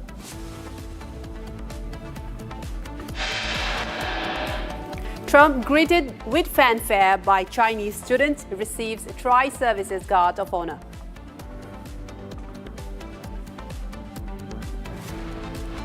High-stakes bilateral in China, Beijing and Washington to discuss key trade and global issues. CBI arrests 5 accused in multi-state crackdown in connection with NEET paper leak scandal.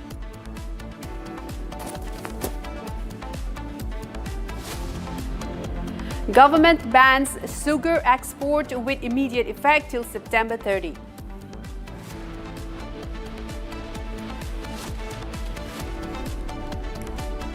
Woman gang raped in a moving bus in Delhi. Delhi police arrest bus conductor and driver. Congress yet to announce Kerala Chief Minister. Key Congress MLA meet at 1 p.m. today.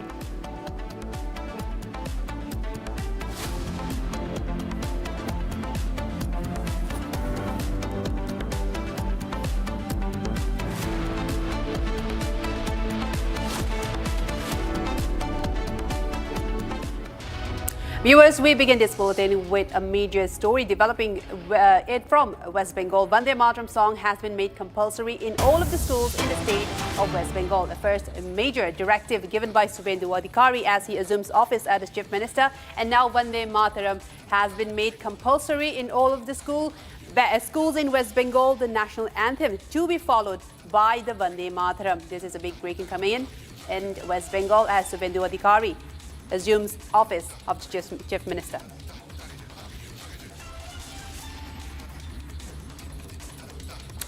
A big development in West Bengal as the Vande Mataram song has been made compulsory in all of the schools of the state of West Bengal. The song will be played after the national anthem. This is a major step in the BJP-led Suvendu Adhikari's government and a big directive coming from the state government as he assumes office just days before, and one key directive coming in from the Bengal government as of now, that Vande Mataram song has now been made compulsory in all of the schools of the state of West Bengal.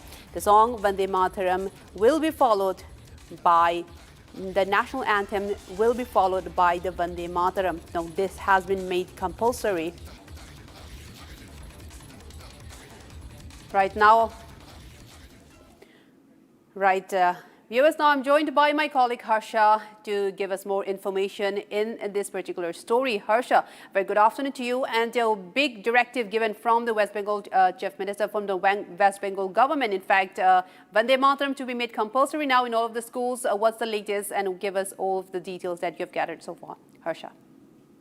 See, after it came in the parliament, it became compulsory for all these states. Most of the states have already applied this, have implemented this in their schools, school education and the higher education schools as well. But in West Bengal, it was not implemented. So Suvendu Adhikari had directed the higher education and the school department that the notification should be issued as early as possible. That during the assemblies after national anthem, Vande Mataram has to be followed. Vande Mataram should be implemented, and that has been ordered to all the schools, all the higher education and the senior secondary education, primary education as well.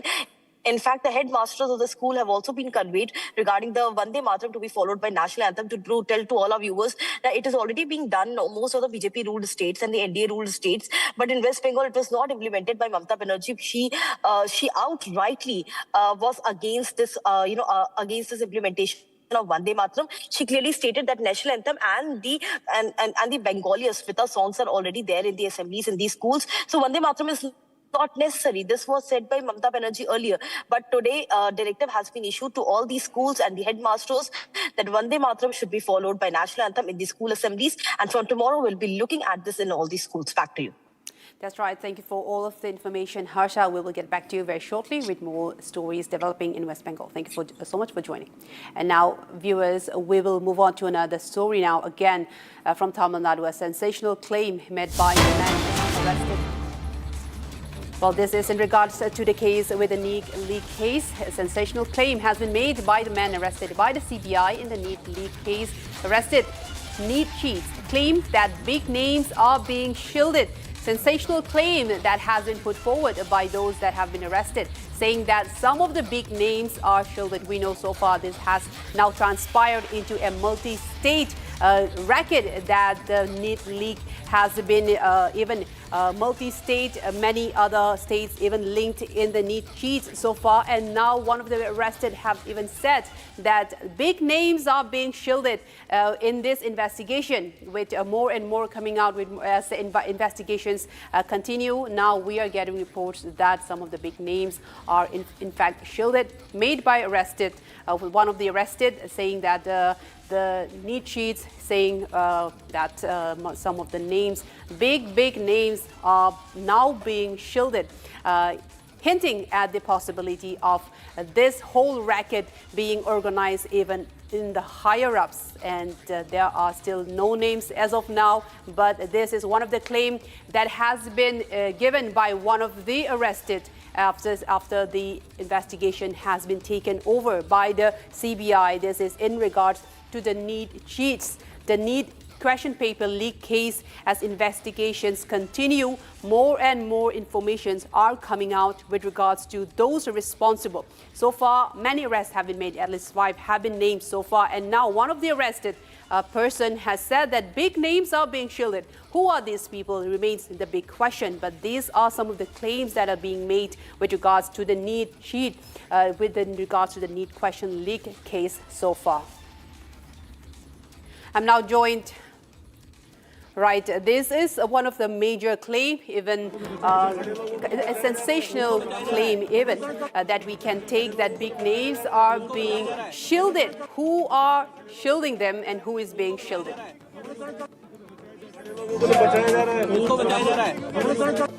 इनको बचाया जा रहा है इनको बचाया जा रहा है इनको बचाया जा रहा है इनको बचाया जा रहा है इनको बचाया जा रहा है.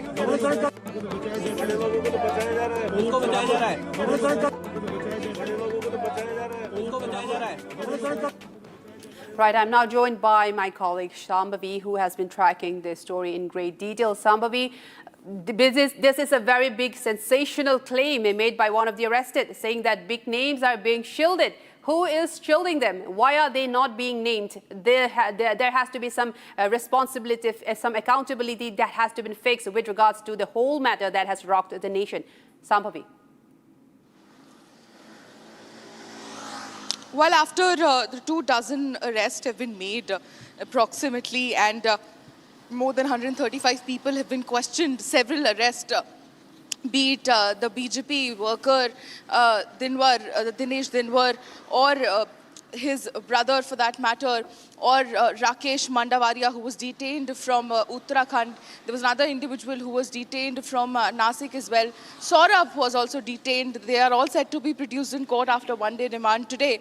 But apart from all these names, apparently there are some big names which are being shielded, as you can very clearly hear it in the video, कि बड़े लोगों को तो बचाया जा रहा है, which means that big names are being shielded. Big people who were involved in this entire NEET leak case, NEET paper leak case, are being shielded, and they are not being held accountable for that matter. And from what we can gather of this account, from this account, is that these are all just might be the little or insignificant people who were involved in leaking the paper. The main people, which is also the point of investigation for CBI, as a matter of fact, CBI is trying to get to the bottom of the fact that where did this paper leak start from? What is the trail? What is the money flow? What is how did the funds flow? From which account was it deposited? Where did this actually start? Because there's several claims being made that it started from Pune. The other claims being made it started from Nasik. The other claims being made that it started from Kerala. Some reports claim that it was leaked through a printing press. Some reports claim that a person named Saurabh started this entire thing, and it gave the question papers to a lot of students. Another point which is being investigated by CBI, again in this account as well, that which big names are being shielded in this matter, is how did this paper reach Rajasthan as well? Which big names in Rajasthan were involved? As you've been reporting constantly, giving our viewers the latest updates from the case, we know that this person named Yash Yadav was the one who is related to Dinesh Dinwar and Vikas Dinwar in some way. And they got the paper from Yash Yadav from Gurgaon. And then they went and brought this paper to Rajasthan. And another, around 4 or 5 students of their family have already cleared NEET as one of the most difficult papers in India, has been cleared by around 4 students of the same family. Now this stands a little bit of a coincidence, too much of a coincidence, as we can say. But definitely, as we know that there are some huge names which are being shielded, which are being protected, and all these arrests that have been made, there are just some not so significant people who are being arrested on the lower level. There are some high-level people involved. For a paper like NEET to be leaked and for it to be a multi-state network, this definitely needs, must involve a lot of people. Back to you. That's right. Thank you so much for all of that input, Shambhavi. We will get back to you very shortly with more details emerging. And now, viewers, we will move on to another story. A shocking incident. Stray dog menace. A 4-year-old has been mauled by a pack of 6 dogs. The child has been sustaining life-threatening injuries in this attack. And the child was attacked, in fact, by 6 stray dogs in Maharashtra's Bid area. Residents now demand strict measures to control the stray dog population in the state. In the latest escalation, in the latest incident of stray dog attacks, now you are seeing there on your screens, a 4-year-old child has been mauled and severely injured now by a pack of 6 stray dogs. This has again raised the question of a conservation and a control mechanism, in fact, for the stray dogs in the state of Maharashtra. This took place in the Maharashtra Bid region, in the area where a 4-year-old has been mauled by a pack of 6 stray dogs. The child has received severe injuries due to this incident and is being taken care of, taking treatment as of now. And that on your screens, you're seeing the child even being dragged by the dogs. And so far, we are getting reports that the child has, in fact, been severely injured in this case. And this has again raised the question, and the focus shifted back to stray dogs management and a control of stray dogs population in the state of Maharashtra in the latest incident of stray dogs attack.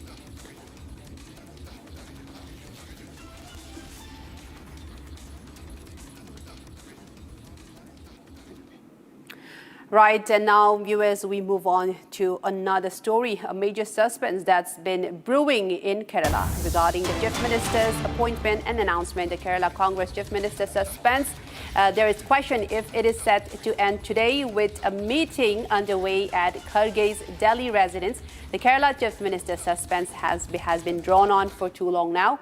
This Suryakant Dhashmana, Ajay Makan, Mukul Vasnik and Deepa Das will be in Kerala by 4 p.m. today after the meeting, and the team will speak to all of the MLAs in the meeting. Jairam Ramesh is also in Kharge's house participating in the meeting. There are reports that there could be an announcement of the name of the Kerala Chief Minister today. This is coming in 10 days after the poll results have been announced and Congress emerged, the UDF emerged as the majority party and still unable to name a Kerala Chief Minister, with some infighting surfacing right now. And after this meeting today at Kharge's residence, the leaders, some of the Kerala Congress committee leaders will be back in Kerala by around 4 p.m. And there are reports that a name is likely to be announced today, ending the suspense after 10 days. This is the latest development that we are getting. I'm now joined by my colleague Shankar from Kerala. So far, there has been 10 days has gone by without a particular Chief Minister's name. Do you think at this point today, by the 4 p.m. meeting, we will see a name being announced as the Chief Minister of Kerala? Yes, even before 4 p.m., maybe at around 12 noon, the ACC is going to announce the much awaited name of the next and the 30th Kerala CM, which would be most probably will come in favor of VD Satish, because the High Command was in discussion with all the allies, senior Congress leaders in Kerala and the other central ACC leaders. And finally, the AICC could reach a decision, and that is VD Satish, and it will be most probably announced in a couple of minutes at the AICC headquarters.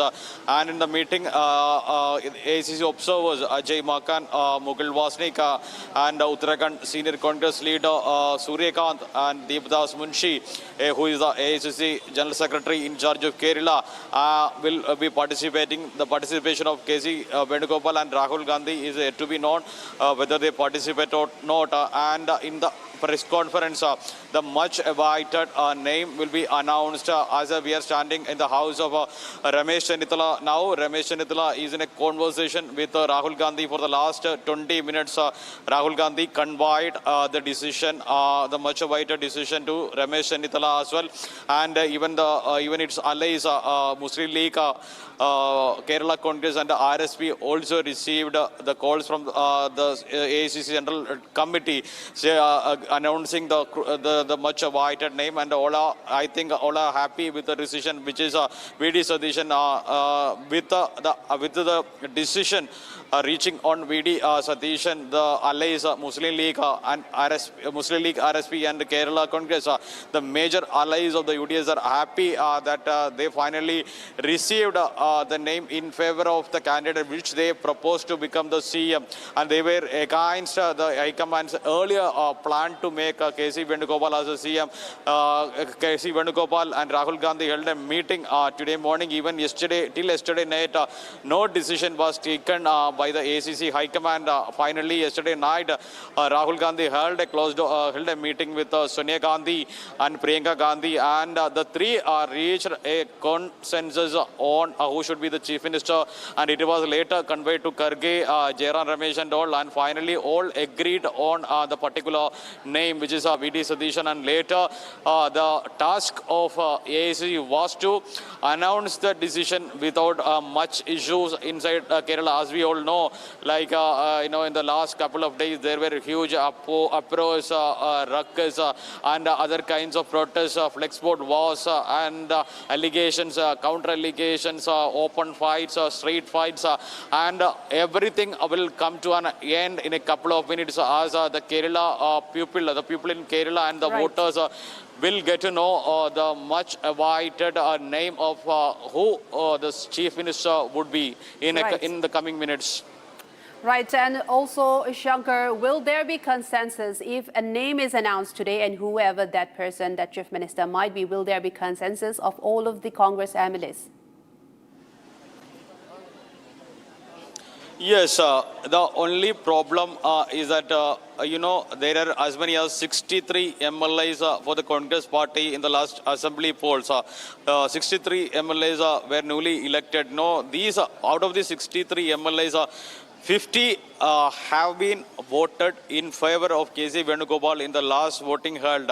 So they may make some uproar in the upcoming meeting, which is scheduled for 4 o'clock. So the task of the AICC central team, including Deepadas Munshi, Mughal Vasnik, Suryakant, Ajay Makan, and all, will be to convince these 50 MLAs who voted in favor of K.C. Venugopal. They have to explain in detail why the AICC had to reach a decision in favor of V.D. Satish, why they have to drop K.C. Venugopal from the final list.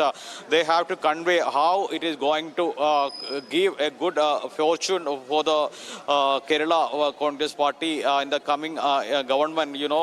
There will be protests from the allies and even from the people in the grassroots level against the decision to make K.C. Venugopal as the CM. So the High Command had no other option except choosing VD as the CM, and this has to be conveyed and convinced to all the 50 MLAs who voted for K.C. Venugopal. That will be the next task in front of the AICC now. Right. And Shankar, we are also getting reports that an all party, not an all party, but an all MLA party, the Congress MLAs, there have been a meeting convened today as well. The KPCC have in fact called for all of the MLAs to be present in this meeting. Will you tell us what is that about? Is this regarding the naming of the announcement of the Chief Minister, and will that be happening? And also, are they seeking a unanimous consensus? Because will he be getting all the support of all of the MLAs of the Congress MLAs? Shankar.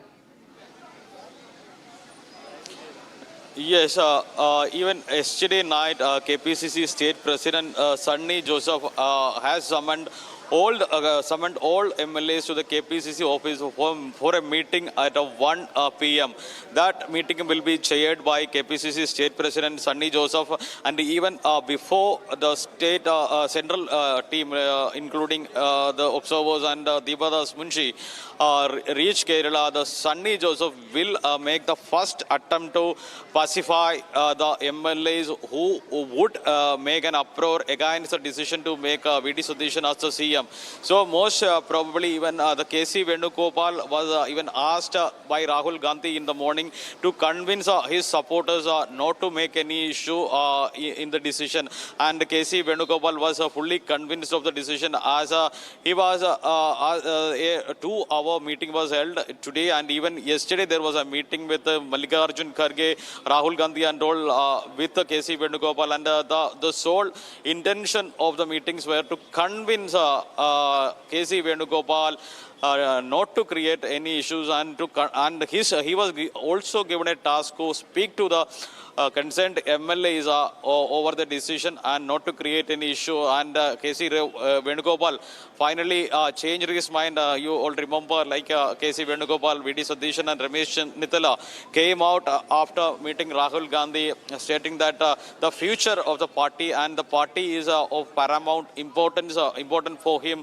and he is not greedy of as chief minister or any other post in Kerala. Now his mind has been changed through the constant meetings with the AICC leadership, and this will also be conveyed to the MLAs who were supporting KC Venugopal, and it seems the sky is clear right now, and almost all the MLAs will accept the AICC decision, and it will be yet to know which MLAs would protest against it. Most probably there won't be any chance of protest in the coming days, as AICC did it tactically. Even though a decision was taken 2-3 days ago, they kept it on hold without announcing, as they had to they told it in Hindi, Tanta hona do, I am not sure of that Hindi words, Tanta hona do, that the cooling period was given for all the MLAs to think about it and to accept the decision. And in the meantime, now all things came in favor of the AICC and then the Congress party in Kerala, and there won't be any uproar in the coming minutes when the announcement is made. We will move to the KPCC office in the coming minutes while the decision is announced. Almost all the 63 MLAs have already reached Kerala. VD Sadishan is on the way. Ramesh Nithala is in Trivandrum, and other MLAs are on the way. So KC Venugopal called each and every MLA from morning, and they all now prepared their mind to accept the decision taken by the AICC High Command now. That's right. Thank you so much for all of that details, Shankar. And we will get in touch very shortly. And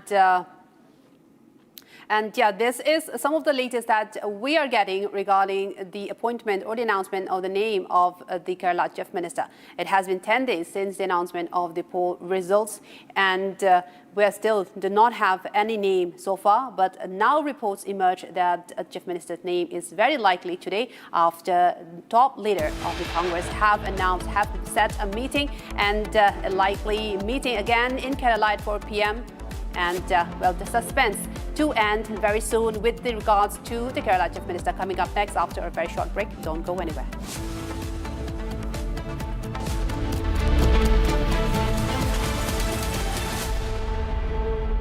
pure suji pasta उबालो मिलाओ और खाओ 8 minute में तैयार क्या taste है सबका राजा pure मसाला ये सब आप इसलिए कर रहे हैं ना सर, ताकि आप अपने आरएसएस को बचा सके। वैसे भी आप आरएसएस के भोपोई तो है। आरएसएस का सच है मेरी थीसिस, जो सालों से छुपाया गया है, but I am going to unmask the truth. Class अब शुरू होगी because the professor is here. ये जो भी हो रहा है, ये injustice, ये conspiracies, ये manipulation, अगर आप इसको terrorism नहीं कहेंगे तो फिर किसको कहेंगे? ये है मेरा आखिरी सवाल. This is my last question to you. प्यास बुझाए ठंडक लाए सबको भाई जीरा से MTH का जल जीरा जीरा से जीरा से असली रिफ्रेशिंग, असली स्वाद, असली मजा। रानी, इस घर में कुछ है जो टूटता नहीं। ये पिलर कभी नहीं टूटेगा। रुंगटा स्टील TMT से बना। रुंगटा नहीं तो घर स्ट्रॉन्ग नहीं। रुंगटा स्टील TMT बार एकदम सॉलिड। थोड़े में ज्यादा स्वाद, यही तो है इसकी खास बात। वाओ मामा, क्या स्वाद है। अरे मेरे राजा, हमें पेट्रोल डीजल का उपयोग कम करना। Prime Minister Narendra Modi recently issued a strong warning to the nation, asking citizens to save fuel, avoid unnecessary travel, and even work from home if possible. This urgent appeal comes because global tensions are creating a massive energy crisis that directly threatens India.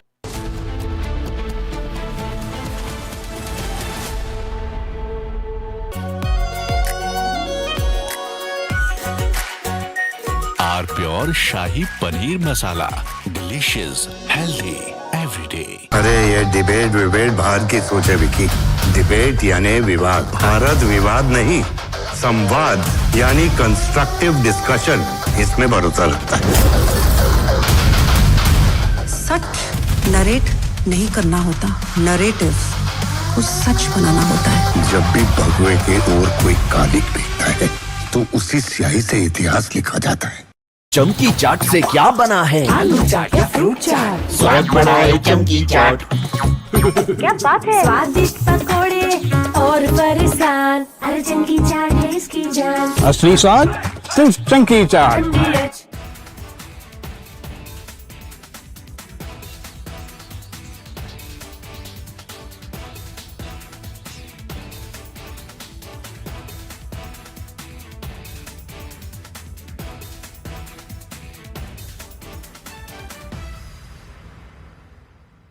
This week, we've seen a developing investigation into a cluster, a very unusual cluster of cases of a certain type of hantavirus. What we do know is that the Andes virus, in previous outbreaks, there has been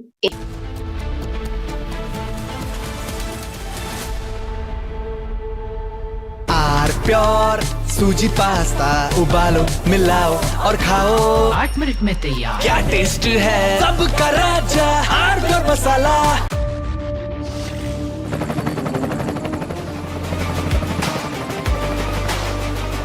Character, the taste of success. थोड़े में ज्यादा स्वाद, यही तो है इसकी खास बात। वाओ मामा, क्या स्वाद है। अरे मेरे राजा, सबका राजा हार्डकोर मसाला। कोई ग्लोबल ऑर्गेनाइजेशन नहीं है, इट्स अ टेरर मशीन। अगर हम टेररिस्ट होते तो टेररिस्ट हमें क्यों मारते? आरएसएस ने बाबरी मस्जिद तोड़ी और आरएसएस वायलेंट है। वो तब गिरा जब इस देश के बहुसंख्यक समाज का विश्वास टूट गया। आप लोगों ने तो देश चलाने का दावा किया है, लेकिन आप लोगों का ना कोई हिसाब है, ना कोई किताब। ये चोट निशान छोड़ेगी। हमें पेट्रोल डीजल का उपयोग कम करना। Prime Minister Narendra Modi recently issued a strong warning to the nation, asking citizens to save fuel, avoid unnecessary travel, and even work from home if possible. This urgent appeal comes because global tensions are creating a massive energy crisis that directly threatens India. India currently imports up to 90% of the crude oil it needs to survive, and more than half of that oil comes from the Middle East. But the country is currently facing a massive challenges due to the blockade caused by the US-Iran conflict. And right in the middle of this dangerous situation, an event is about to take place that could make things much worse. United States President Donald Trump is traveling to Beijing to meet with Chinese President Xi Jinping. While the news might focus on their discussions about trade rules, technology, or artificial intelligence, the most critical topic for India is what these... From Asia's largest news headquarters, setting the agenda for Bharat.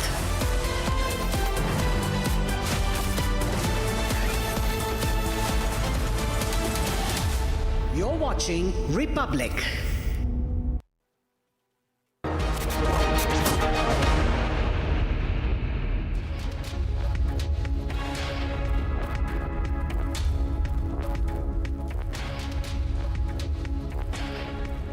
Thank you for joining us on the live report, ladies and gentlemen. It's 12 p.m. Any minute now, you will be hearing the Congress party name its chief ministerial candidate in Kerala. Has VD Satishan edged out KC or KC Venugopal? That's KC Venugopal. KC Venugopal is the right-hand man of Rahul Gandhi. Has the ground support for VD Satishan edged out KC Venugopal? That's our focus. We'll go straight to the live pictures coming in from Delhi. Here are the headlines on the live report this afternoon. Headlines brought to you by Canara Bank. Together we can. India takes more urgent measures. Export of sugar banned till the end of September.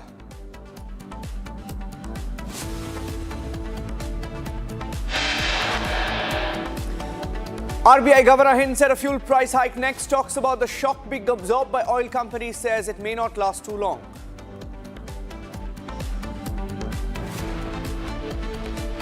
Waited. It's been 10 days and KC Venugopal, the family man, KC, may be edged out by VD Satishan, the man on your screens.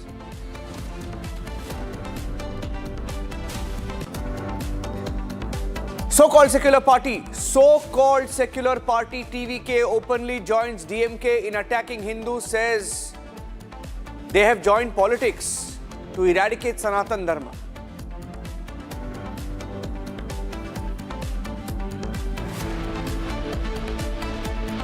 NEET accused in custody of the CBI claims big names are being shielded in the NEET leak scandal.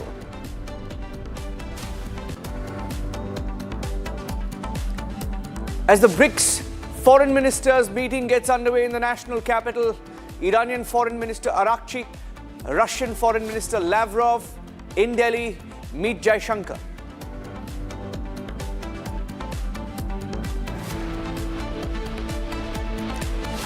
Woman gang raped in a moving bus in what is a rerun of the Nirbhaya episode. Driver and conductor arrested in the exact rerun of what happened in 2012.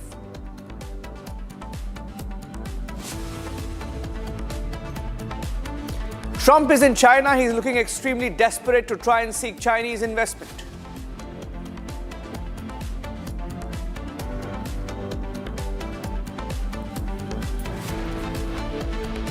Go straight. Okay, announcement being made by the Congress Party. Let's go straight. Congress Party is announcing the next chief ministerial candidate in Delhi. Top leaders are on stage. Let's cut across live.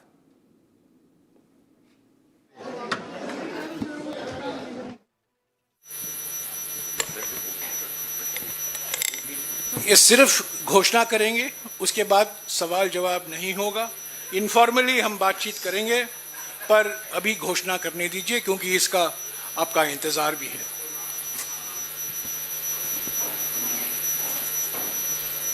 Namaskar.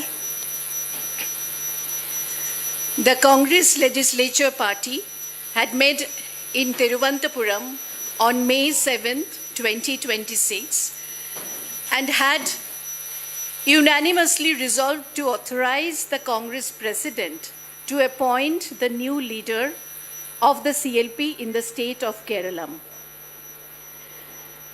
Accordingly, the Congress President has held extensive discussions with the chairperson of the Congress Parliamentary Party, leader of the opposition in the Lok Sabha, the AICC observers who had met with the newly elected MLAs on May 7th, 2026, and many other leaders from the state, including MPs, former PCC presidents, have also been consulted. Based on all these discussions, it has been decided that Shri V.D. Satishan be appointed as the leader of the CLP. Thank you so much.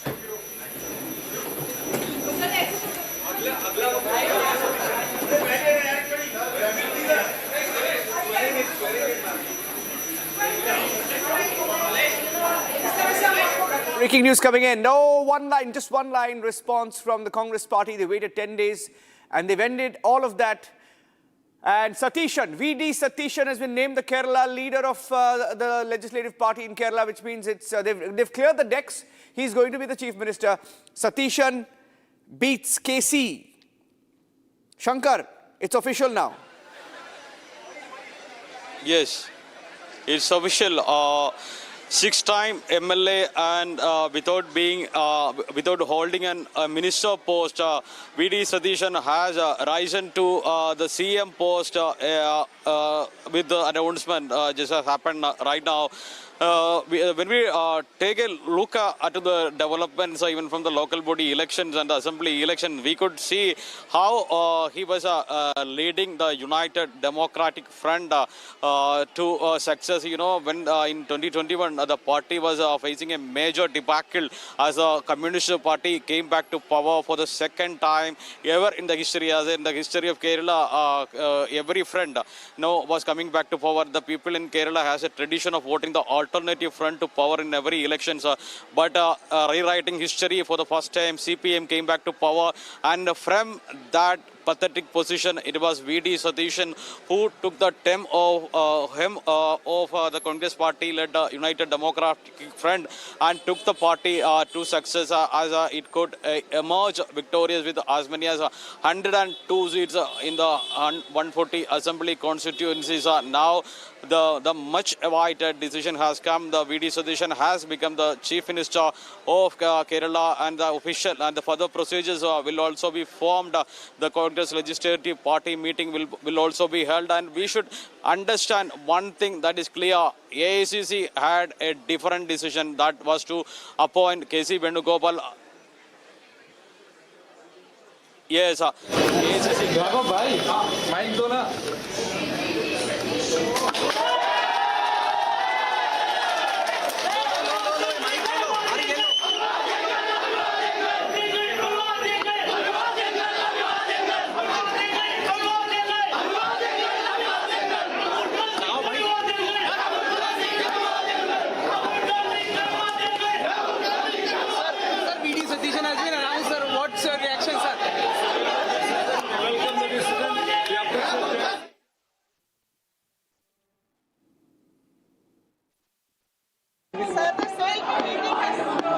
CLP meeting has been postponed, sir.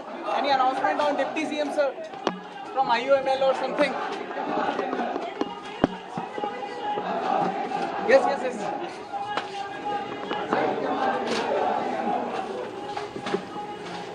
Any update on further, sir, announcement? I will have a press conference later. Okay.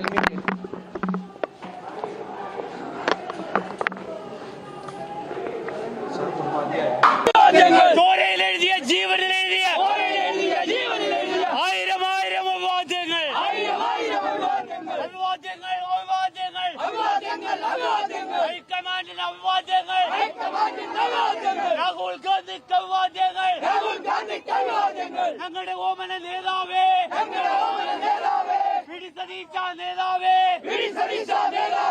Kerala മുഖ്യ നേതാവേ അങ്ങേക്കായിരം അഭിവാദ്യങ്ങൾ എഴുതിയ ജീവനിലെഴുതിയ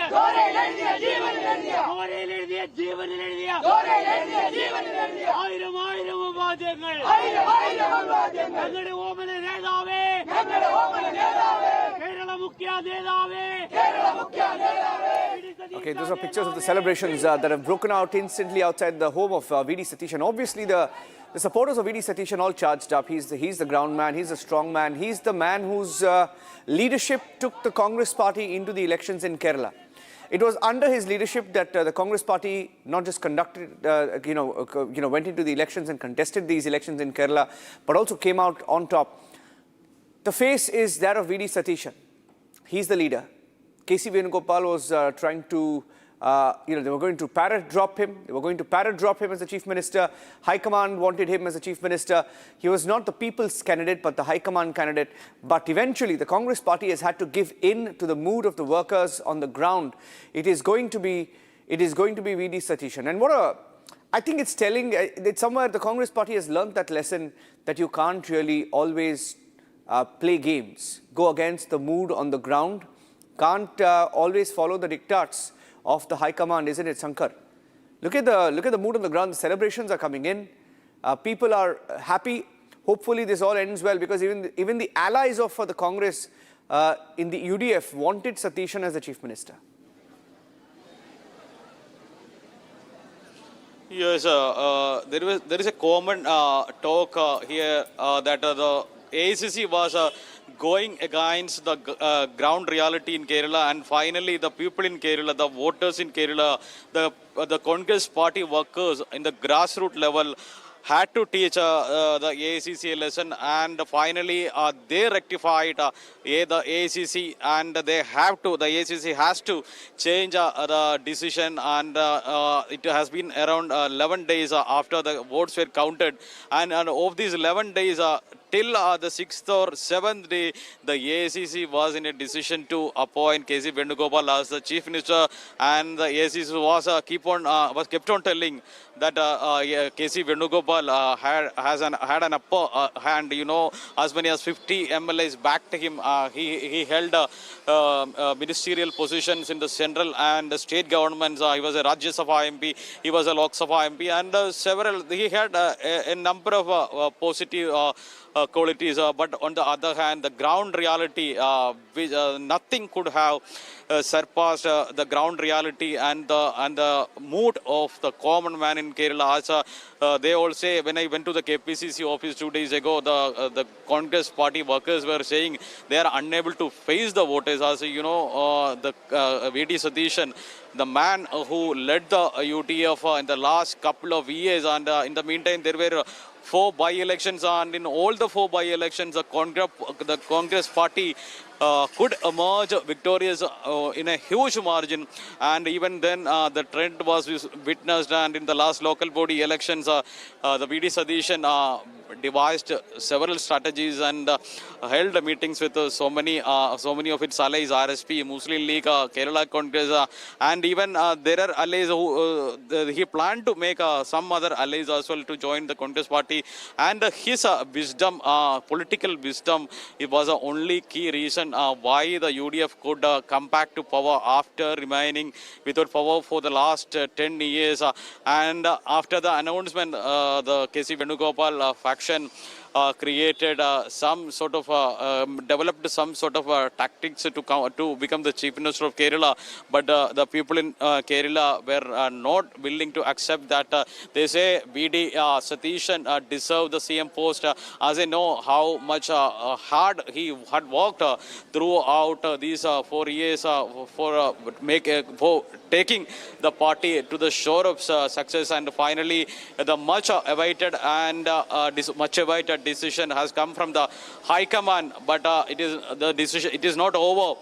Now the K.C. Venugopal faction and Ramesh Chennithala factions should also be happy with the decision. The MLAs who supported K.C. Venugopal, as you all know, of the 63 MLAs, 50 among them supported K.C. Venugopal, and they should should change their mind in favor of V.D. Satishan. Only then V.D. Satishan can have 5 years of smooth governance in the coming days. So Rahul Gandhi, as I told earlier, of the 11 days or the initial 6 days were in favor of K.C. Venugopal, and the protests developed across Kerala, and there were flex wars, open street fights, and even there were posters affixed on the walls of Wayanad DCC office warning Rahul Gandhi and Priyanka Gandhi not to come to Kerala again, seeking votes in the next assembly elections. As you know, Rahul Gandhi and Priyanka Gandhi were taking refuge at Wayanad Assembly constituency when the Congress party was facing a major setback in the national level. Rahul Gandhi and Priyanka won with a stunning margin of 1 lakh votes from Wayanad. So the people in Wayanad were unhappy over the delay in taking CM despite winning at a stunning majority. And days ago there was fluxes asking, urging and warning Rahul and Priyanka, you are not going to win anywhere in Kerala if the National Congress Party workers drop you. You had an option here in Kerala, but you forget it. You will not be able to win here again because you are forgetting the ground reality and the mood of a common Congress men in Kerala. So Rahul Gandhi soon called senior leaders in Kerala, A.K. Antony, V.M. Sudhir and Vijay Kurian and several of the senior leaders to understand the pulse in Kerala, and they all conveyed to him clearly that the trend and the verb is not in favor of K.C. Venugopal, and the AICC must understand the ground reality. Even the UDF allies, Muslim League, RSP and Kerala Congress also warned during the conversation with Rahul Gandhi, if you take a decision other than V.D. Satishan, the consequences the Congress party is going to face in the coming days will be horrible, and nothing, no saving measure, no life-saving measures, nothing could ever be able to bring Congress party from the big trouble the party is going to face if a decision is taken other than VD sedition. So now the much awaited decision has come. Rahul Gandhi had clearly asked KC Venugopal to speak to each and every MLA. You know, there was also a tactic played by KC Venugopal during the time when the candidates were announced, you know, when VD Satishan, Ramesh Chennithala and all send the list of candidates to the High Command for the assembly polls. It was KC Venugopal who rejected all the some among the names and filled his supporters in the candidates. Be with me, because Shankar, I have Mr. Sudhiran, VM Sudhiran of the Congress Party. He's been a very senior leader and a former KPCC president as well. Mr. Sudhiran, good afternoon. Can you hear me? Are you there, sir? Hi, good morning. Good morning. Good morning, sir. So this is a great decision. I think this is what your party workers wanted on the ground. So is all well now? That ends well? The decision of the Congress High Command is the most appropriate decision, and this will do justice to these strong sentiments of the masses as well as the majority Congress workers. I think Sadishan, since he has taken his charge of the leader of the opposition, he has been campaigning, he has been working, he has been coordinating all sections of the UDF along with the Congress party, and the misdeed of the government has been exposed. And he has taken an ideological stand, against the communal forces. And he followed the most secular position of Congress party, and he has been doing justice to all sections, all secular forces, all people who believes in justice, and the progress of Kerala. They supported, massively supported Sadishan, and I hope Sadishan will lead Kerala to a most progressive as well as developed states. Sir, but I want to ask you, what is this thing about trying to paradrop a candidate, for example? I know you may have good, relations with KC Venugopal, but why does this often happen in the Congress that there is always one candidate who the High Command pushes? Do you think somewhere this time the message has gone out that you can't really do that all the time? You see, KC Venugopal is just like my younger brother. It is because of I vacated Alleppey Parliament seat. He have got a chance to contest from Alleppey and become a member of Parliament. And we have been maintaining good relations. And Chennithala also is a senior person, senior leader, most acceptable leader. But Sadishan is the most appropriate candidate. And selecting Sadishan, All India Congress Committee leaders has done justice to Sadishan, not only Sadishan, but ോടെയാണ് വൻ ഭൂരിപക്ഷം നൽകി UDF-നെ അധികാരത്തിലേക്ക് എത്തിച്ചിരിക്കുന്നത്. 102 അംഗ ഭൂരിപക്ഷം എന്ന് പറയുന്നത് സമകാലീന ചരിത്രത്തിൽ ഇല്ലാത്തതായിരുന്നു. അപ്പോൾ ആ ജനങ്ങളുടെ പ്രതീക്ഷകൾക്കനുസരിച്ച് ഒരു സർക്കാർ കേരളത്തിലുണ്ടാകും, UDF-ന്റെ സർക്കാർ. ആ സർക്കാർ നയിക്കുന്ന മുഖ്യമന്ത്രിക്കും ഗവൺമെൻറ്റിനും മുന്നോട്ടുള്ള പ്രവർത്തനങ്ങൾക്ക് എല്ലാവിധ പിന്തുണയും വാഗ്ദാനം ചെയ്യുന്നു. മുഖ്യമന്ത്രിയായി പാർട്ടി ഹൈക്കമാൻഡ് നിയമിച്ച ശ്രീ VD സതീശനെ അങ്ങേയറ്റം ഹൃദയം തുറന്ന് അഭിനന്ദിക്കാൻ ഈ സന്ദർഭം ഞാൻ ആഗ്രഹിക്കുന്നു. അദ്ദേഹത്തിന് എല്ലാവിധ പിന്തുണയും വാഗ്ദാനം ചെയ്യുന്നു. അത്തരം കാര്യങ്ങൾക്കൊന്നും ഇനി പ്രസക്തിയില്ല. ഞാൻ നിങ്ങൾ ആദ്യമേ പറയുന്ന ഒരു കാര്യമുണ്ട്. നിങ്ങൾ ഡൽഹിയിലെ പത്രക്കാർ നിങ്ങളിവിടെ വന്ന് ചോദിച്ചപ്പോഴൊക്കെ ഹൈക്കമാൻഡ് തീരുമാനിക്കും. തീരുമാനം എന്തായാലും പാർട്ടി പ്രവർത്തക നിലയിൽ അത് ശിരസാ വഹിക്കും. ഇതല്ലേ ഞാൻ പറഞ്ഞിട്ടുള്ളൂ. ഇന്ന് വരെ വേറെ ഒന്നും പറഞ്ഞിട്ടുണ്ടോ? ഇതാണ് എൻ്റെ ഇപ്പോഴത്തെ ഹൈക്കമാൻഡ് ഇന്ന് തീരുമാനിച്ചു. ആ തീരുമാനം ശിരസാ വഹിക്കുന്നു.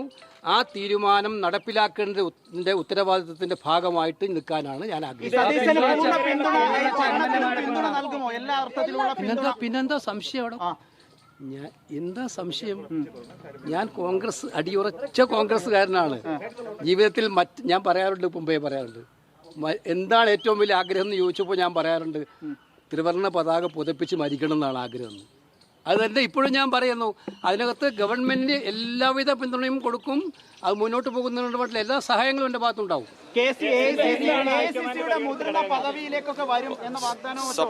Support to the new government. All support. All support to the new government led by VD Satish, to be led by. മറുപടി പറയേണ്ട കാര്യമില്ല. ഞാൻ പറഞ്ഞു, ഇത് പല സംസ്ഥാനങ്ങളിലും ഇത്തരം തീരുമാനങ്ങൾ പ്രഖ്യാപിക്കുന്ന ആളാണ് ഞാൻ. നിങ്ങൾക്കറിയാമല്ലോ, കർണാടകത്തിലായാലും തെലങ്കാനയിലായാലും ഹിമാചലിലായാലും ഇത്തരം തീരുമാനങ്ങൾ പ്രഖ്യാപിക്കുന്നവരാണ്. കേരളമായതുകൊണ്ടാണ് ഞാൻ പ്രഖ്യാപനത്തിൽ മാറിയുന്നത്. അപ്പോൾ ആ പ്രഖ്യാപനത്തെ പൂർണ്ണമായിട്ടും അംഗീകരിക്കുക എന്നുള്ളതാണ് ഒരു കോൺഗ്രസ് പ്രവർത്തകൻ ഏറ്റവും ഇഷ്ടപ്പെടുന്നത്.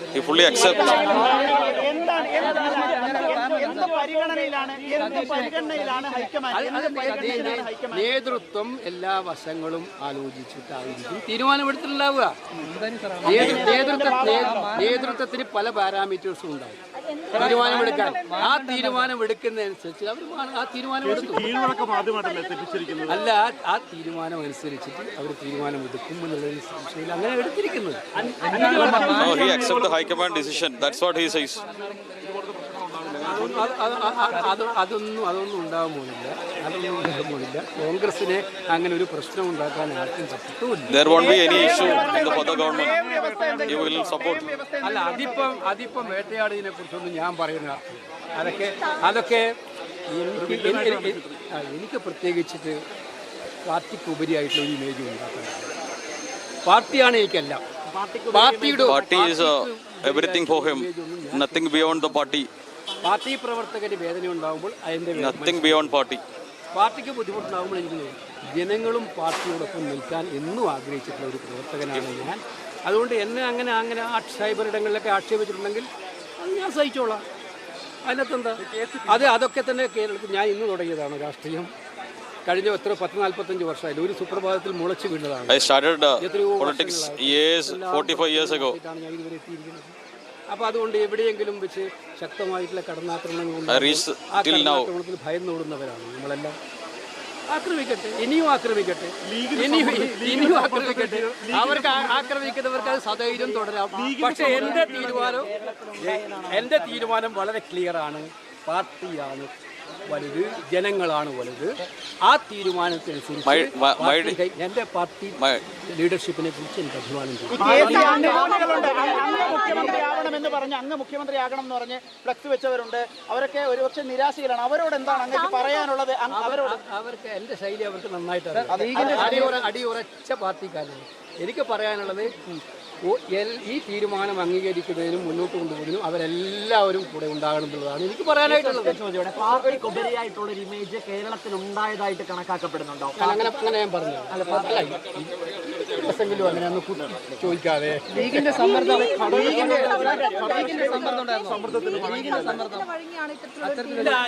ഞാൻ പറഞ്ഞത്.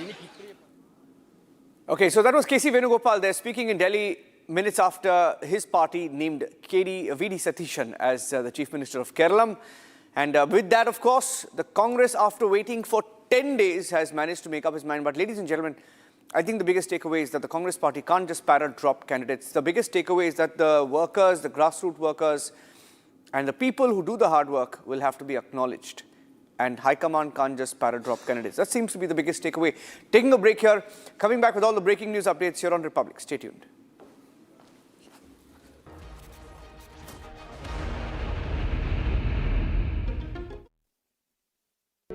In the global employability rankings by Times Higher Education UK, only the following 6 institutions from India are ranked amongst the top 230 in the world for having the most employable graduates. IIT Delhi, IISc Bangalore, IIT Bombay, IIM Ahmedabad, IIT Kharagpur and Amity University. ये सब आप इसलिए कर रहे हैं ना sir, ताकि आप अपने आरएसएस को बचा सके. वैसे भी आप आरएसएस के बोपोई तो